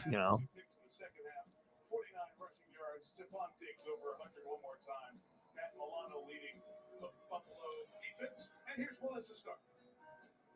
Josh, you just told me that the win was gross, but you got it done. Tell me what you mean. Yeah, second half, we didn't execute like we wanted to. 2 bonehead decisions down there. Had our opportunities on offense. Yeah, that's the difference, though, because when Patrick Mahomes made those plays, then they lost. But even though Josh Allen made those dumbass plays, they still had a good team effort and big plays to bail people out of mistakes. And it also depends if you're going against a team that actually can score off of you off a turnover. Not every team in the NFL can. There's some NFL teams that can't really score off turnovers. Like most of the time they punt, or if they're lucky, they get like 3. And if you think about how much of an advantage it is if you are a really good special teams or, defense, Slayer, that you can, do amazing things, like get points or, impact the game, sack lunches. You told us that you grew up idolizing Aaron Rodgers and that now you're They're good. They're really good. Not only that, but also get the win. Yeah, I mean, he's never out of it. No matter Bill's kind of good. the ball in his hands, and it's surreal to be playing against a guy of his caliber, especially how long he's been doing it. Like you said, Yeah, we have a really good group, and I think sometimes when we're all spread out, it's not like everyone's in the same state. If that was the case, that would be amazing, because then we'd be able to like hang out and shit, like we could watch a football game or go grab a burger or something, Yeah, what's up, homies? But it's good to have people spread out too. It's a special group. We are a special group, like the Buffalo Bills. Go Bills. Is that go Bills? Ba ba ba ba ba ba ba. We are the Bills and we are good. Bum, bum, ba, ba, ba, ba, bum. We are the Bills and we are good. Bum, bum, ba, ba, ba, ba, bum. Ba, ba, ba, ba, ba, ba, ba, bum. Who's going to beat the Bills? The Chiefs? They couldn't do it. Can the Eagles? Eagles could. Chiefs could, but will they? That's the key. They're good enough to beat the Bills, but can they actually execute when it because the Eagles would be a big underdog to the Bills. Like they would probably be at least a 3 to 4.5 point underdog, but the Eagles are good enough to actually win though, because people are sleeping on their O-line and their defense. Their defense actually has been very good. So when you see the Bills, like with this defense, the Eagles got it too. Why do you think they're undefeated? Their schedule has been kind of soft, but they're still winning, and winning is winning. You get a dub, you get a dub. And that would probably be the most exciting matchup is Eagles Bills, but I would take a Chiefs in there too. I think I would love that, for not only Chiefs fans, but Mahomes is fun. Kelsey's fun. You want to make sure you're seeing them while they're in their prime, and it shows you how hard it is to get there. To the championship, it's not easy. It's not easy to flex.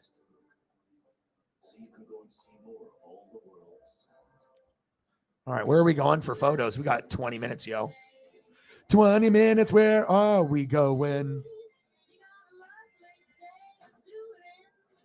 Mike, always supporting. Appreciate you. Bang, bang, bang. Cactus check, bang, bang, bang, bang. Cars built with safety in mind, even for those guys. Thank you, man. Volkswagen Atlas. Appreciate you. Mike, bang, bang, bang. 1986.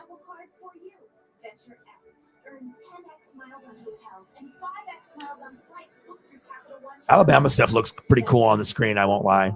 I mean, I sometimes want to have someone other than Bama or Georgia win because it's just like, fuck, man. I just want to see someone else win. And then anytime like someone's really good, like Ohio State, they still get crushed. They're like, oh, look at Ohio State. They're 11-0. Then they play Bama or Georgia, and then they lose by like 24. And you're like, what the fuck? And they're just, you guys are NFL teams and everyone else is college. It's not even fair. Like even when an Ohio State is undefeated or one loss, they can't even keep it close.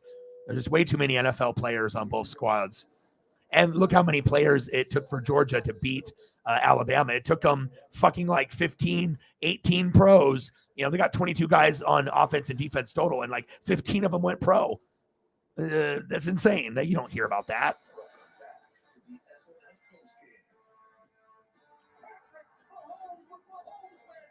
Anthrax, Metallica, Megadeth. They got the hair going on too. Like to grow out hair, that shit takes a lot of discipline, man. Megadeth and Slayer. That's how they do it. Slayer! Yeah! I can only imagine going to something like that. Gosh, like if that was like my favorite type of music and going to an event, like you would probably get hurt, be really drunk, or like have a whole lot of fun and try not to get like trampled if there's like mosh pit or like area where they're more aggressive. Good morning football must love that. Punishing stiff arm. King size costume with the bottom line. All right. One size fits. Okay. So you need a late costume with the 11th hour. Might as well, right? There it is. It's the real thing going up against the Chiefs and Arrowhead. It'd be a great scene there. The two teams right behind. Plus, when you feel it in your gut, like your intuition, when you see certain teams, you just kind of, unless there's serious injuries, we're going to get a Bills-Eagles Super Bowl. That's just what it is. I mean, you can feel it. Unless there's serious injuries. But if there's not, then that's what we're looking at. How often does it happen? We just said he had 6. What do you think of the game? You wanted to bury me with that, I did. I thought I had you on that. But it's going to be great. I mean, you have arguably the greatest running back. You have arguably the greatest quarterback. A little debate here with Josh Allen and those two guys sort of going at it for the MVP. But King Derek, he says, wait a minute, there's still time. That's right. Let's see, Ryan Tannehill's back for the Titans. I'm sorry, I should have just gotten it wrong. Made you feel better. I wish you had. Enjoy your Halloween. Give lots of candy to the kids, will you please? Especially the guy on the right. Sweet photo. The cheese grater was the proper costume tonight as the Bills beat the Packers by 10. Coming up next, except on the West Coast, it is your local news.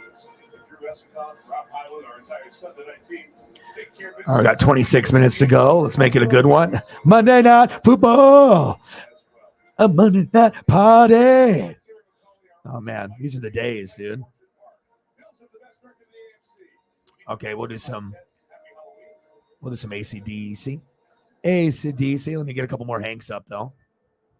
Yeah, I can't just stop at one Hank Jr. and then Hank. I got to make sure we go through if we're going to do Hank, I can't just, we've done it before. And it's like, if I got 5 or 6 and we show 2, I'm going to want to see the other ones. We got to get them all in there. It's a vibe.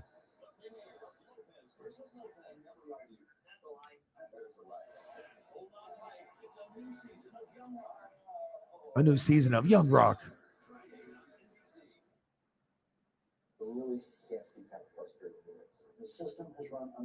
I like black and white photos, and I like old school stuff too, as you guys know. There's always stuff that's cool that's like from 2000 to 2022, but once you start going back into like 20s, 30s, 40s, 50s, 60s, and then 70s, 80s, 90s, that's when you get some really like epic shit that a lot of the young bucks, I don't think they, some of them go back and they're like old souls and they'll go back and look at the old shit, but there's a lot of like greatness that I think the younger generation has no idea that it actually like existed. The people that want to like fight saying that LeBron is better than Jordan and Kobe. It's like, you can only have so many intelligent conversations. It's just, you either saw it or you didn't.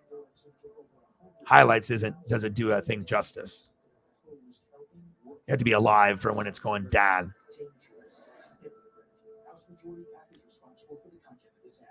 Votes were cast, facts were checked, taxes were raised, and Salinas praised him. Salinas voted for the largest tax increase in state history. That is accurate. The tax is big. Big, but certainly not the last. If Salinas gets her way, she backs Got a couple more. take gas prices from high to much higher. And we're getting some AC/DC. The bigger the better. And in Congress, there's more to tax. If she wins, less for you. Congressional Leadership Fund is responsible for the content of this advertising. Oh man, we ran through the station budget last week with the toga, so no Halloween costumes. But don't worry, I can't cover up his face. Gotta take my logo down. My logo is not more important than his Hank Williams Jr. face and his firearm collection. He collects guns. Looks like he's got some big ass rings too. I got money. He's like, my hat is expensive. He's got the Crocodile Dundee.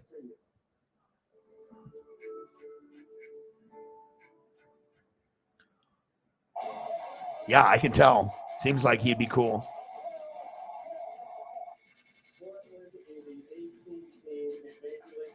Wow, that's bad, dude. Oh my God. And he hasn't been able to tackle this year. What's going on with him? Is it just like he's past his prime, or is he not putting effort? Oh, I got like Bob's Burgers and some other shit to watch. Oh, yeah. But I'm going to try to find some football, and we're going to get into AC/DC here. Okay. Okay. Wasting money on Yes. subscriptions that you don't even use. All right. Some Cam Jordan and some AC/DC coming right up. Cam Jordan hates the Buccaneers, right?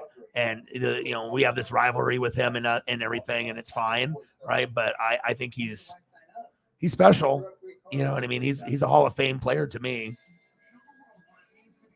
I like him. I mean, I'm the master of the photograph, right? I'm Mr. Photo. I mean, if I'm going to give you Cam Jordan, that's a good way to describe him.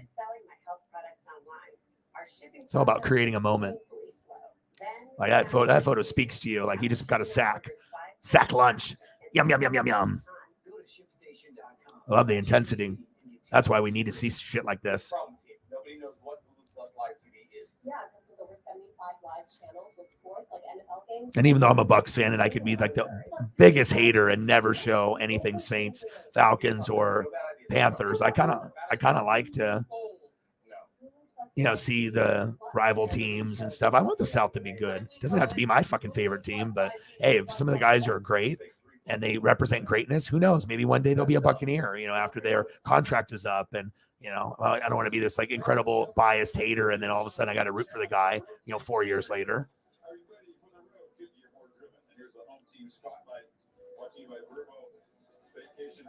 Do you smell what Cam is cooking?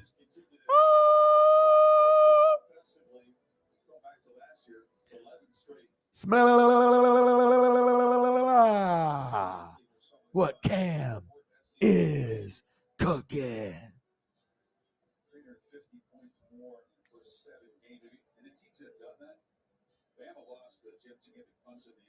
So your boy, I come through. All right, so we got 10 minutes to go. Let me try to get some AC/DC on here.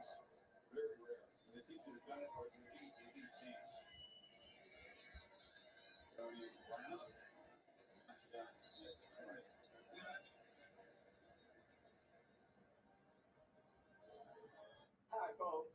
It's the Medicare annual enrollment period, and this year it's simple. 1, before the deadline, call the number below. 2, check your zip code for a Medicare Advantage plan with prescriptions, dental care, and the benefit that Joe Namath is trying to sell me insurance. every month.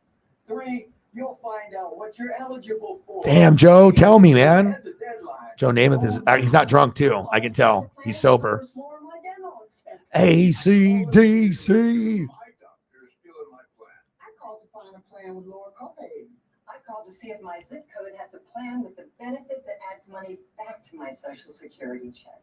I call every year. Millions of people have called the Medicare Coverage Helpline. You can too. Get what you deserve. AEP has a deadline, so don't delay. Call now.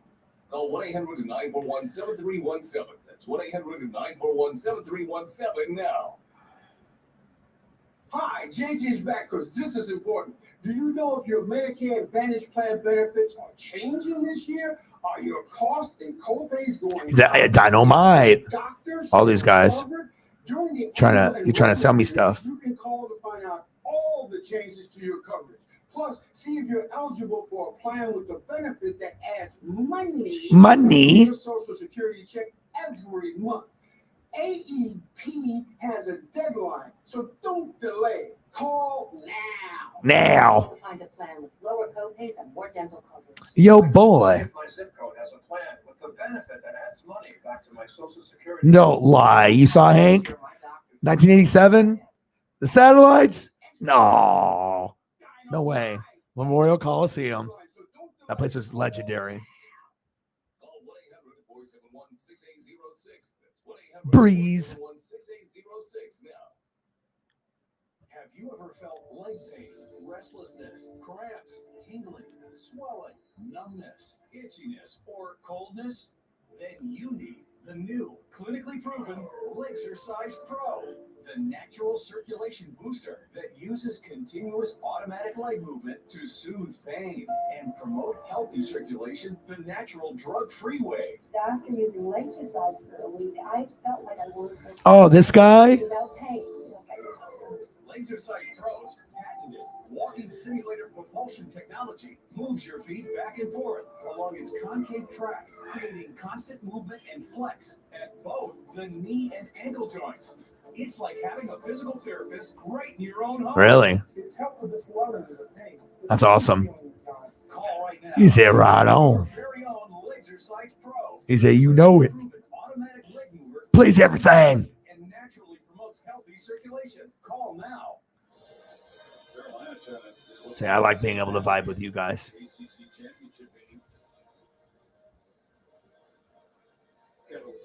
It's like you don't see out of your way to find the stuff, but it's you can get photos that speak to you, creates a vibe, a memory. A Monday night party.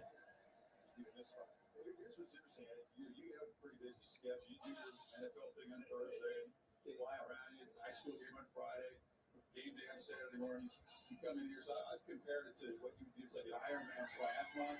But have you ever seen those people that sort of at the end of the Ironman and they're just trying to get to that finish line? They don't know what they're doing or saying. That's what, what are you going to throw at me next year? Yo, boy. It's just one of those days. It's been one of those years for us. When we show up, it's typically this type of game. And we get The breezes. Can you remember the 98 team? I'm going T. Martin. Sean Bryson was a really good player. All right, we got 5 minutes to go. Anything else you guys want to see? I can try to throw a couple more AC/DC. Let's see if I can find another good one that I like.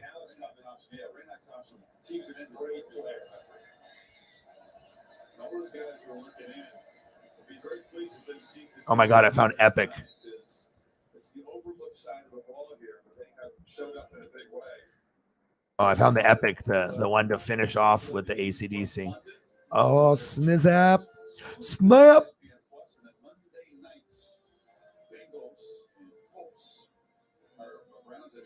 AC/DC. And the best one. Let's go. That's a hell of a shot right there. Great shot right there. Drummer behind. You get the bass, and then obviously with the graphic, with the train. Fuck out of here. Yo, boy. Sometimes you just come across the greatness. Mr. Felica, but that didn't clarify that for us. Can I go forward Jet Sean Ellis? Yes. Oh my gosh. Chad Clifton. Chad Clifton. Yeah. Let's just fill out the roster like we do together one night while we're just going through like 85 clubs. Exactly. But then a lot of sports books will have like. Yeah, seriously. Dude, I had Josh Jacobs in fantasy. I was pissed. I was like, what the fuck, man? It's one thing to get a 0, but you got to give Jacobs at least 20 carries. You don't just give him 10. Like, what the fuck, man? Like, you can lose the game by a shitload, but that was a horrible job with play calling.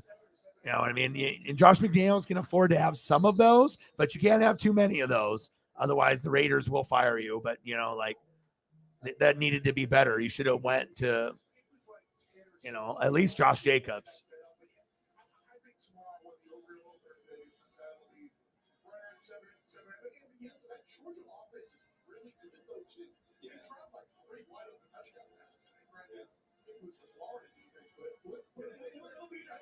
You know how the emotion of these things work.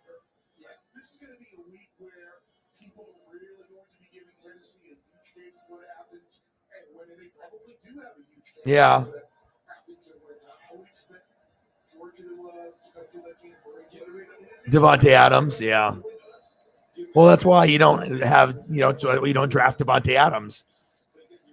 Yeah, but offensive line and defense not there, and that can really blow a team up. And and obviously Waller has been hurt. Same thing with Renfro, so they haven't really been able to, have a full complement of an offense. And then the offensive line stinks, the defense stinks. Like, what do you expect? You can't just have great players at quarterback, running back, wide receiver, and tight end, and then expect, well, we're just going to be able to play through having no O-line. You might as well just be playing with invisible people, and you got nobody on defense, just a bunch of fucking ghosts out there. A bunch of ghosts.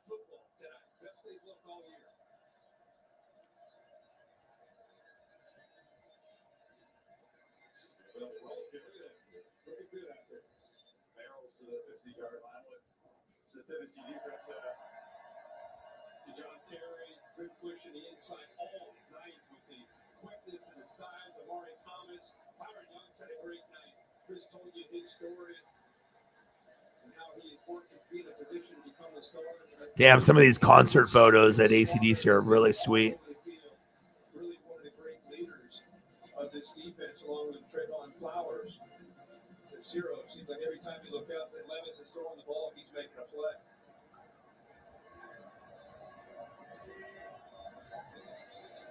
This guy's down the depth chart running backs and carries here. This is Pete Beckwith.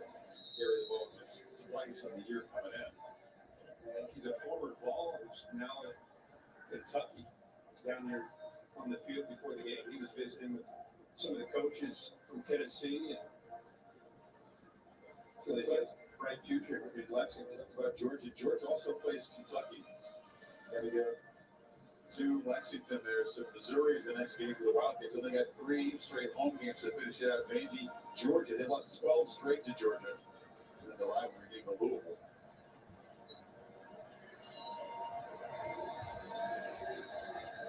Yeah. Well, I think all of us have had some tough fantasy, matchups, especially fucking this week. That's for sure.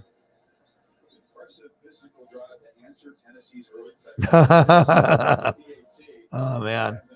Well, I appreciate you guys tremendously. Thank you guys for hanging out. You guys are the best fans on planet Earth. Thank you so much, Mike, for holding it down. Like I said, sometimes we'll have people that'll save us for us stream, sometimes 2, sometimes 3, sometimes 4 in a row. Like, you just never know how it's going to end up. And I appreciate you guys very, very much. You guys are the best. Thank you. And like I said, it means a lot. And yeah, you guys are the best. Like I said, if anything else you want me to throw up, I can. Otherwise, I'm going to go relax, rest my voice, get ready for Monday Night Football, Bengals and Browns. And then on Tuesday, World Series Game 4. And then Wednesday, World Series Game 5. Yeah, I think I want to make sure Sarah's rested up too, because we had a long day today. We already went for 7-8 hours, or did a NASCAR stream, and obviously you were a part of that, Mike, and then here. So I want to make sure people are rested up and whatnot. So you guys are awesome. I appreciate you guys tremendously. Sarah, get some rest. Great job as usual. Lead mod, always crushing it. Mike, MVP. Definitely, Tommy gets wingy and everything in between. And yeah, before the streams and then after Mike came through, that's where we're at. Didn't have to do too many Stone Cold Stunners or big boots to any haters. Yeah. And like I said, you definitely made it successful. So we appreciate you. We salute you tremendously. We appreciate you. Slayer! And yeah, I will be back. You guys are the best. I'll be back tomorrow for Monday Night Football. And appreciate everything that you guys did. Awesome photos. Little AC/DC, little Drew Brees, a little Cam Jordan, a little Hank. Multiple generations. Slayer! It was a good night.